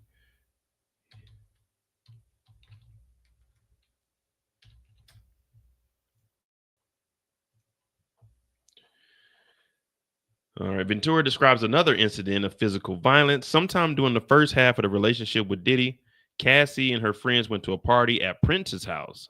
Oh, I know they wasn't acting a fool at Prince's house. Y'all know Prince, my cousin. What up, Kirby? What up, Kirby? Kirby got a YouTube channel, guys. This might not be appropriate for you, Kirby, but you know what I'm saying? I'll see you tomorrow, my brother. Ventura described another incident of physical violence. Sometime during the first half of her relationship with Sean Diddy Combs, Cassie Ventura and her friends went to a party at Prince's house, she testified. She said she didn't tell Combs about it because she thought he wouldn't let her go. Once she arrived at the party, Ventura caught a glimpse of Combs and could tell he was angry. So she said she ran out as fast as she could. Combs later burst into the room at the hotel Ventura was staying at. She said they went into the bedroom so her friend who was sleeping on the couch wouldn't hear anything. Oh, so when we read it the first time, I thought they were saying that Cassie was the one on the couch, but the friend was sleeping on the couch. So Combs later burst into the room at the hotel Ventura was staying at. She said they went into the bedroom so her friend who was sleeping on the couch wouldn't hear anything. He beat me up in that room, she testified. He was throwing luggage at me, just calling me all kinds of names. Ventura said she had bruises on her face and knots on her head afterward. This is when they jumped on Diddy's back. I thought Cassie was the one sleeping on the couch, but it was the friend.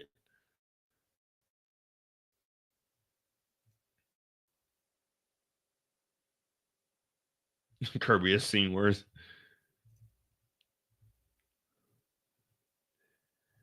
Ventura said, is it possible to take a break? The judge said, yes, we'll take a break.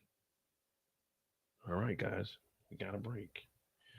We got us a stopping point here, 350.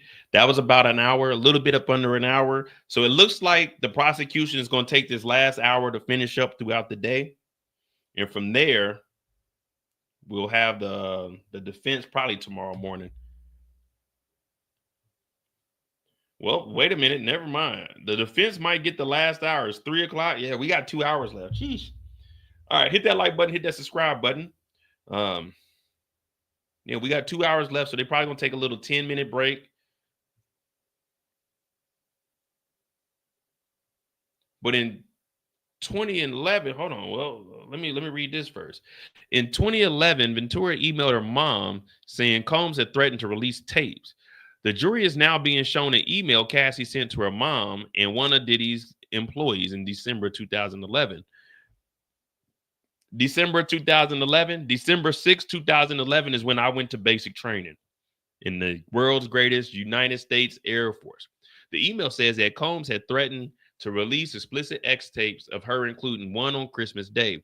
In the email, Ventura also said Combs threatened to hurt her and Scott, aka Kid Cudi, also known as Kid Cudi, who Ventura was dating at the time, but not with his own hands. Combs said he'd be out the country when it happened, she said in the email. All right, so now we're at a stopping point. Let me see how long this break is. I think the break is probably gonna be like a 10-minute.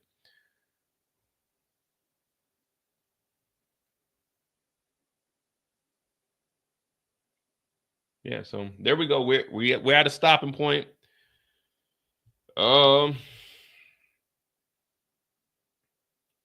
They're showing a history. They're showing a pattern of Diddy being abusive.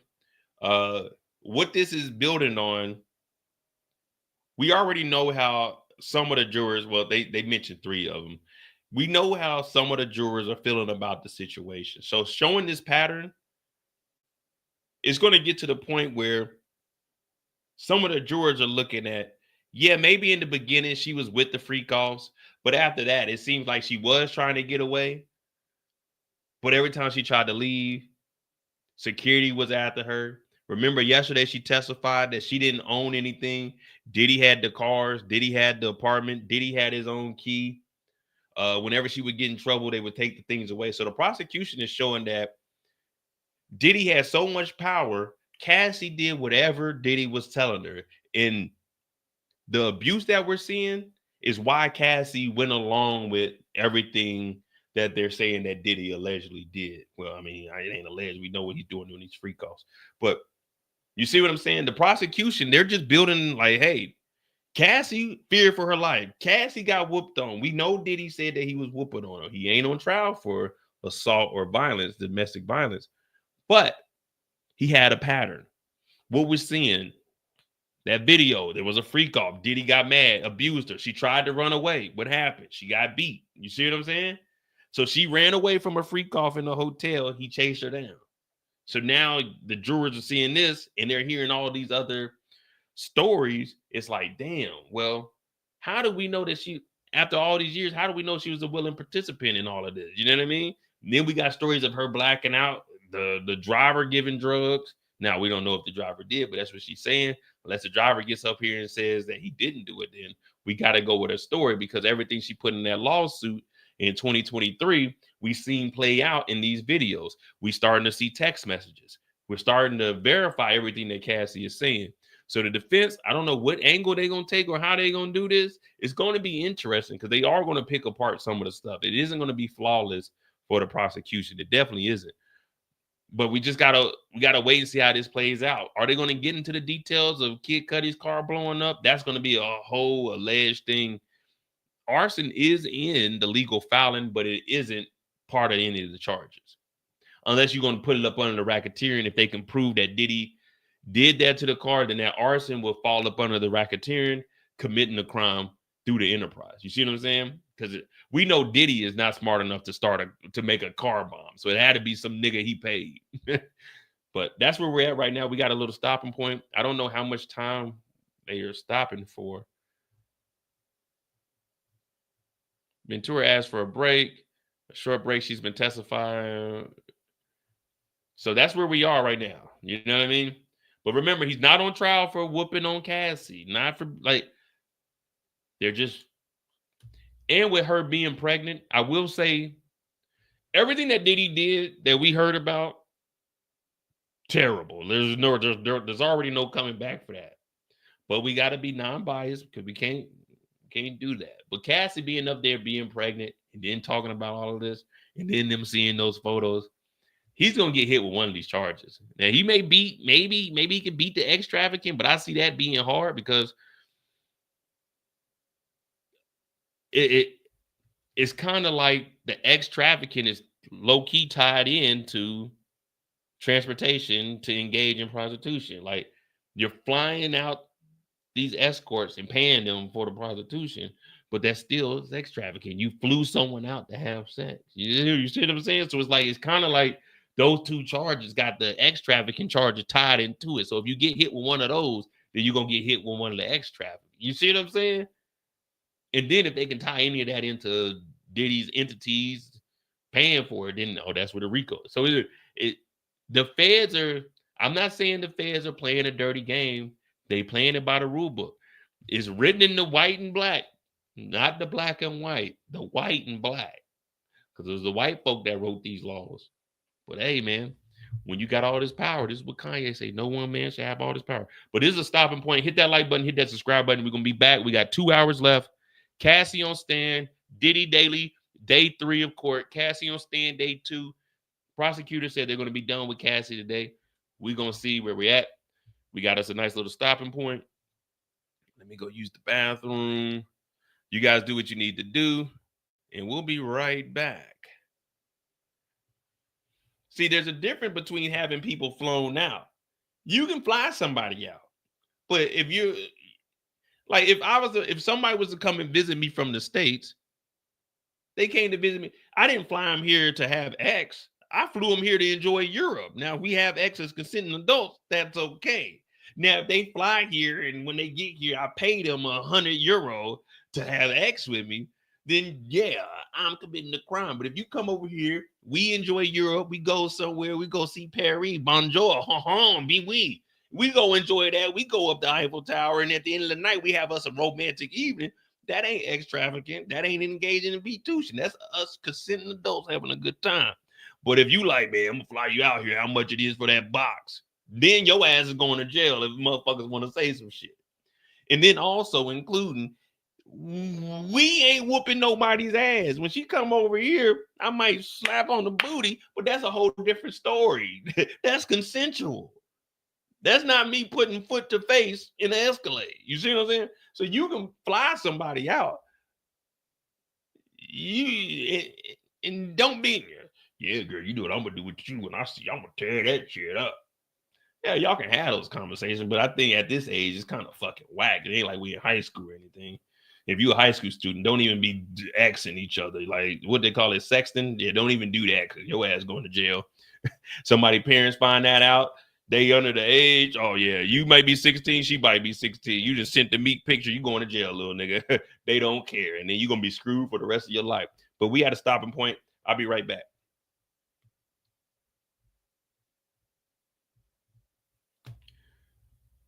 Oh yeah, well, I'm not flying nobody out at all. You know, I got women that hit me up. When I'm gonna come see you. Whenever you book a flight out, this motherfucker, I got work in the morning. Hit that like button, hit that subscribe button. I'll be right back.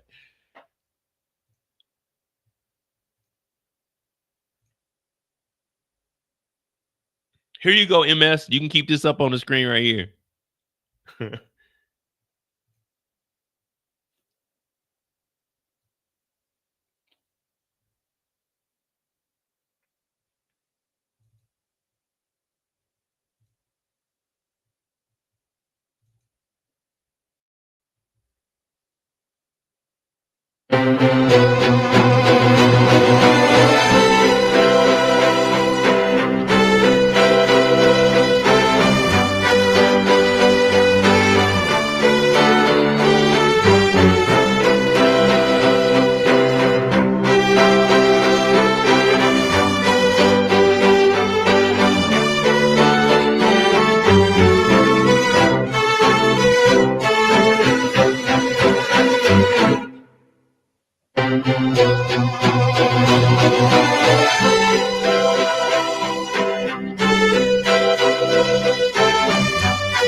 Coming into the home stretch, guys. The home stretch.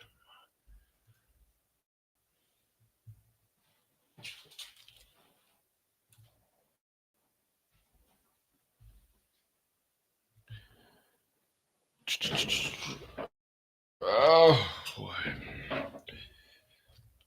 42, Cassie part 8. So Cassie got 8 parts. Part 8.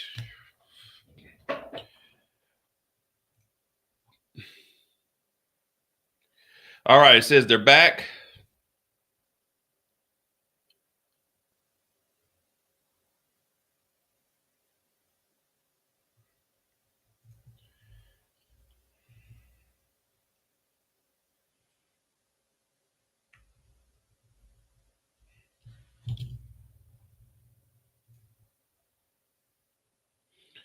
What up, Alma? All right, here we go.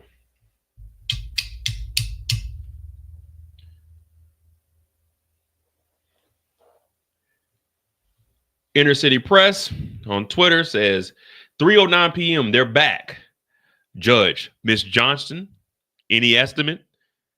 Emily Johnson said about an hour more. The goal is to finish the direct and allow the start of cross-examination today. The judge said, bring the witness back in and then the jury back in. All right. We about to get to the nitty-gritty. So we got about an hour left for Cassie.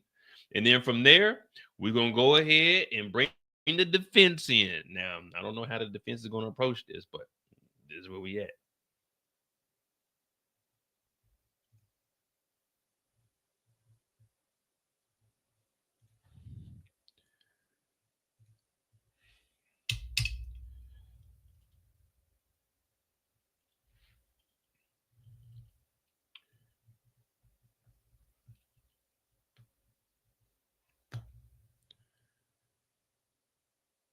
All right. Just waiting on the updates now. All right. Analysts said why the jury's reaction to seeing explicit images at a trial matters. The jury on Wednesday was shown actually explicit images taken from some of the freak-offs videos while Cassie Ventura was on the witness stand, sparking a reaction from several jurors. If I were at the defense table, I would be very concerned because a picture speaks 1,000 words, legal analyst said. Trial attorney and podcast host Mercedes Cohen. Oh, we need to find out who Mercedes Cohen is, and we need to try to get Mercedes Cohen on the channel. They told CNN Cassie was describing it in direct examination. Now you can see it in a picture. These still images, Cohen added, are graphic enough to show and really hit home that Cassie was not in a relationship as a consenting adult. That's what we were talking about, building a pattern. The actually explicit images that were shown are out of the view of the public inside the courtroom, seen by the jury via binders that the prosecutors prepared and on screens seen by Ventura and the jury. When the images were shown, to the jury, one female took a deep breath, rested her hand on her chest, while separately a male juror looked at the screen at one of the images and his eyes just appeared to move away quickly. So that's where we're at.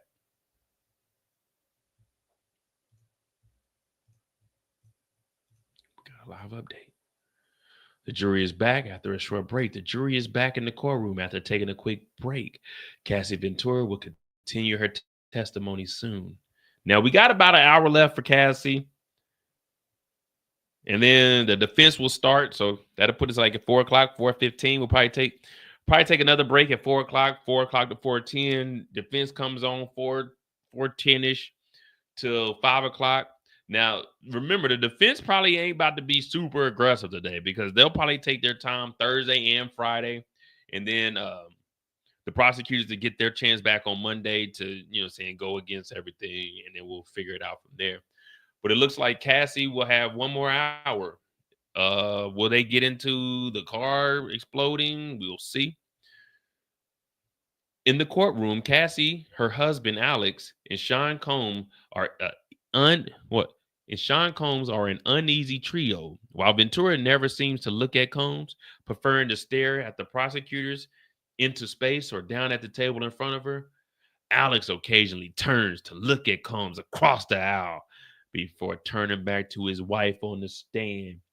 Alex is a tough guy in here. Alex is standing by his wife. He looks over at Diddy, but as soon as Diddy looks at him, he looks away and he looks at his wife. Combs usually sits with his hands clasped on his lap, occasionally writing notes to his lawyers. Man, do y'all think we can beat this case?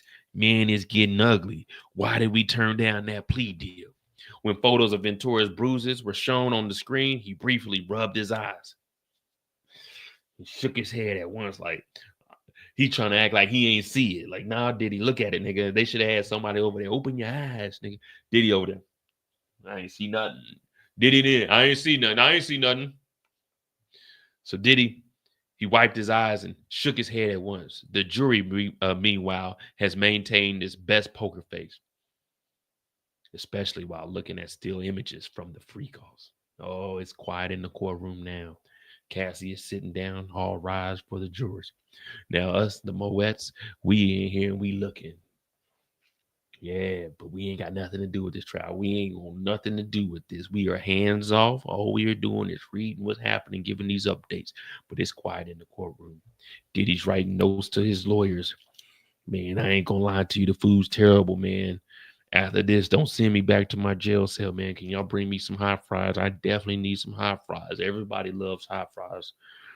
Diddy is trying to figure out how they're going to attack this. We know that the defense during lunch just got hit upside their head, which means they probably weren't prepared. Brian Steele, hell of a lawyer. But let me tell you something.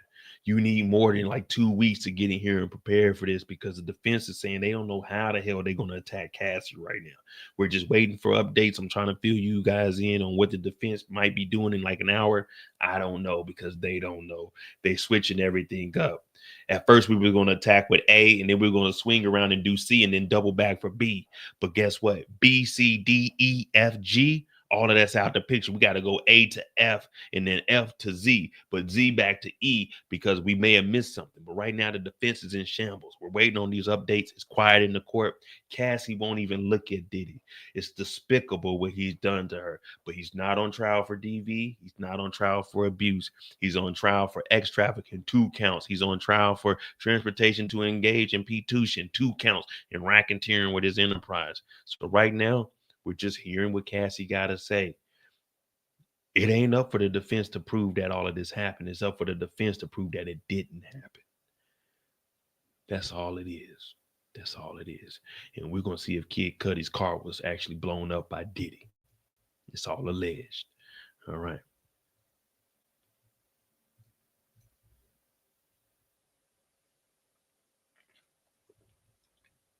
If I was in the courtroom, I'd ask the judge, can I take a sip of some drink? It's getting ugly in here. Right now, we're just sitting around waiting. But this is probably meaning that they're going to give us maybe like 3 or 4 updates at once.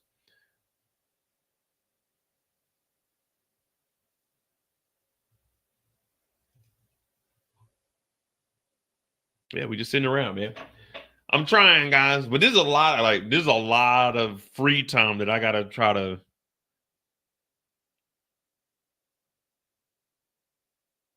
Oh, we got updates. What are we doing? We y'all BSing. All right, here we go. Emily said, where did you go after Connecticut? Cassie gonna say, I went to see Sean. He was in Arizona. His son, college. I told my mother I was going to LA for work. Did Sean talk to you about Scott, aka Kid Cudi's car? Cassie gonna say, Sean said when he wanted Scott's friends to see Scott's car blown up. Cassie said, Sean said he wanted Scott's friends to see Scott's car blown up. Emily said, this is how I'm imagining Emily up there. Emily's up there.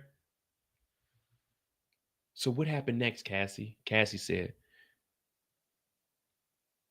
Sean said he wanted to see Scott's friend's car blown up. That's very interesting. And then Emily went like this. She put her hand on the stand. This is just what I'm getting inside of information. She put her hand up there where Cassie's at on the stand.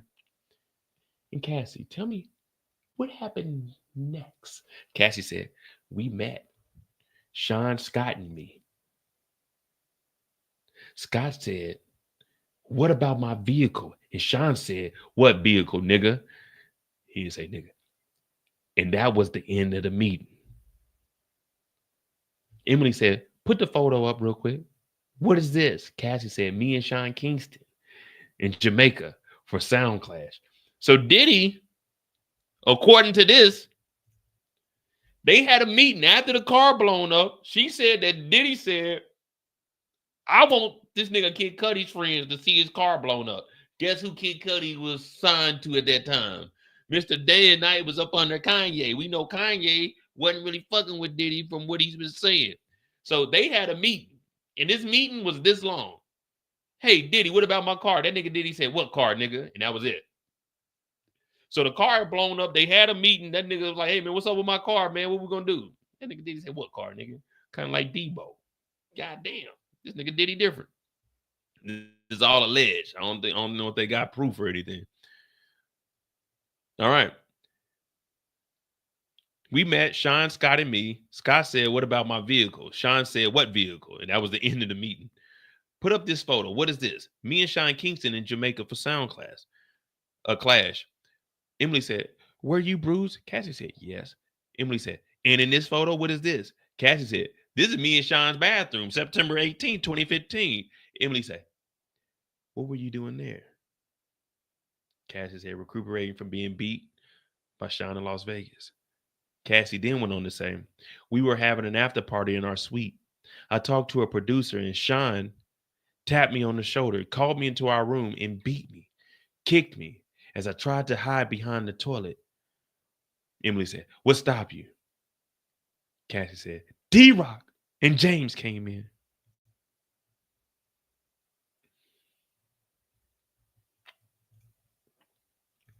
So they were in a after party at the suite.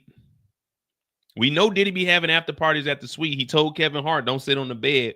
And he also said that him and Usher used to wrestle over the Frosted Flakes, which is extremely crazy. That Diddy, what car? I might make a t-shirt. What car? So she was saved by D-Rock and James Cruz, who was her manager at the time.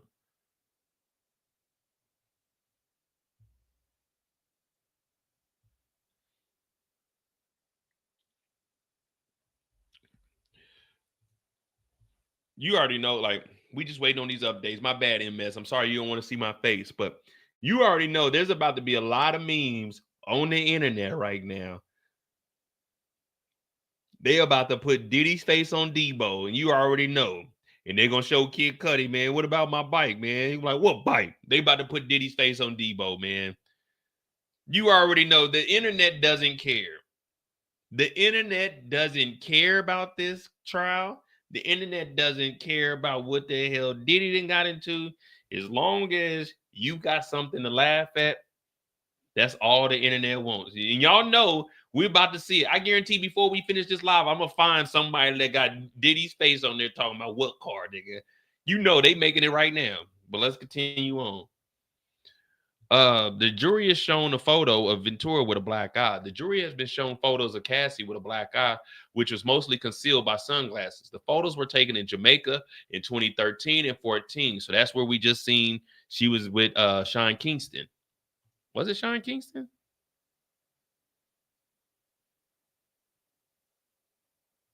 No, it was me and Sean in Kingston. Oh, so she wasn't with Sean. My bad, I read that wrong. I thought it was saying Sean Kingston. But they were in Kingston. Ventura testified that she doesn't remember exactly how Diddy gave her the injury, but she recalled hiding from Combs underneath a tractor with a friend for several hours. What the hell? What up, OT? The realist is in the chat. That's my dog, man. Y'all show my dog OT some love. Hey, OT, what car? All right, so here goes more in depth for the the Diddy and Kid Cudi situation. Back on the stand, Cassie testifies that she broke things off with Kid Cudi, aka Scott, the rapper, after Sean Combs' threats against them near the end of 2011. Too much danger, too much uncertainty of what could happen if we continue to see each other, she says. Combs has said he would blow up Kid Cudi's car, Ventura says, and that Combs wanted Kid Cudi's friends to be present when it happened. The next time she saw Kid Cudi was at Soho House during a meeting with her and Combs. What about my vehicle? Kid Cudi asked, according to Ventura. Diddy said, what vehicle, nigga? And that was the end of the meeting. No, man, let me find out, Kid Cudi. Well, let's be real. If a nigga got the power to blow up your car, that's not a nigga you want to have any issues with. At that point, my bad, you got her, Playboy. You know what I mean? Like, let's be real. We can joke around about this situation, the Debo memes, but if a nigga blows up, it's one thing for a nigga to do a drive-by, shoot up your house. It's one thing for a nigga to sucker punch you when you out. But if a nigga has the resources to blow up your fucking car, that's a beef I think you want to stay away from. Like, when he said, what car? You right, what car? You know what I mean? There's nothing you can do at that point. If a nigga blows up your car, you know what? You right. I was tripping. Now you got to look at Cassie. Like, why was you even hollering? You know you got a nigga at home. What happened to people being faithful? You know what I mean? Like, you got to look at Cassie and say, this nigga is this nigga different. Why would you come to me with this shit? Why would you want to flirt with me when you know that Diddy is capable of blowing nigga shits up? Like, Kid Cudi you can't beef with Diddy. And at this time, he was on the verge of being a billionaire. But hell, a nigga with $1 million compared to 1,000 errors is a huge gap. But 100 mil to maybe Kid Cudi's like 5 to 10 mil. Yeah, there's nothing Kid Cudi could do here. We can make jokes. Oh, I would have told Diddy. Yeah, you would have got your ass slapped or something. We know what Diddy is capable of. But this is wild.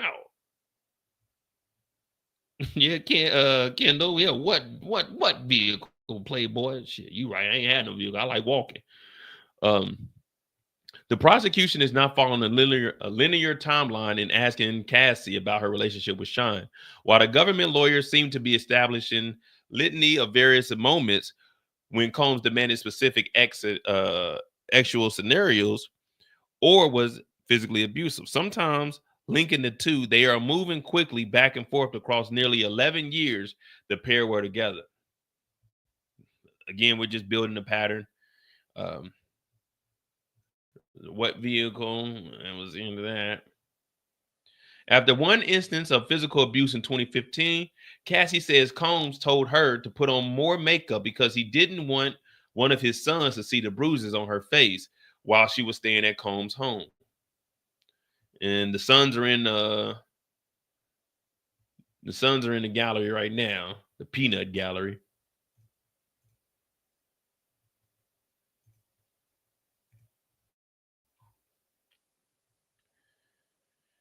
Okay.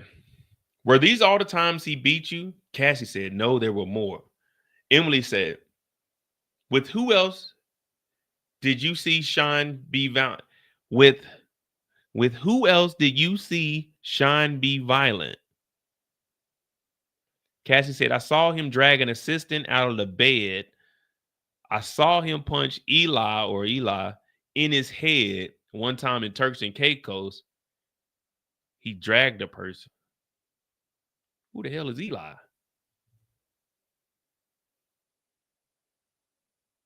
Blowing up a car would be up under the arson, which would fall up under the RICO. Because, and the reason it will fall up under the RICO is because put a 1 in the chat if you think Diddy is capable of rigging up a bomb. Put a 2 in the chat if Diddy would have to hire somebody to do that. Put a 1 if you think that Diddy was out there putting a bomb up under a car. Put a 2 if you think Diddy had to hire somebody for that. So that's where the arson comes from. That is, it wouldn't be an attempted M if nobody was in the vehicle. I think the vehicle was outside and Kid Cudi was in the house from the story that he was saying. Matter of fact, we got time today.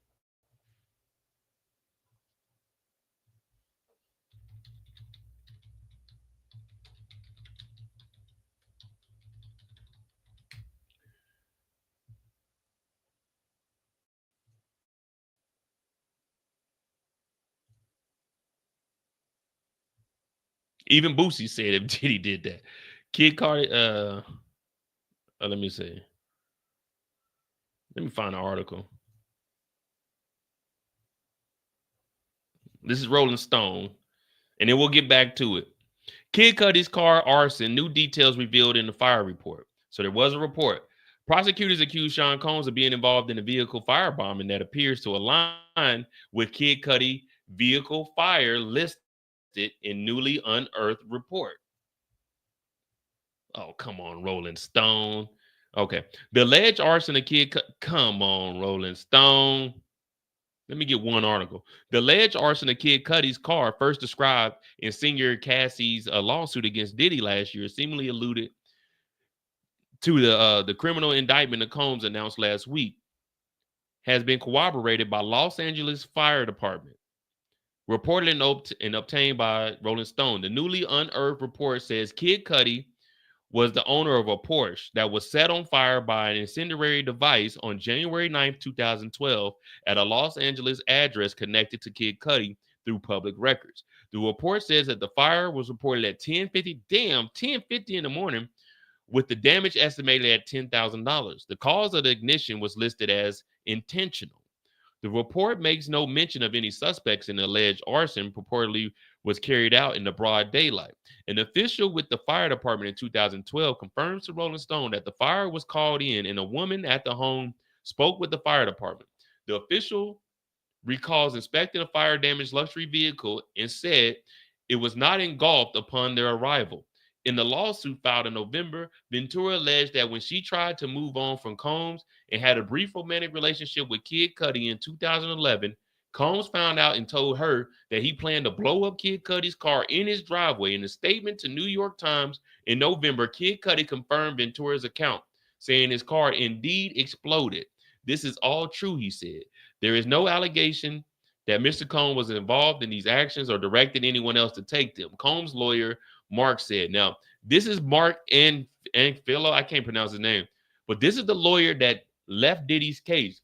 He's the one that said Diddy was going to take the stand, and he was like, this isn't a good idea. He quit Diddy's case. When a lawyer quits your case and they're getting paid millions, it's probably because they know you done fucked up too much. So Mark left, and he was originally Diddy's top lawyer. This is where Tina Garagos came in, whose father is working on the Menendez, who was actually a lawyer for some high-profile people. I'm going to call them characters.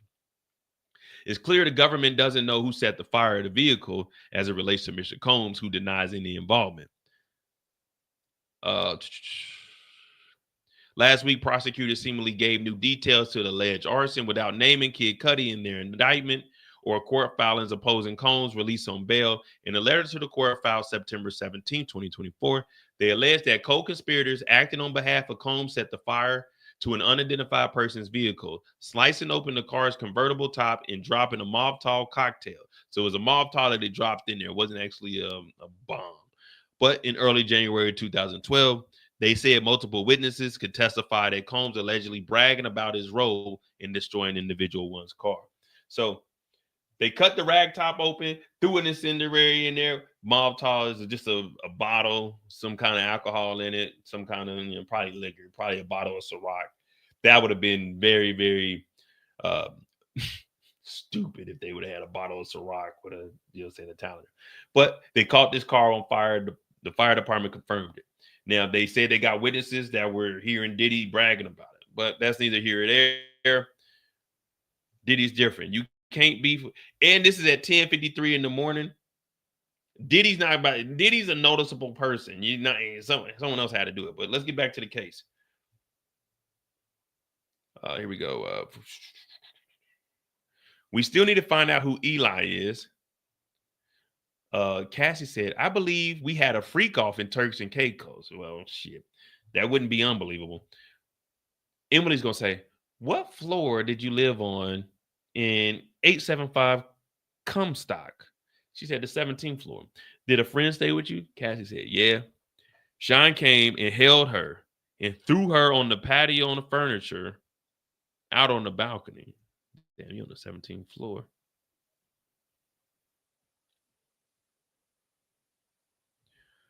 Sean came and held her and threw her on the patio furniture out the. Okay, I thought she was just saying she. Man, when I was reading that, I thought they were saying Diddy threw her off the 17th floor. I'm gonna say, wait a minute, that can't be right. I know he ain't. If he did that, we need to be pressing charges. But she stayed with a friend, and Sean came in and held her and threw her on the patio furniture out on the balcony.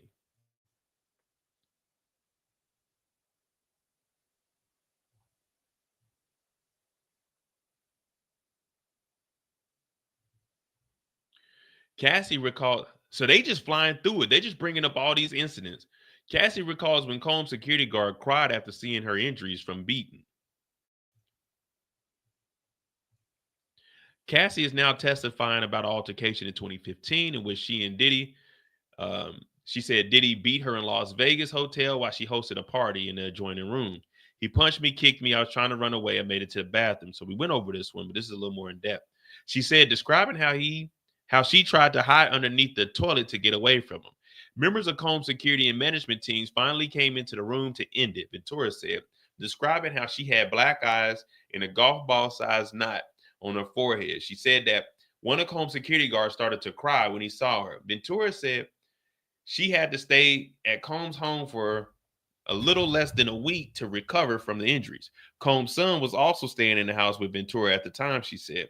When Combs saw the injury during a FaceTime call, he told her to put on more makeup so his sons wouldn't see the injuries. That's the same thing we just read here. That was 9 minutes ago.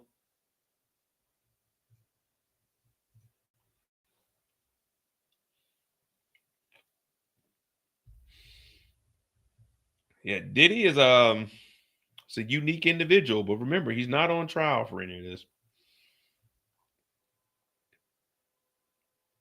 Cassie said, so this is after he allegedly threw the friend. I don't even know. Can we say allegedly? Do we have to say allegedly while they're in the courtroom with this? I mean, they under oath. I mean, fuck it. I'm not. Everything we saying here is alleged, except for the text messages. Cassie said, I saw Sean bring her back in from over the balcony. What? I saw Sean bring her back in from over the balcony, then throw her on the patio furniture. And who was this? Carrie Morgan? Ventura said, I saw Sean hit her in the head. Did you get drugs on your own? Cassie said, occasionally, drug dealers. Xan, Valium. So he's missing out on it. They're going through this fast. So we know he's just typing up as much as he can. And then we're just waiting on CNN and New York to put it together. But she said, I saw Sean bring her back in from over the balcony.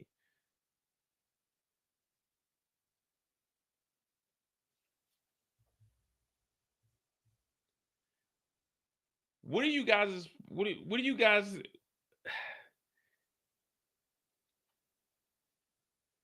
I saw Sean bring her back in from over the balcony. So she's saying that Diddy had her like, if Diddy was, come on, man. Cassie says she lost her best friend of 17 years after the woman got into a physical altercation with Combs in 2018. When you saw the two women were planning to do drugs together, when he saw the two women were planning to do drugs together, Cassie testifies he hit the woman in the head with a wooden hanger. So that is Carrie that got the concussion. Combs' physical abuse was not limited to her. Ventura testifies she says she witnessed him assaulting employees, assistants, punching one, a man in the head, and dragging another woman, known for this trial as Mia, or victim 4, out of the bed once on a trip. Ventura also recalls the time where Combs attacked her friend, dangling. Oh, so he did dangle her over the apartment balcony and then throwing her onto patio furniture. This incident was referred to in Cassie's lawsuit in 2023, as well as a subsequent lawsuit from the woman, Brianna Bongalan, known as Banna. This nigga was hanging people over. Who did he think he fucking was?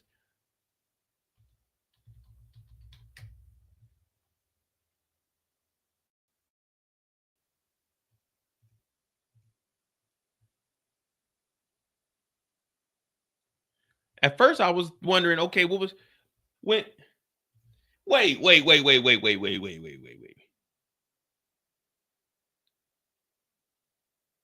So she's seeking $10 million in damages.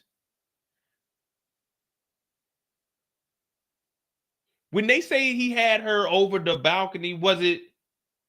I'm not. The way they're describing it is making it seem like either he's like holding her by her legs or something and is dangling that way, or he like just got. Diddy isn't strong enough to dangle anybody over a balcony. So I mean, I know you. I'm not trying to discredit their story, but dangling off a balcony, this isn't a movie. In movies, you can see a nigga holding somebody with one hand, talking about I got you, and they pull a nigga up with one hand. Let me tell you something. This nigga right here ain't pulling shit up with one hand. This nigga is not strong enough to dangle someone over a balcony. Even Big Red needed two people to do that. So maybe they were just like holding her like the back against it, maybe her head was, but dangling is fucking crazy. If this nigga had her dangling over the balcony, let me read with this. We got time because they got an hour and they flying through it. So this will give us time to catch up. And the new lawsuit, fashion designer Brianna accused Diddy of groping her and dangling her over the balcony at Cassie's apartment in 2016. She also alleged that she observed signs of Combs' abuse on Ventura and suffered terror and abuse at the hands of him throughout her professional relationship. She's seeking $10 million in damages. She accuses Diddy of dangling her over a 17th floor balcony. She filed a 17-page lawsuit against Combs, who is currently awaiting trial and pleading not guilty, being denied bail. I want to see her case. This week in Los Angeles for battery, intentional infliction of emotional distress, false imprisonment. Well, that's what,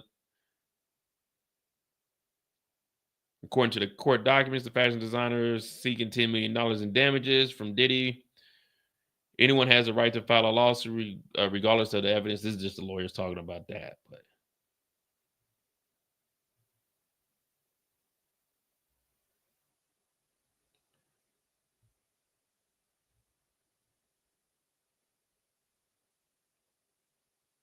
she was sleeping at Cassie's spot in 2016. Combs approached her on the balcony after loudly entering an apartment early in the morning. He grabbed her, turned her back to his chest, and molested her by groping her breast as he yelled to be left alone, the lawsuit claims. After Brianna began to struggle, Combs moved his hands from her top section to her armpits and placed her on the banister while repeatedly yelling, "Do you know what the F you did?" Oh, she's only 4'11". Oh. Alma, you're right. She's 4'11", 100. My bad. He probably did dangle. I'm not saying Diddy did this, but would this be something we could believe? Definitely. 4'11", about 100 pounds. He picked her up. So regardless if he had her sitting on the rail, that's some fucking scary shit. I hate looking over balconies. I'll look like this, but I don't touch balconies because I don't want them motherfuckers to fall. But if she's 4'11", 100 pounds, I'm not saying Diddy did it, but is this something that Diddy would do? Of course, he ain't on trial for this, but this is a whole $10 million case here. Now, that's a whole nother, that it's never going to end because there's a plethora of people that did it and did things too. Sheesh.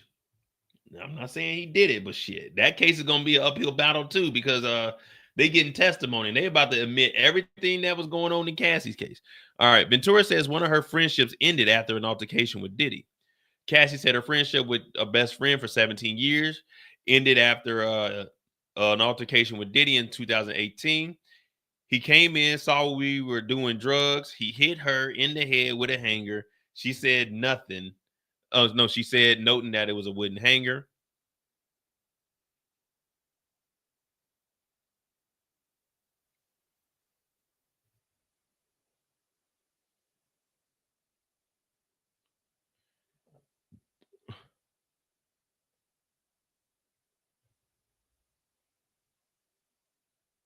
So what Cassie is explaining here, on a separate occasion on an international trip, Ventura testified she saw Combs drag his assistant Mia out of the bed and onto a deck outside of her room. After she resisted, when he tried to take her phone, Ventura went on to describe seeing Combs hold her friend over the balcony railing at her Los Angeles apartment early in the morning. There was an incident where I was sleeping in my room. Diddy came in. He was holding her and threw her onto the patio furniture. So remember, they said Diddy had her like this. Her back was to him. Then he removed his hands from her breast and he put his hands under her armpit. So 100 pounds, 100 pounds ain't shit. Up under the arms, that's up and over like, oh man, he probably did that shit.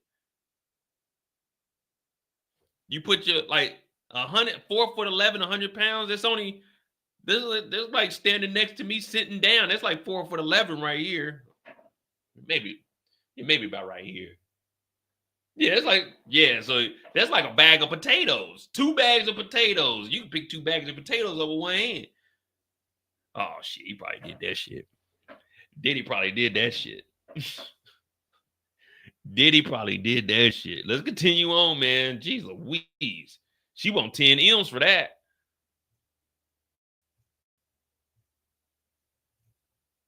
Oh, we still need to look up what she looks like so we can see.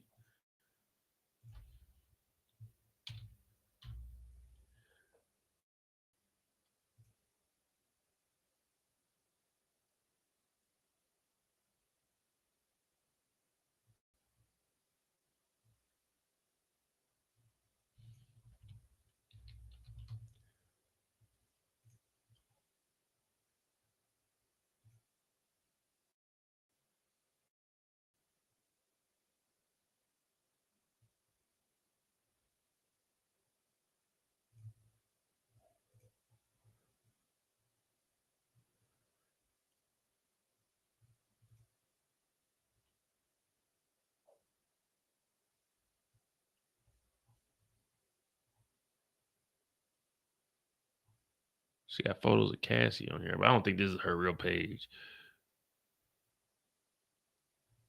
Delete at 130. Oh, so this is her real page. Yeah, she looked little as hell. Let's continue on. All right. Cassie, back to you. Emily said, your brother's birthday party was in Connecticut in 2013. What happened? Cassie said, my mother told me someone was taking pictures of me. I went and punched her in the head. What? Cassie's mother told her someone was taking pictures of me, and I went and punched her in the head. Emily said, you testify your relationship with Shine ended in 2018. How was your health? She said, I was sleepwalking, PTSD. Objection, Your Honor. Judge said, overruled. Continue on. So Emily said, what's this? Cassie said, a photo of my front door in 2018. Emily said, publish it to the jury. Why is there a knife there? Cassie said, Sean was coming around a lot, so I had to keep a knife.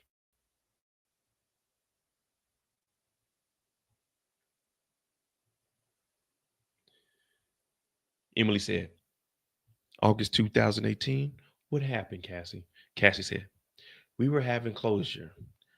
It was just a conversation at a restaurant in Malibu. He was trying to convince me to go to the Burning Man. Emily said, were you seeing someone anymore?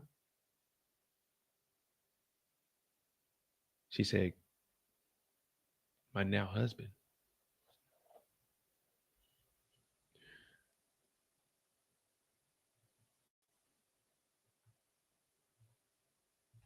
My now husband.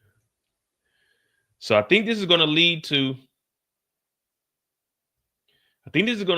the last allegation of Diddy coming over to her house before they ended it. I think that's the last thing that was in her court case or in her civil suit.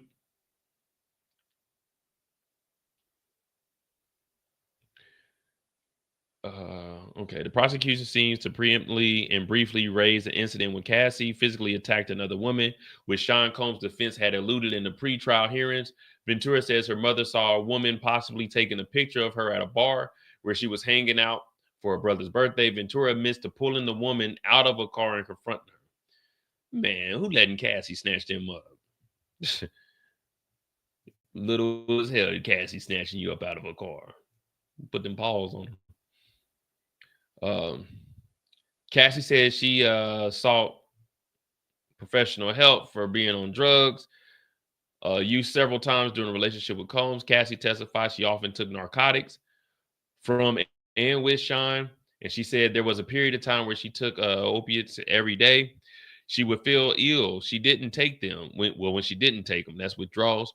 Ventura says she was heavily dependent on them throughout her relationship with Combs. She said she sought professional help for the use 5 or 6 times during the span of the relationship. She said she last did drugs in 2022 and she no longer uses narcotics. I went to rehab and sought professional help, she said.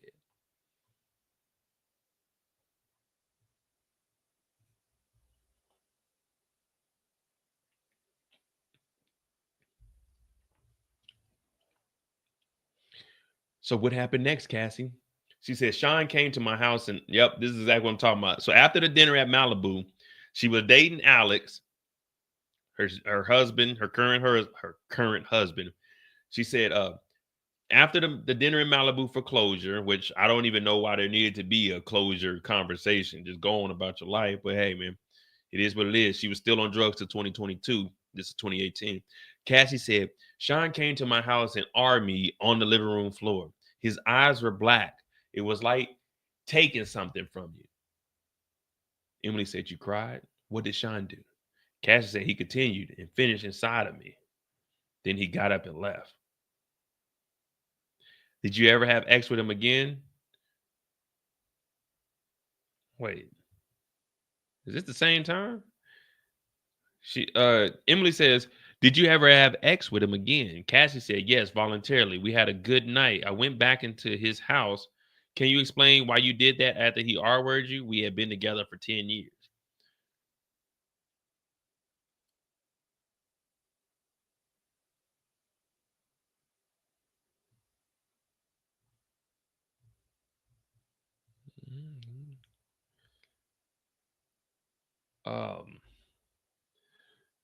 Yeah, now I mean, I don't know if her husband's in here right now because they did say they were gonna try to have him leave during some of this testimony. But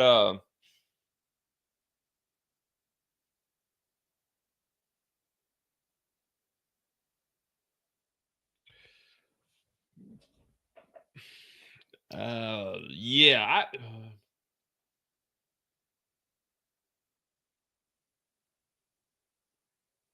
she was on drugs by her admission from 2018. The last time she took drugs was in 22.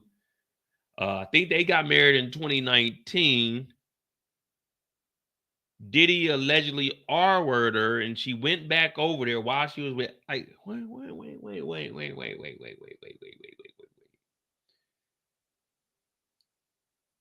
You got R-word in 18 while you was with your soon-to-be husband. Then you voluntarily went over there and voluntarily had X. I don't know about. Does he know about all of this?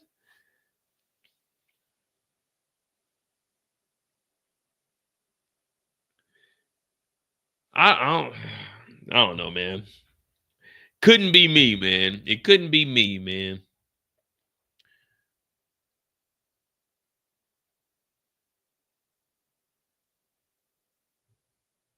I don't know, man. If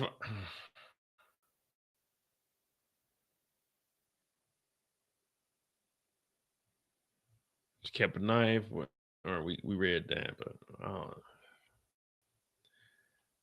that goes back to what Maurice was asking. Like, what's the conversation you have if you didn't know that this happened?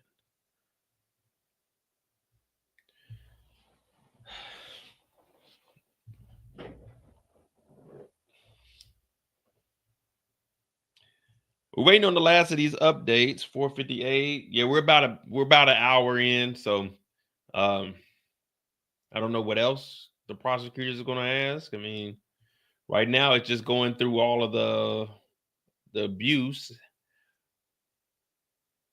But we got to remember, this isn't the only witness, and it's only day 3.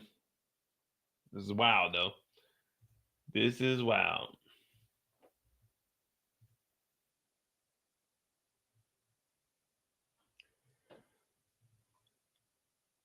Oh, man.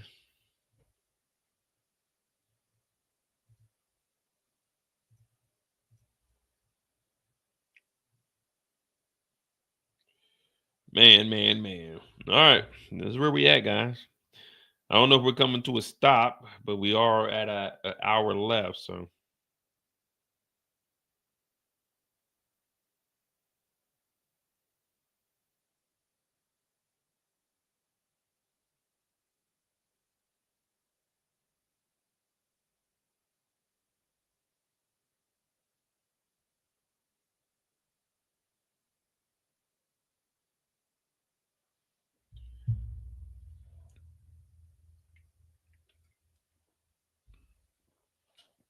Man, I got all these damn bugs coming in here, man. All right. Do we got any updates? I think this might be coming to a break before the defense comes. Let me see. No, we ain't got nothing yet.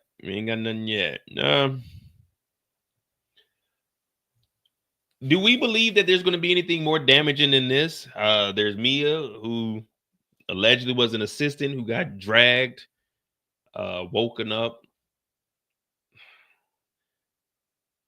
As far as the freak offs go, the defense, when they get up here, they might show. The defense could show the video footage to try to break Cassie. And then they could poke holes in her story.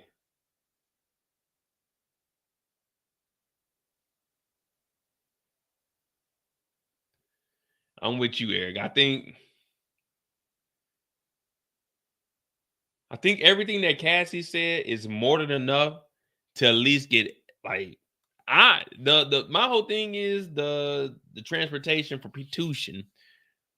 That's my whole thing. I believe that what we heard so far, they can at least, the jurors are going to probably at least get one of those charges. But yeah, man, none of this, anything they say about Diddy at this point, you're not supposed to believe it, but it's kind of like, nigga, all the shit you done. If you took it there, then we can believe you took it there. You know what I mean? No wonder one of his lawyers quit.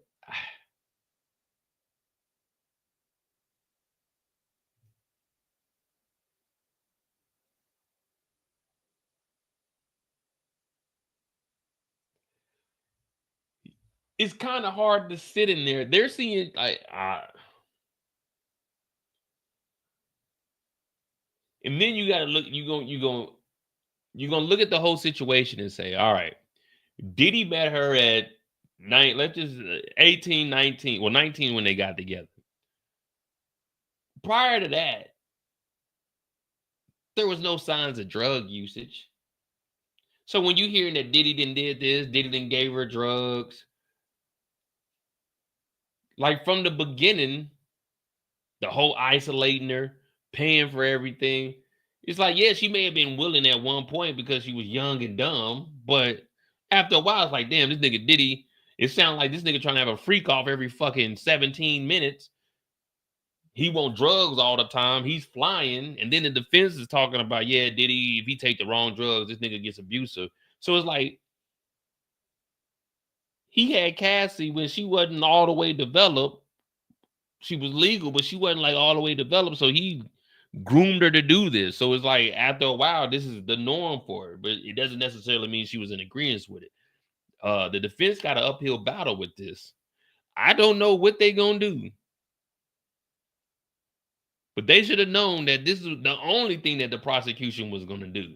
was make Diddy seem like a sick individual and detail all the times that he assaulted her, all the times that they done flew to different locations, hired escort. The prosecution listed off 13 escorts, not the defense. The prosecution said, well, we got 13 that we can name. David, Clayton, Jules, the Punisher, Islander, Tommy, Greg, Jonathan, Red Baseball Hat that was backwards, Ash, Paul, Jake. Oh, we forgot about, oh yeah, we got Greg. And then there's one more nigga. So the prosecution is like, yeah, we know about the free calls. We ain't here for the free calls. We ain't here for the free calls. I don't know, man. The defense is going to have to do a hell of a job. But I think Cassie is enough to get at least one charge. But of course, we can't say that, man. That's just our opinion at this point. When we get on the defense, we probably gonna be on the defense side, like, damn, okay, that's a good point there. But that's what we're waiting to see. We're waiting on any updates.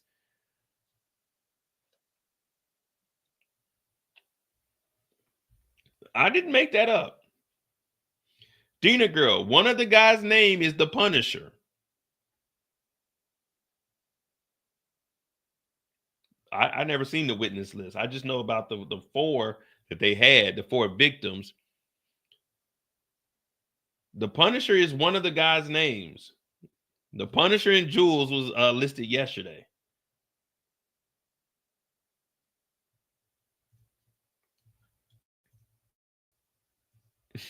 Like I said, I ain't making none of this up. This is in the court documentation right here. So we haven't, okay, we got one update. Ventura says she was R-word in the living room in 2018. We already read that. She said, I remember crying, saying no, but it was very fast. She testified. She said she said she wasn't sure if he even noticed her crying.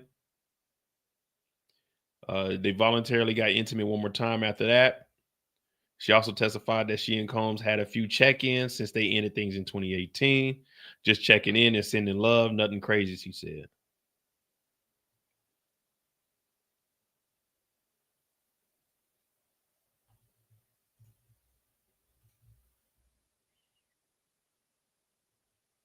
Let me see. Clarissa, where'd you see that witness list at? Where you see that at? I'll bring it up because it looked like we're about to go on a break before the defense comes in.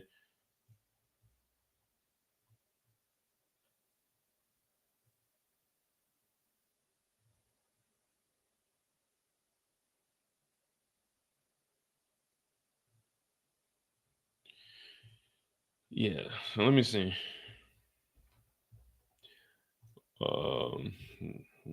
Diddy.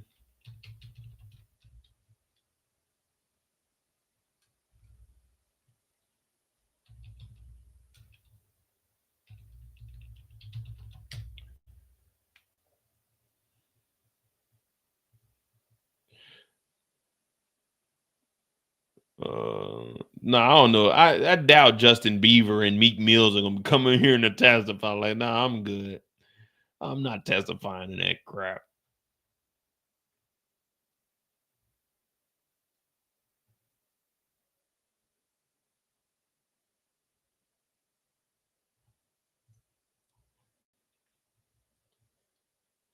I mean, we'll look at it. I mean, we got time. So I don't know what we're doing here. I don't know if we're gonna let the defense start or okay, well shit, they still on the docket. Let's get it. Emily said, who do you stay in touch with? Cassie said, most people, though I pulled away. Emily gonna say, what did you message Sean about after that? Cassie said, just checking in. What did he send you? Cassie said that he had iPads full of images. Get him his money. Emily's just like us. Money back for what? Cassie said for having paid my now husband to be my trainer. Emily said, what did you write back? Cassie said, do you want me to tell the truth? It's much deeper than iPads. There was abuse. More than freak offs. What? I know this nigga Diddy ain't trying to. I know this nigga Diddy didn't say give me the money back from that trainer. Hey, shut your bitch ass up, nigga. Wait.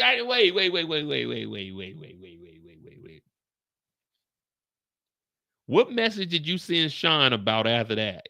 Cassie said just checking in. What did he send you? Cassie said Diddy responded with he had iPads full of images. Get him his money.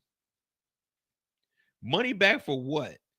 Cassie said, for having paid for my now husband to be my trainer. What did you write back? Do you want me to tell the truth? It's much deeper than iPads.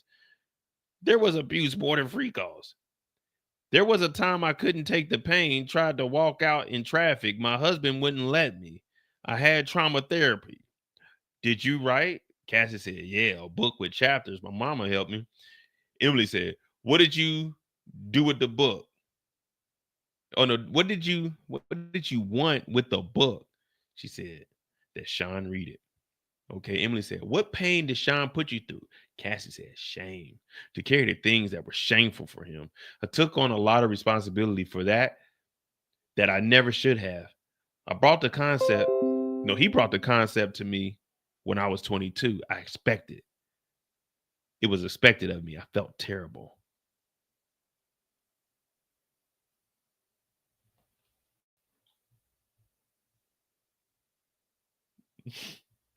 I'm not laughing at the situation. I'm laughing. Did this nigga ask for his money back? Money back for what? For having paid for my now husband to be my...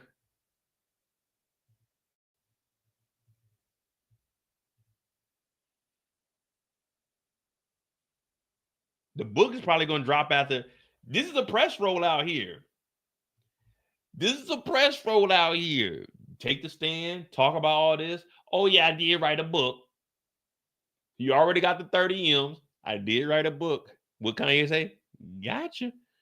Now we dropped the book. Al B. Sure got a book dropping. He should have dropped it. Well, Al B. Sure's book drops in September. This case would be over in July, maybe, but then the sentencing probably won't be until like October. So if he drops that book,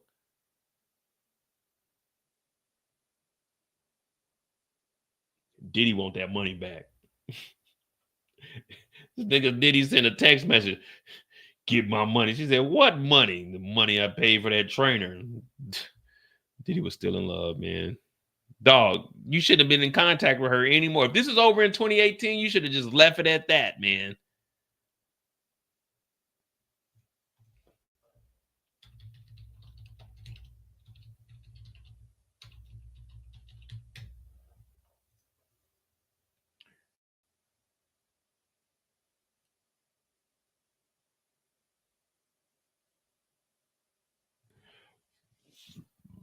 Cassie said she maintained intermediate contact with Diddy after they finally broke up. Typically, they text only casually to check in on each other. But in March of 2019, Combs sent her a message referring cryptically to iPad full of skeletons, which she says meant the X videos that they had recorded. Combs, Ventura says, wanted to be reimbursed for a personal training session he had paid for when her now husband Alex Fine had trained her. He wanted his money back.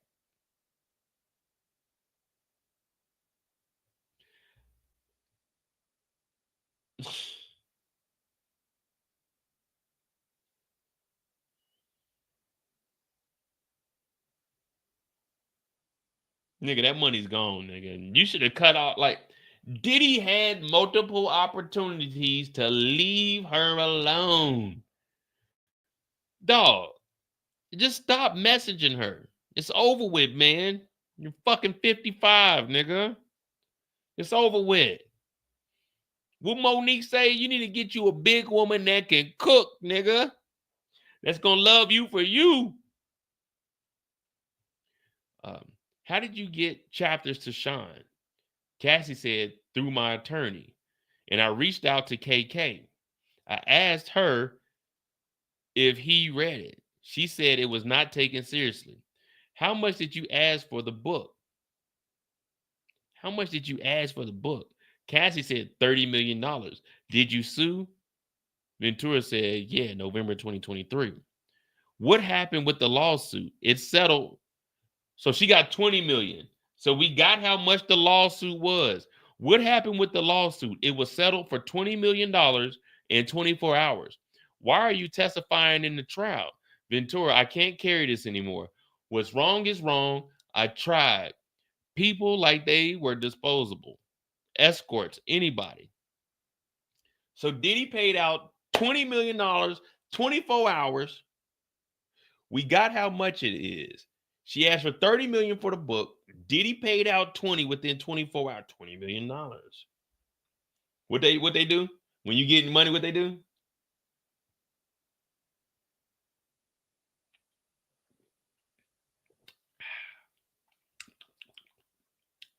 $20 M's, 10 years to a year.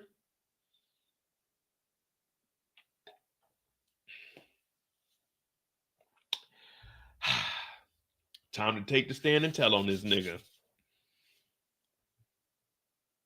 Damn.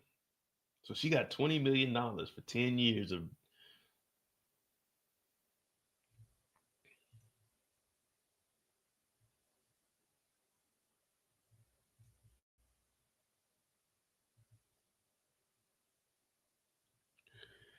How many freak offs did you have with Sean? It's impossible to know. Hundreds. After you broke up with Sean, did you ever do a freak off? No. No further questions. Sidebar before cross. Judge said yes.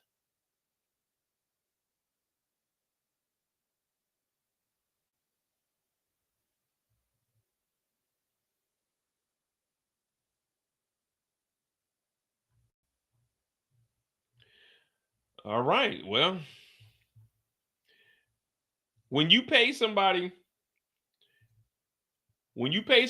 20 M's, you start looking back at like all the little stuff you bought. You know, when you go buy a big purchase, you start looking back at all the little stuff like, damn, 20 M, man, how much did I pay that motherfucking bitch ass trainer? I gave his ass $25,000 and now I done gave her 20. I need that money back, Cassie. Now this is just me talking because that was obviously before the settlement happened. But when you spend $20 million, you start looking back like, what the fuck did I spend? Wait a minute. I had all them damn fucking freak offs. I just spent $20 goddamn million. And now this motherfucker on the stand telling me, oh my God, I'm fucking cooked. Brian, we're cooked, huh? Brian's looking at him like, good news, Diddy. We got your deposit. The bad news is you're getting life. Cassie pulled the okie doke on this nigga.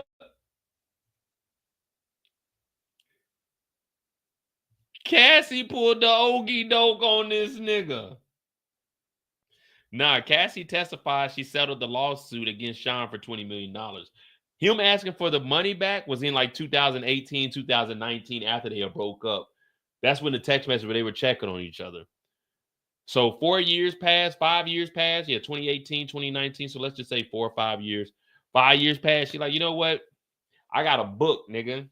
I've been writing a book. I want $30 million for that book. Diddy's probably like, nigga, I ain't paying $30 million. She said, oh, well, she said the attorney was reaching out to Diddy and getting in contact with him. So she wanted $30 million not to release the book. So she didn't get the $30 million for the book. She said she was going to drop the lawsuit. Within 24 hours, Diddy gave her the $20 million. So she was asking for 30 not to drop the book. Diddy paid out. Because remember, there was a talk that there was back and forth between the two attorneys. Diddy knew that she was asking for money. Remember that at first they were talking about, nah, this is a shakedown. She's just asking for money before the lawsuit had dropped.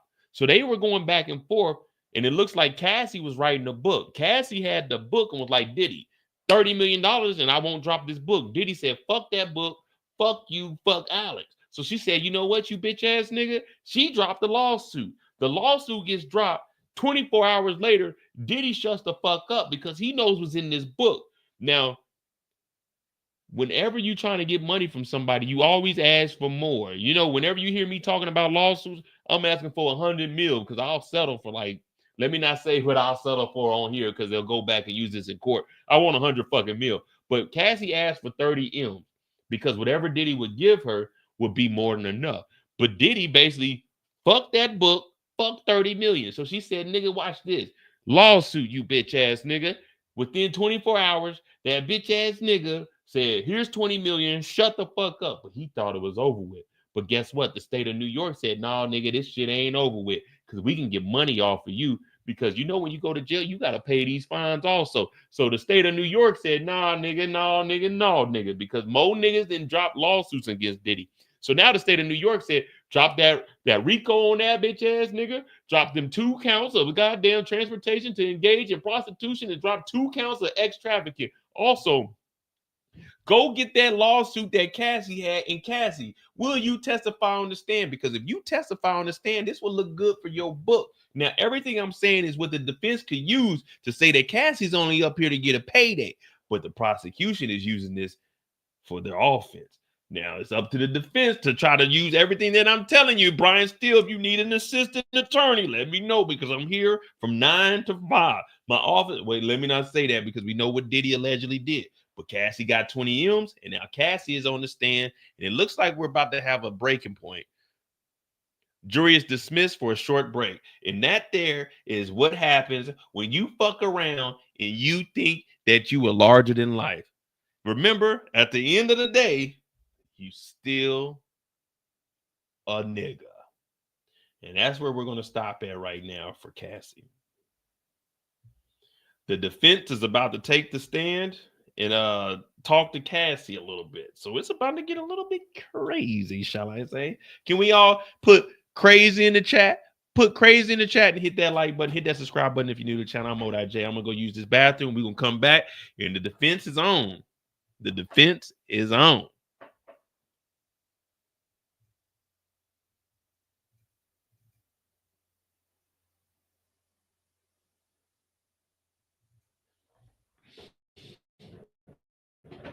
Here you go, Lily.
All right, guys.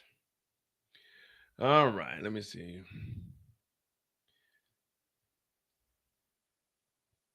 All right, so there is so this is just talking about the book real quick. We'll just go over this. Ventura testifies about her book and the lawsuit against Diddy. Cassie is testifying about the book she wrote in 23, saying that she didn't think Diddy understood the pain she was in. I didn't think he understood. I don't think after all those years of begging for sorries and for him to actually recognize the pain he put me through, I just wanted him to understand. Ventura said she sent the book to Combs through a lawyer and told him that he could buy the rights for $30 million. I wanted to be compensated for the time, the pain, the many, many years of having to fix my life, she said. I didn't even need all of this, and I broke all of that down for you guys. Like, if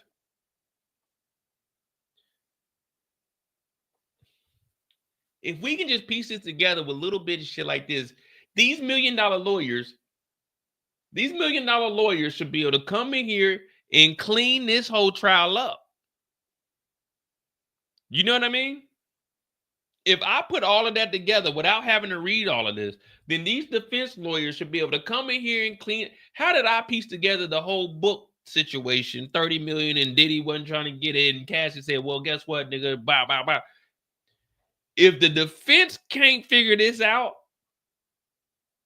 which I'm already a little upset with the defense because they said we got to take a different approach. This is unacceptable. I don't want to hear anything about, man, they got Brian Steele. If Diddy loses this case, we got to look at Brian Steele a little bit differently. Like, damn, Brian, you might need to stick to state cases. Damn, Brian. If Brian Steele don't beat this, he isn't the main lawyer, though. He isn't the lead. So shout out to the lead attorney. You know what I'm saying? I used to always watch that brother stuff, especially during the pandemic. I watched this channel, Blossom. Shout out to the lead attorney. But if Brian Steele don't beat this, I'm starting to look at Brian Steele like, damn, nigga, Fed cases might not be your thing, Brian. No disrespect, Brian. You know, we got to talk a little bit of shit. But yeah, if Brian Steele don't get Diddy off, then we got to start like, nah, hell no, Brian. Hell no, we can't trust you in the hood no more.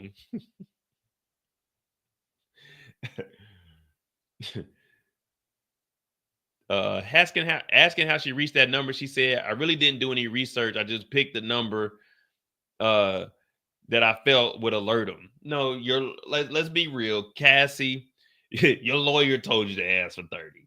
But again, you always ask for more than what you was settled for. You know what I mean? Like when you selling stuff and you know there's going to be a negotiation, because people are always trying to negotiate some shit, which isn't bad. It's like, all right, I at least want $100 for this. So what you ask for? You ask for like 200, and then the person will be like, well, shit. Well, you got some wiggle room. You're like, what you talking? You always want to hear what they talking about. But remember, if you on this side of the negotiation, you never want to tell them niggas what you got in your pocket. Don't ever be like, well, I got like 110, 120, because them niggas gonna try to get that whole 120 up out of you. So really, it's just a game of cat and mouse. So I'm telling them 200 because I'll take 100. So and 200. What you think? You could do like 160. Now you got to make them feel like you could take that 160, but you wanted to see.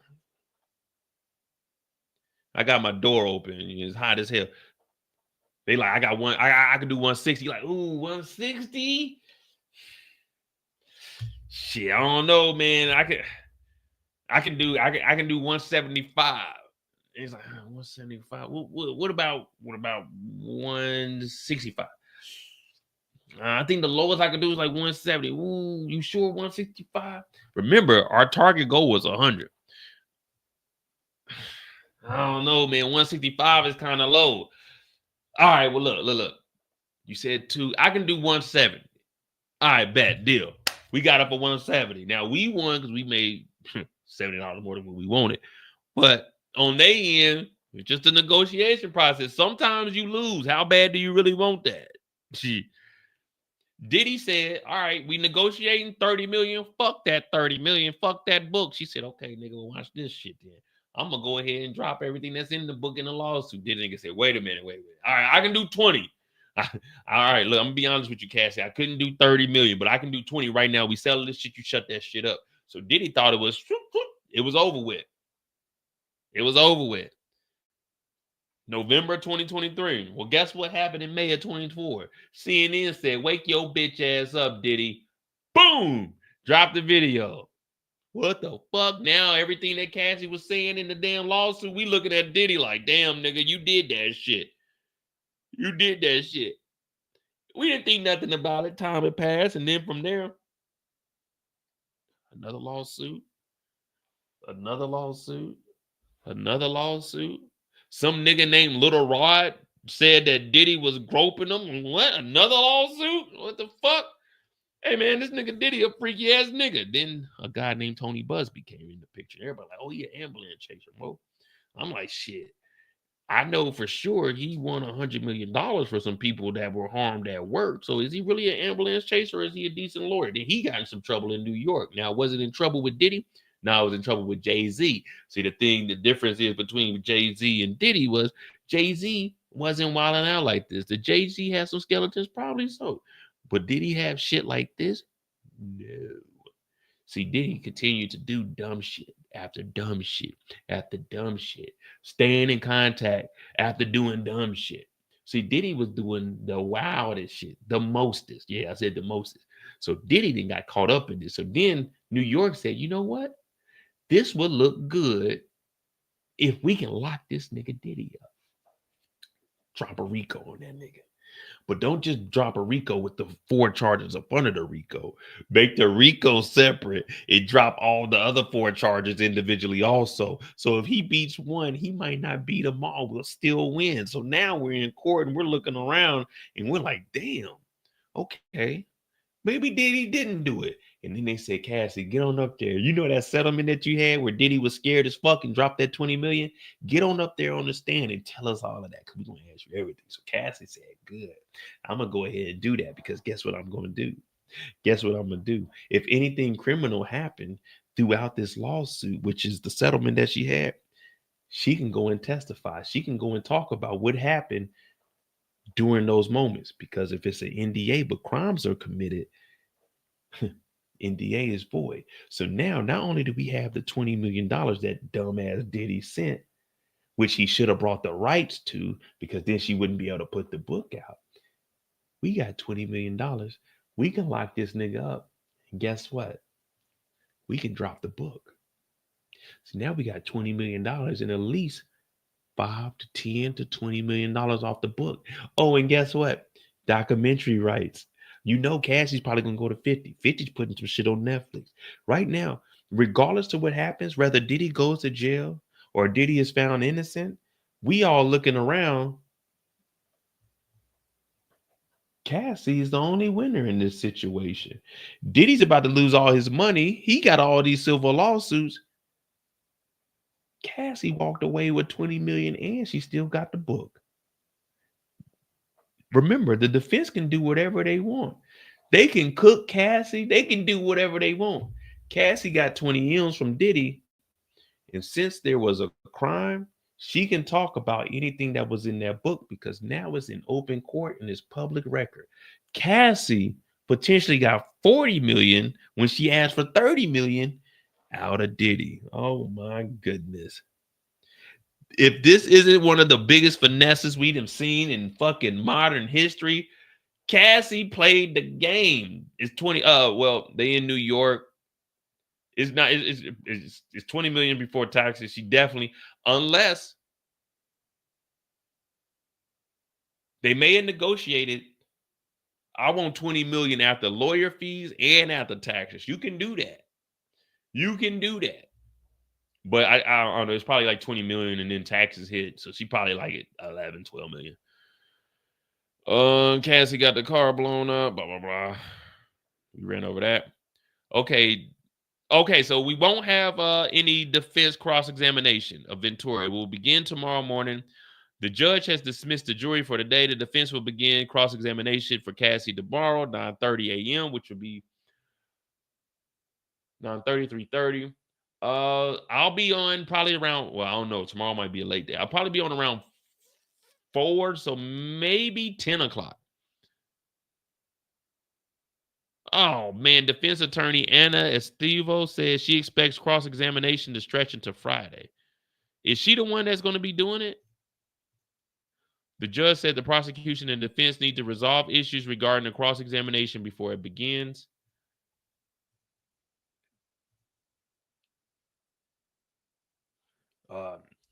MDJ, I'm assuming he was hanging. She said she was 4'11", 100 pounds, so I'm assuming he was hanging her over the balcony. Cassie's testimony concluded for the day, and the jurors have been sent home. Cross-examination is scheduled to begin on Thursday. The prosecution pushed to begin cross-examination today, alluding to the time and concerns with Cassie Ventura's pregnancy. The judge wants to start the questioning by Sean Combs' lawyer tomorrow. What the prosecution is doing here, like I said, we switching over now. We switching to the defense side. So now we gotta think. I was gonna say we gotta think like Diddy, but no, hell no. We need to think like the defense lawyers starting tomorrow. Right now, we were on the prosecution side. Tomorrow, we gotta see, okay, how are we gonna do this? We gotta give some advice, even though we are not lawyers. I'm a doctor. The prosecution pushed to begin cross-examination today, alluding to the time and concerns of Cassie Ventura's pregnancy. Now, what they're trying to do is start it today, so anything that the defense brings up, more than likely, is going to be trumped by everything they talked about earlier. So if we start today, this last little 30 minutes to an hour, not the defense, the jurors are going to forget about that shit. They're just going to be thinking about the Cassie stuff. The defense lawyers say they expect the cross-examination to take all day tomorrow and likely go into Friday, but that it should be completed by the end of the week. So they think they're going to have 2 days, just like the prosecution had 2 days. Now, another thing we need to look into is the prosecution. What did they just say? Alluding to the time and concerns of Cassie Ventura's pregnancy. If the prosecution sees that Cassie in their case is getting blown up tomorrow, no Diddy, no Kid Cudi, what are they going to do? Probably Thursday night, Cassie gets a letter from the doctor. It's too much stress. Cassie can't show up. She don't get a second day of testimony. So the prosecution has that in their favor. Now, the defense might push like, oh, hell no. Well, put her ass on a Zoom or a Skype meet. Well, Skype ain't no thing no more. No, we can't put her on FaceTime because Diddy was on FaceTime doing a freak off. But the prosecution still has that. Well, Your Honor, Cassie's been stressed out being on the stand this long, 8 hours, 2 days, 3 days. That's what? I ain't that good at math, but 8 times 3, Your Honor, is at least 45 hours. Cassie been up here for 45 hours. She's stressing, all this stress being put on, especially after Wednesday's testimony and seeing those damn freak offs. She can't be on the stand for Friday. So the judge will go say, well, is there any legal documentation from like a doctor or something? Yeah, the doctor says she's too stressed. She need to be bedridden until she has the baby. And the defense is going to say, hell no, Your Honor. She need to get up here and she need to tell us what she knows. So we're going to have to watch for that. But that is an out that the prosecution could use. I don't think they will, because at this point, the defense can only make Cassie. They could make her look like a liar, but just from hearing about all the freak offs and getting stomped on, the jurors already like, oh, hell no. Once the jurors seen the photos earlier today, and oh, that right there, they pretty much sold whatever Cassie said Diddy did. They're gonna go ahead and believe that. Now, they're gonna definitely try to say that Diddy never paid. Cassie, when you said such and such came over Jules, how much did you pay him? Oh, I gave him $700, $600, $1,500. So it came from you. Yeah, but it was Diddy's money. But you paid him, correct? You see what I'm saying? So that's what the defense is going to try to do, to try to get rid of that prostitution and say that, okay, Cassie was doing that shit. Now, you did say you were willing to do free calls. And you were saying you were voluntarily doing drugs, and then you said that Sean did this to you, but you continued to be around him. So what the defense got to do is trying to find a crack. And once they get in there, just like any other crack that you come across, you got to put that water hose on there and you got to turn that spigot all the way up. So the defense is going to have to attack, and they're going to have to attack like they fucking mean it. Who cares that Cassie's pregnant? You got a nigga paying you M's. When a nigga paying you M's, you need to be working like your motherfucking next meal depends on getting this nigga off. So Diddy, hopefully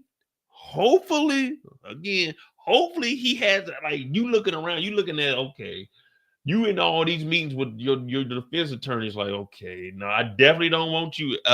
Xavier, get the fuck out of here. Don't even show up to court. Xavier, you're done. We don't want you in the courtroom. We don't want niggas to look at you. You didn't do a good job the other day. Okay, Xavier's out of here. Tina Garagos, you might be too soft. You might not be able to put that pressure on Cassie. You're just the lead attorney. No, because I got respect for your pops. Shit, it's coming down to you other 6. Now, there is a black woman that's on the defense. I don't know how good she is. I'm going to try to look her name up. Maybe having her up there would look good. Like the optics will look good. Like a black woman is standing with Diddy. But then we know Brian Steele, he's nice with it, high profile. But unless they like been following lawsuits and shit, they probably don't know who the fuck Brian Steele is. So to them, that really don't matter unless they just, oh shit, I remember Brian Steele, he's by himself. So it's about to be an uphill battle for the defense. But I don't, you can go in there subtle with Cassie, but you got to try to catch her up on everything. That's what I'm thinking the defense got to do. Sunlight, thank you for that $10. Jeez Louise. You know what I mean? Like, you can take, like, how's it going today, Cassie? Is everything all right? Okay, pregnancy is nice. You and your lovely husband are in here. Did your husband know that you were voluntarily having? So what you got to do is try to make her look like a fool in front of the husband. Did your husband know you were sucking and fucking? You see what I'm saying? Like, we're adults here. We know we're talking about free calls. We already know there's some wild shit. So did you talk to your while this was your trainer that Diddy was paying for, did he know that you were still voluntarily going to free calls? Because this text messages on this day said that you were setting up a free call. So what they're going to be trying to do is prove that Cassie was setting this shit up. Cassie had this shit going on. Diddy was just living out a fantasy. We already know that Diddy is abusive, but that ain't what we here for. We want to know, why were you telling escorts how to number one in your mouth? How were you telling them to do this and do that? You said that you slapped Diddy. Why would you slap Diddy? What did he do? So you're saying that you were jealous of Diddy. You see what I'm saying? That's how they got to play it. You want to be calm. You don't want to put that pressure on her until like the last moment. If you see that shit ain't going your way, you got to line that motherfucker up. I'm talking about so bad that the prosecutor's going, objection, Your Honor. You got one more instance. You crossing the line, defense. That's what you got to get to. But this is only day 3. Day 4, we're going to see where the fuck this goes to. I'm definitely excited about it. Again, I'm not picking any side. I don't know Diddy. I don't know Cassie. I don't know none of the other victims. When this case is over with, I'm not going to give a fuck. Before this case started, when they were doing jury selection last week, I said, okay, we're going to cover it, but I didn't give a fuck. So, again, I'm just reading what they have on here, having a grand old time. Hit that like button, hit that subscribe button.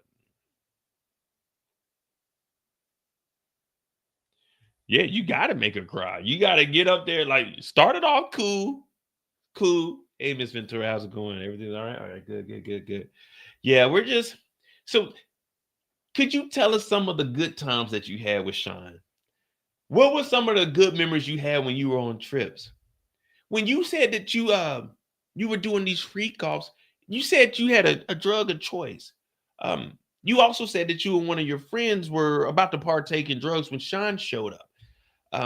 Did Sean ever tell you to hold back on the drugs? Maybe do you feel like you took too much drugs? Like, was there ever an instance where maybe you may have took too much on your own voluntarily? You know, the instance where they said that Cassie was too high and she passed out on the couch and Diddy said, you can't do nothing.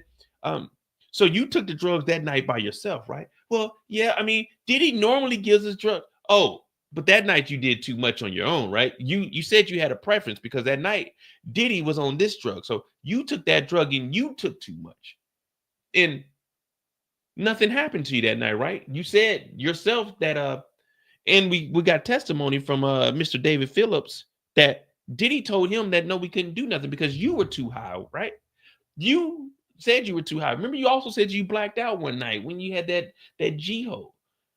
Remember you said that, Cassie? So those drugs you took voluntarily, right? You took too many drugs and Diddy didn't do anything. And then when you became conscious, he asked you about a freak off and you willingly went and did the freak off with him, correct? Well, I was, you know, you done fucked up, right? You know you done fucked up, right? Because you told us earlier that you voluntarily did this. You were setting up the freak offs. You were paying it. You said the first freak off you paid for, right, Cassie? So why would you pay for the freak off if Diddy was directing you? So did he direct you to pay him that, or you took that money and you paying it? You handled it to him. Well, no. There ain't no did you pay or did you not pay? Oh, so you were flying people out. You were sending Do you have any messages saying that Diddy was asking for this, or you were just sending him people that you were interested in, Cassie? See, the interesting thing here, Miss Ventura, is all we're seeing here in your testimony is that you were picking out BBCs, that you were informing Diddy that certain people were not available. So if people weren't available, how would Diddy know that unless you were inquiring about it? Well, he told he told you every time, or you just were going in there because you said you knew what to order. So if you knew what to order, Diddy wasn't directing. Well, not every well. So what are you saying, Cassie? That you can't remember what happened, and maybe everything you said was fabricated? Objection, Your Honor. Rephrase it, defense. Sorry about that, Your Honor. I got carried away. I'm a little bit passionate about my job. Well, Miss Ventura, during these freak-offs, you said GHB was your favorite go-to. Outside of freak-offs, how often would you be on GHB? How often would you G-ho? Oh, fairly common, huh? You also mentioned that one night you assaulted Diddy because he was flirting. You do understand that Mr. Combs over here is how can I put this? He's a famous man. His job is to be personable and likable to people around him. That is true. So was it really flirting, or was that just Diddy networking and doing what he needed to do to seal a new deal? Well, I'm not sure if did you ever see Diddy intimate with that person that you said he was flirting with? Did you ever see Diddy contact that woman? Well, no, oh. So you assumed that Diddy was flirting. Now, you know that Diddy manages multiple multi-million-dollar companies. Diddy is going to be around, let's just say, attractive women in the industry, because Diddy was a pretty attractive man himself, a pretty famous guy. I know a lot of guys know him as Puff Daddy, maybe P. Diddy, but you assume that he was flirting with that person. Now, you also testified earlier that you and Diddy, you assume, was in a monogamous relationship, but he told you he wasn't. He was going to see other women. He was also with Kim Porter. You remember Kim Porter? Yeah, I do. You know, Kim Porter was the mother of Diddy's kids. Diddy had a close relationship with Kim Porter. So, if you could bring up exhibit 1748, please. There's on record you saying that you wanted to take Kim Porter's spot.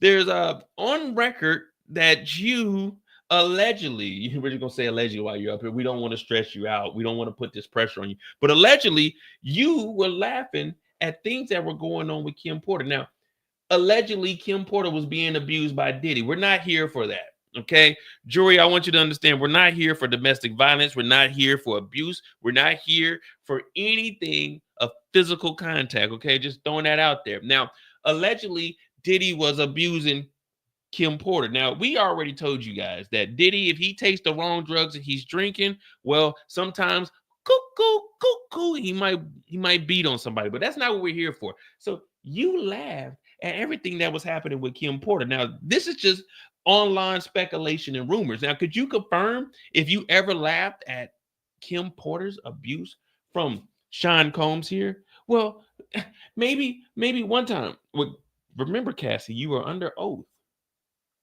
We wouldn't want you to purge yourself up here on the stand, because you know we got exhibit 1746 up there, right? Well, okay, I did. No, okay. So you were okay with the abuse with other people. Did you ever know Kim Porter to be in a freak off? Well, no, not that oh, so it was just you. So I know you guys were mentioning hundreds of freak offs. We heard you actually say that you didn't mind freak offs because you wanted to please Diddy. You were in love with Diddy. So your love for Diddy, would you say that means you wanted to put on more of a show for Diddy doing these freak offs? Well, I did want to make Diddy. Oh, so you're telling us in the jury, listen up here. You're telling us in the jury that you enjoyed the freak offs because you knew that it made Diddy excited. It made Diddy happy.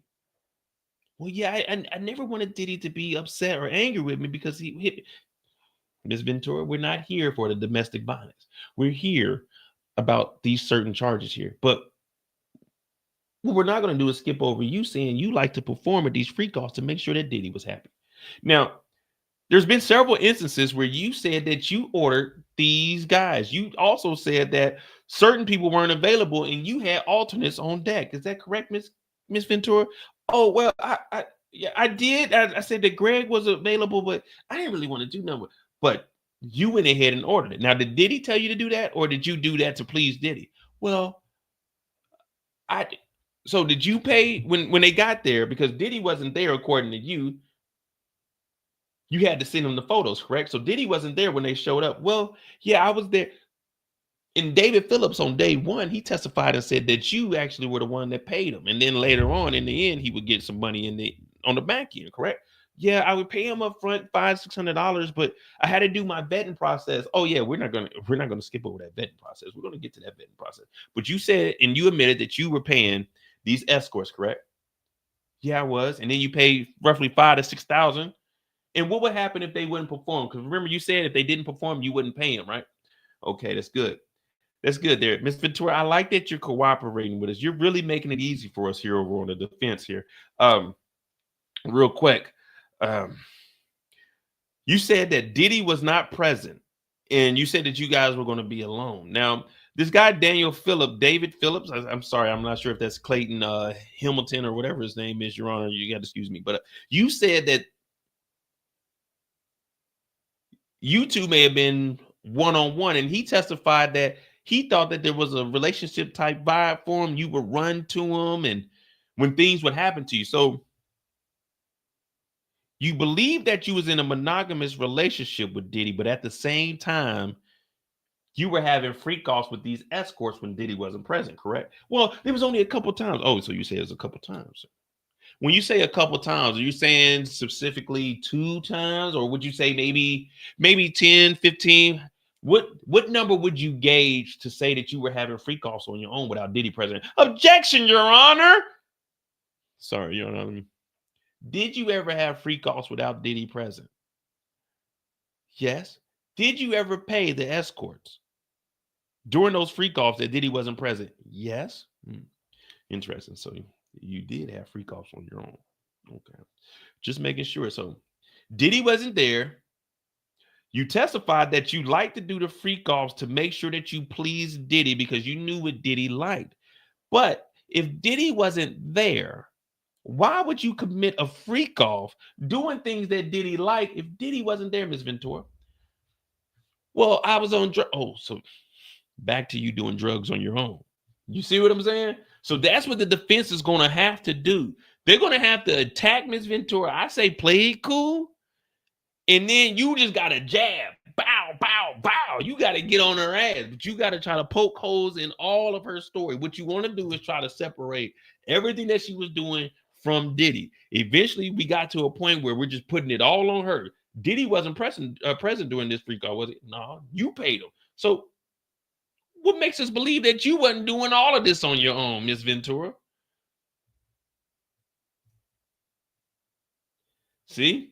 So I know people are saying, oh, blah, blah, blah. No, nigga, I do this. I take perspectives of both sides. We go into the defense. So I'm like, all right, I want to see some action. I want to see some action tomorrow. That's why play it cool. We got to the key is we got the optics. That's what we got to do. The optics. Now, depending on the jurors, how they going to have to play this is going to be kind of tough. Because I don't want to use the secret weapon right now, but we might have to fire on all cylinders. And the secret weapon is the black attorney that they got, the woman. You want to have her up there. So now it's showing that, okay, women support Diddy and it's a black woman also. But she can't drop the ball. Because we already know if some of these jurors are older white men, older white women, they're going to think it's the angry black woman. So that's going to be bad because it's going to be like Diddy's hiring bullies. You know, that all that plays a factor. When the jury is looking, they're like, oh no, this is kind of like a bully, man. There's a black person like, no. So I say use her, put her out there, but She got to take the right approach to it because this will get ugly fast. It's already tough enough. It's already tough enough. Now, all the abuse shit, I'm trying to stay as far away from that shit. Like, we already know that that's what Diddy does, but we got to try to get away from like the ex trafficking. We got to try to pin all of this on Cassie. You wanted to do the freak offs. You wanted to hire the escorts. You did all of this. Now, I swear, if any of this is in the transcript tomorrow, someone showed this live to the defense. I mean, do I believe it's going to work? Hell no. The jury already think that they got their mind made up. But shit, man, I'm trying to think. That's me off the top of the dome trying to figure out what they could do. But, nigga, this is going to be tough. And if you got to exert that much energy with Cassie, shit, you got Mia coming in. You got Jane coming in. We still got another victim that we ain't heard. Oh, man, this shit. What is Stacia? Did I pronounce that right? Stacia? Is it Stacia? Stacia? Stacia? I think it's Stacia. If you don't think they're prepared. I don't believe that they're not prepared. I just know what we read earlier is that they said they needed to take a different approach because of how she testified. I definitely don't think they're not prepared, but I think they're going to try to take some different routes to try to get in there.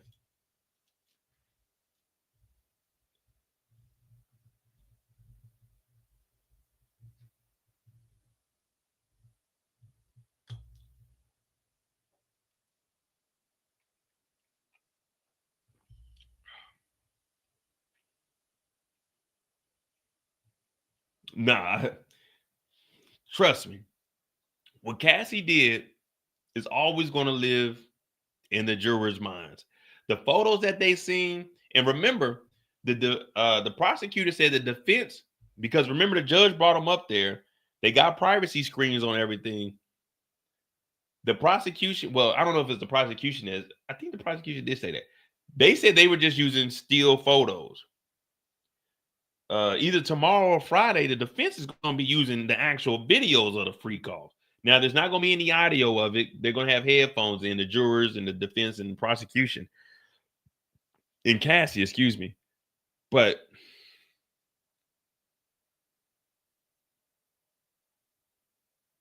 the only thing I can say from the videos is, see, Cassie was directing them.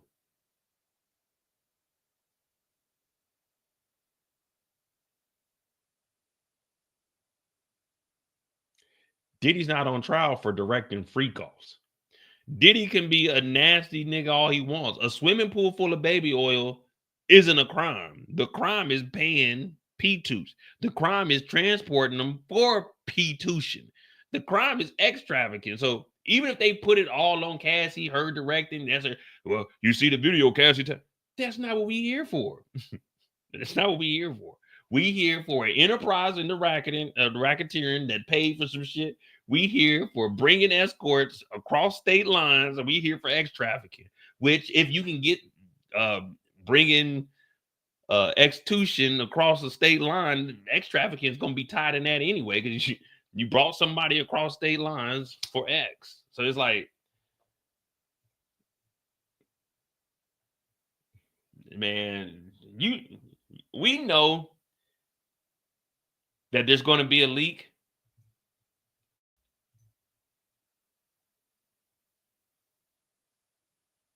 There's going to be a leak, but remember, this is a Fed case. So when this is leaked, whoever leaks this, the Department of Justice, you know who they're going to call? Whoever leaks a video of this, the Department of Justice, they're going to get on that phone call. And you know who they calling? The FBI. Yeah, this the FBI. Go find the nigga that leaked that shit. And whoever leaked it is on. Whoever leaked it, it's on. And it better not be an attorney from either side.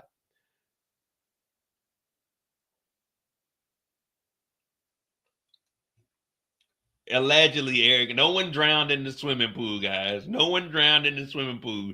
Do not get your information from my dog, Eric, man. No one drowned. Everyone survived a freak off from our knowledge.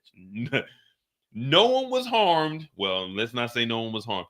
No one was deleted during a freak off.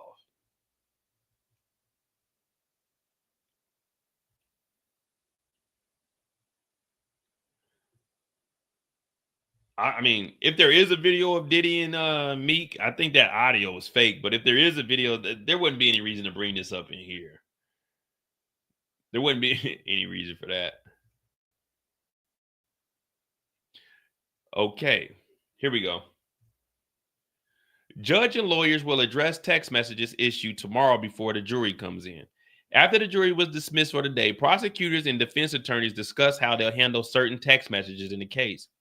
Prosecutors raised concerns about the defense bringing in text messages that reference Cassie Ventura having sex with someone other than Diddy or an escort. So they're saying it's a third party that wasn't an escort or Diddy, so it was outside of Frico's. They say the messages would be in violation of the parties' agreement to not allow that kind of evidence into the trial. The defense attorney, Mark Anglifo, I think that's his name, I thought he left, said the defense team wants to show the jury conversation between, what the hell? Where we at? Okay. Defense attorney Mark said the defense team wants to show the jury conversation between Combs and Ventura that reference infidelity and jealousy, to use more vulgar vocabulary. What did I just say?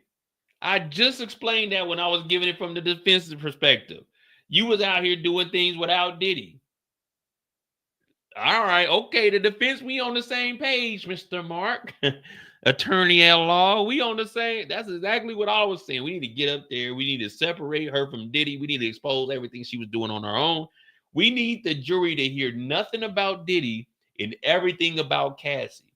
Cassie's testimony was all about Diddy. Everything bad. We got to make Cassie seem like a bad person. And that's why I was talking about. You said you was monogamous, but you were going on and doing all this shit on your own. Okay, the defense, we got something here. We playing with fire. I like it. Not a lot, but I like it. I like it. Okay. I need to be right behind their lawyers. Hey, come here, Brian. Let me talk to you. I ain't gonna lie to you, Diddy Cook, but what you could do is isolate Cassie and make Cassie seem like the bad.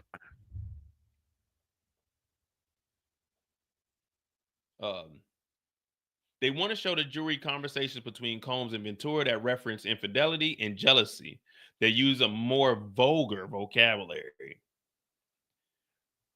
Can Cassie say the N-word?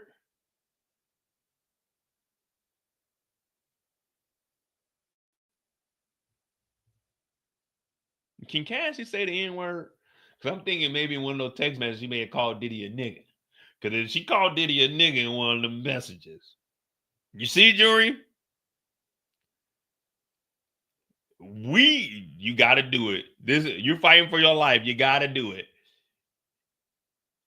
Cassie was racist. We're just going to throw that out there.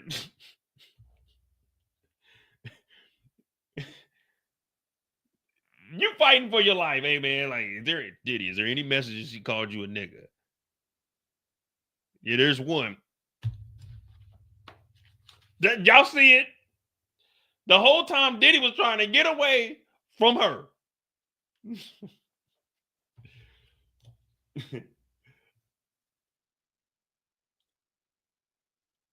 I like the way you think. They careless for Diddy.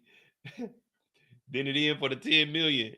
I like the way you think. I like it. See, that's what I'm thinking. I like, man, on day one, I like, man, did these niggas backdoor Diddy? And like, shit. Brian still was like, shit, I just got off that damn YSL Rico. Diddy throwing $1 million. Fuck it.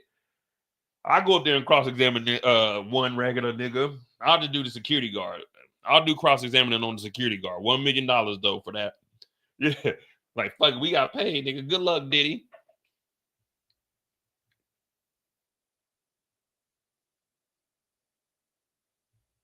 See? Mozzie did. Remember Cassie didn't? She didn't really like them BBC. Hey, you guys got to look at it like this. This is court. Your job is to get you know what I'm saying? Your job is to get your client off. And you got to do whatever you can. You got to take low blows. You got to slap motherfuckers. Shit. We got text messages. Cassie says she hate niggers. What? Any black jurors go,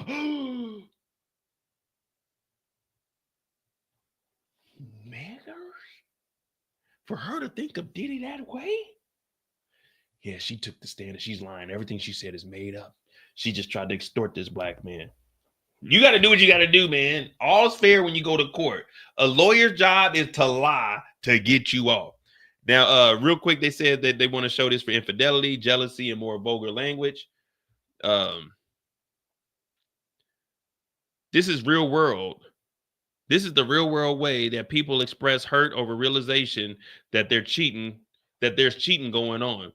The judge asked the parties to submit letters on the issue tonight. He said they'll address them tomorrow morning at 8:30 a.m., an hour before the jury comes in. God. All right, it ain't that serious. We ain't about to submit no letters and have to show up an hour early now.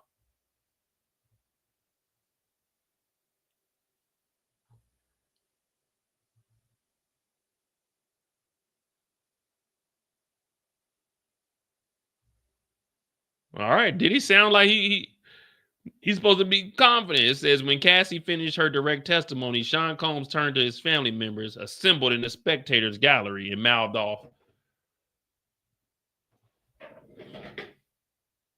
"I'm okay." Oh, Diddy, you cooked, nigga. So Diddy turned around and looked at the family.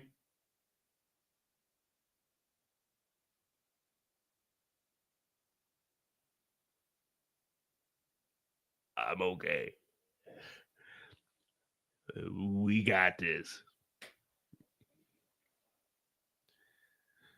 Shit, I mean, I guess all you can do is be positive. You know what I mean? You're not about to be in there like turning around looking at the family like, "I'm cooked."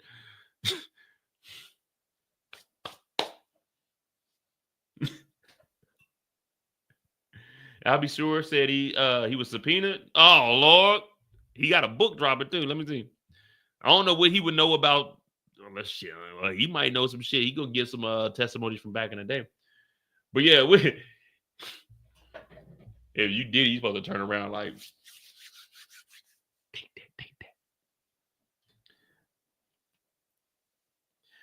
This is what Diddy should have did to show that his family is really good.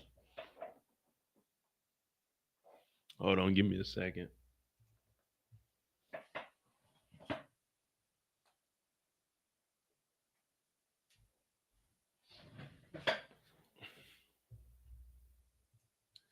This is what Diddy should have done when he turned around and mouthed off to his family that he's okay.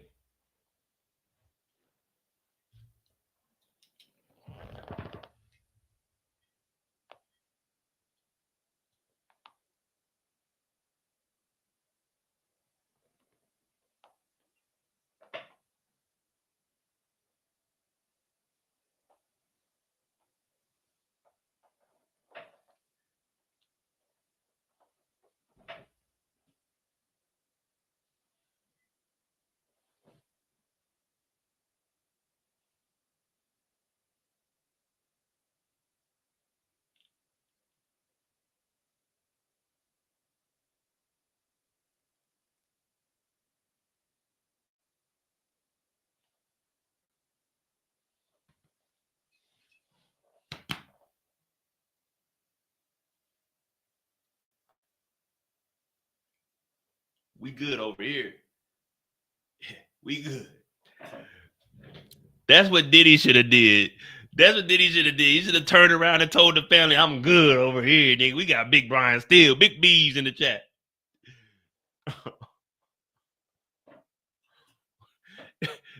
You hear the judge, "Put that goddamn cigar out of my courtroom." Oh, shit, my bad, judge. I thought I was Diddy. Nigga, you Sean Combs in here. Inmate 6744336. I'm like, damn, nigga, Diddy done had a cigar in the courtroom. Damn, they didn't got Diddy, man.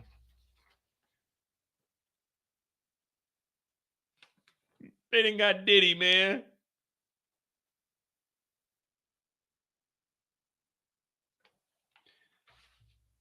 All right, man. Y'all hit that like button, hit that subscribe button. I got a little bit of time. Oh, we under 7 hours today. So we did 5 hours Monday, 7 hours yesterday. We had 6:50 now. I got like 10 minutes. We got some free time. All right, let me look up. They said Albie Shore said he's been subpoenaed. So this is why the trial is going to probably take 10 weeks because they're still admitting evidence. They got text messages. They're doing all kinds of stuff. So they say, I'll be sure. Hey, where's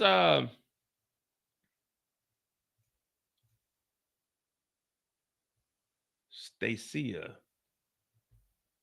I like you. I like you a lot.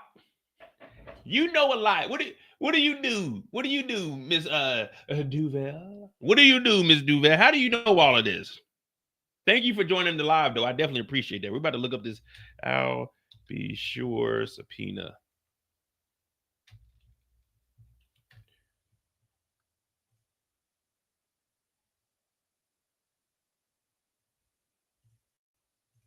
What do you do? How you know all of this? You seem like your picture, you got the professional. Like, I know what the fuck I'm talking about. So I'm looking at your profile picture. You over there like, that woman's going places. That woman knows things. I like that. Who's your source? Like my dog Eric say. I like that. Matter of fact, if you got an Instagram, message me. You seem like a very informative person. We might need that on the channel. We got 10 weeks ahead of us. All right. I'll be sure says he'll testify after being subpoenaed for Diddy's trial.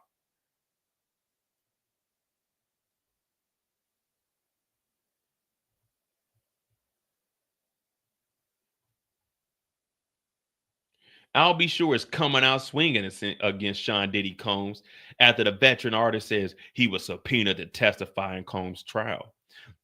The singer-songwriter opened up about the subpoena during an interview with Fox 5 on Friday, May 9th. I'll be sure, born Albert Joseph Brown III, said he's currently discussing the possibility of testifying against Combs during the trial. The artist made the revelation after he claimed his late ex, Kim Porter, didn't die of pneumonia. I was subpoenaed, he said.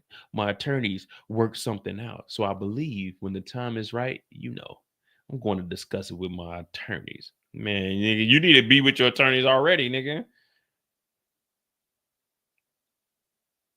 I'll be sure confirms he believes Diddy is responsible for him going into a coma for multiple organ failures, stands firm in his belief that Kim Porter didn't die from pneumonia, and reveals he's willing to testify against Diddy in his federal trial. But I mean,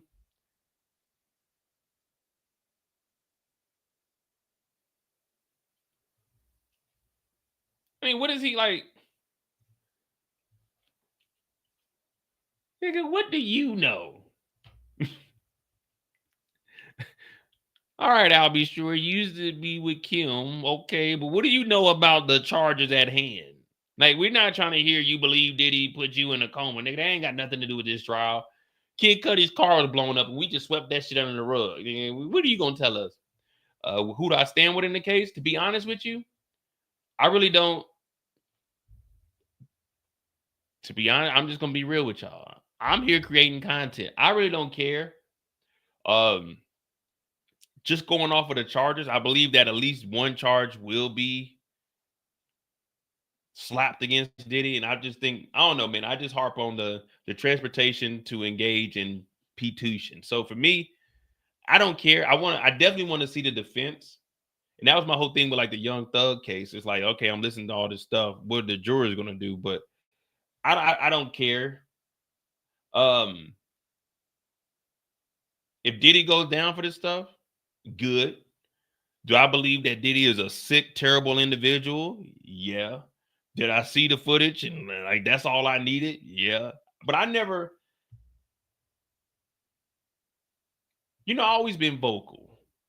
Like as far as Diddy goes, I know Diddy songs and shit, but I've never been a fan of Diddy. The same thing, like if you go back to my videos in 2021, like when I was going live, like I don't have nothing personal against these guys, but I don't give a fuck. If Diddy goes to jail for life, guess what? Rent due on the first. Bill Cosby got locked up. I used to love the Cosby Show. Guess what? Rent due on the first. You know what I mean? It doesn't matter to me. I just feel I want to see the defense do good. Just because I like, I like watching that type of stuff. To me, this is all entertainment. I know it's people's personal lives and stuff like that, but when you watch biopics and things of that nature, you watch documentaries, that's entertainment. So that's why I always tell, like when I'm reenacting this stuff, I know people are like, oh, that's disrespectful. It's no different than any documentary that's going to come out for this. You're going to watch it. You're not going to say it's disrespectful because that person's up there reenacting Cassie crying on the stand. That person's up there fake crying, reenacting what Cassie did. So that's how I looked at it. This is all entertainment for me. I'm not the one on trial, so I really don't give a damn. It's not like I was a personal family member. I don't know Diddy. I don't know Cassie. I don't know anybody in here, to be honest. But I don't stand on either side. You know, if Diddy beats this, damn, he had a high powered team. More power to him. That money will get you out the jam. If Diddy is found guilty, then shit. I ain't tell that nigga to commit them crimes. But that's how I look at it. But I do appreciate you though coming in here though, because I like your perspective on things. And that's why I like doing these live shows for. So I said, you know what?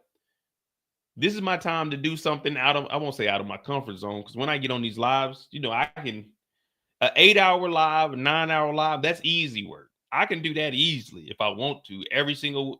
I do 4 to 5 hour lives easily on Fridays. So doing this, I was like, you know what? We got raised in Canaan. I said, for this next 2 months, I always wanted to expand my channel more into entertainment. So I said, this case here, you know what? I'm going to dedicate myself to going over this trial every single day, going over the updates. I said, how am I going to be different from everybody else? I'm going to read everything out. I'm going to reenact things. I'm going to give my perspective, but I'm not going to take any sides, because I don't, like earlier, I don't want anyone to come into my lives. Oh, like, listen, we all got our own opinions about it. We don't know none of these niggas. I'm not going for bat. If someone was to come up there, Diddy's innocent, I don't give a fuck, nigga. Get out of my face. I don't have nothing to do with this. Me, all I'm doing is reading this. And then when I do find it appropriate, I'll make some jokes about it. Obviously, you know, domestic violence. None of this shit is cool. And even when we hear and we see some of the explicit stuff that they put in here, you know, I'm respectable about that. But the rest of it, yeah, we're going to joke like, I'll be sure right now. I'll be sure confirms he believes Diddy is responsible for him going to come. Okay, we're sorry for that. But nigga, what's that got to do with this trial?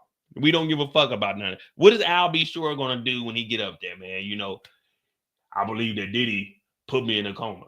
Diddy ain't on trial for a coma, nigga. He's on trial for racketeering, 2 counts of transportation, and engaged in prostitution and extra. What are you doing? Were you at a freak off, nigga? Do you have any valuable information? If not, get out of here. That's like me saying, well, you know, let me take the stand, because, you know, I used to listen to All About the Benjamins. You know, I used to listen to I Need a Girl to Ride. You know, I used to listen to Shake a Tail Feather. Diddy was on there, and now I'm finding out that Diddy wasn't a playboy. Diddy was a nasty nigga. Can I get on there and say, well, you know what? Diddy traumatized me, because I used to believe that this nigga was making hits for the niggas, but he was really making the hits to be a nasty nigga. Matter of fact.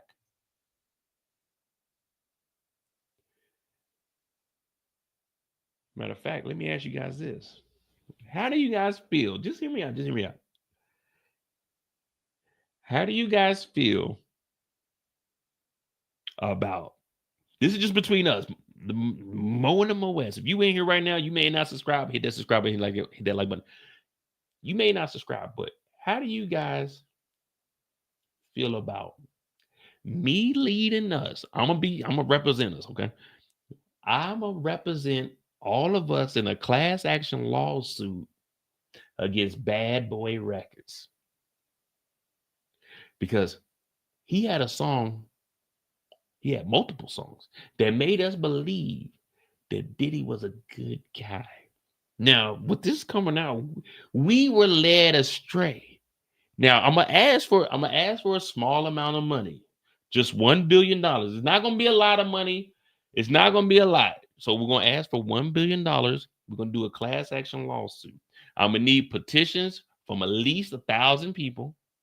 I'm gonna set it forth, and we're gonna say that Bad Boy, this whole time we thought Diddy was talking about having consensual sex, getting with the ladies, looking for a girl. We didn't know that subconsciously he was filling our brains with going to freak offs. So we're going to ask for it's not a lot of money. It's a little bit of money, $1 billion.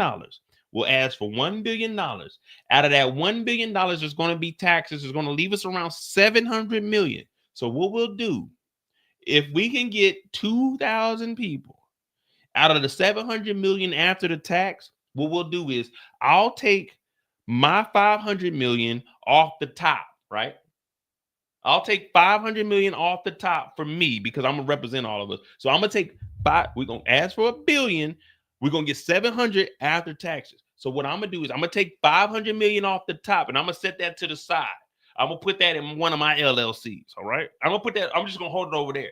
And then that 200 million that's left out of that 700 after taxes, that 200 million that's left out of the 2001 of us, we gonna all split that $200 million between the 2001 of us. All right.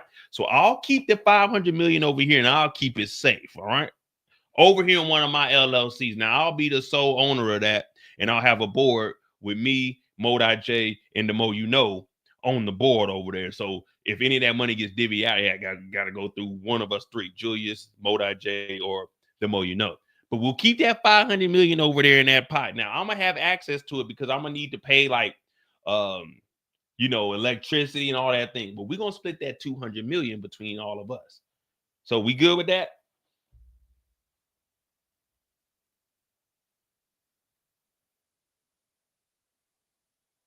We good? $200 million between 2001 people. Let's see how much that money. Let's see how much that is. Let's get that money, y'all.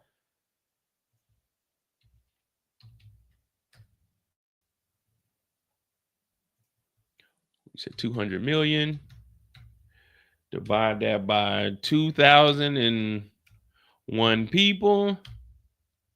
All right, we're all getting a little bit up under $100,000. Okay, that's good. All right, there we go.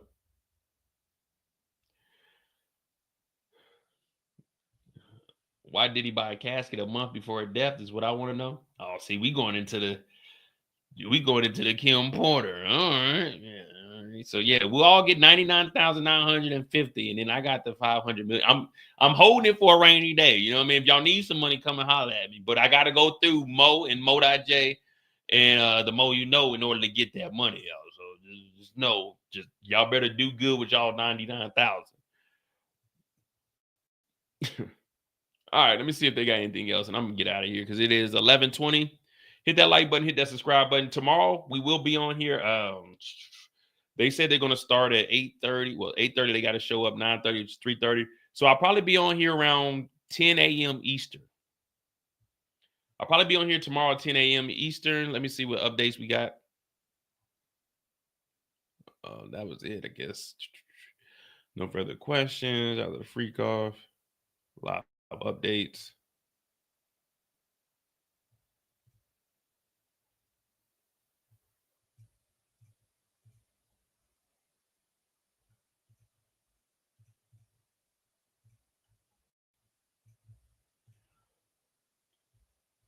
All right.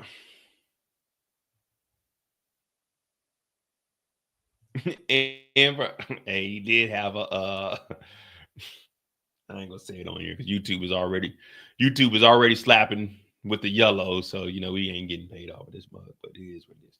All right, hit that like button, hit that subscribe button. I'm about to get the hell up out of here. We'll be on here tomorrow, probably 10 a.m. Eastern. That'll give me time to get home, shower, change, and get on this live.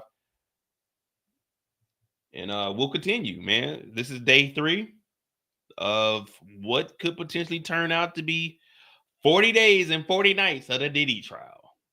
They say 8 to 10 weeks. I'll be sure might be testifying. I don't know what the hell he knows, but he might say he might be, you never know. You never know what I'll be sure. Hit that like button, hit that subscribe button. Remember, guys, you can run, but you can't hide. I'm Modi J. This is the Mo You Know. If you haven't subscribed to my other channel, the Mo You Know, I'm cutting all of this up.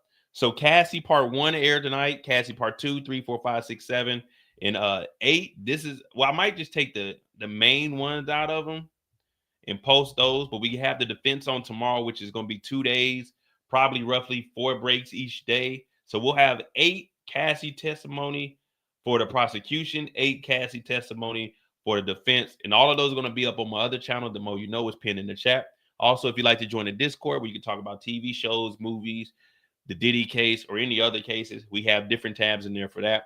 Tomorrow, we'll be here 10:30ish, 10 o'clock. Also, Friday will be my last live that I'm doing during the week for TV shows, which is Raising Kanan, the finale. And then we'll be covering the Diddy trial every single day until it's over with. Live updates, 5-6 hour lives, 7 hour lives. I'm Mo.J. This is the Mo You Know. You can run, but you can't hide. Love y'all, and I'll see you guys later.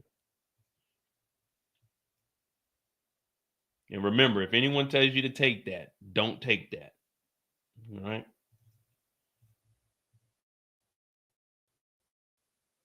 You can rap, but you can't hide.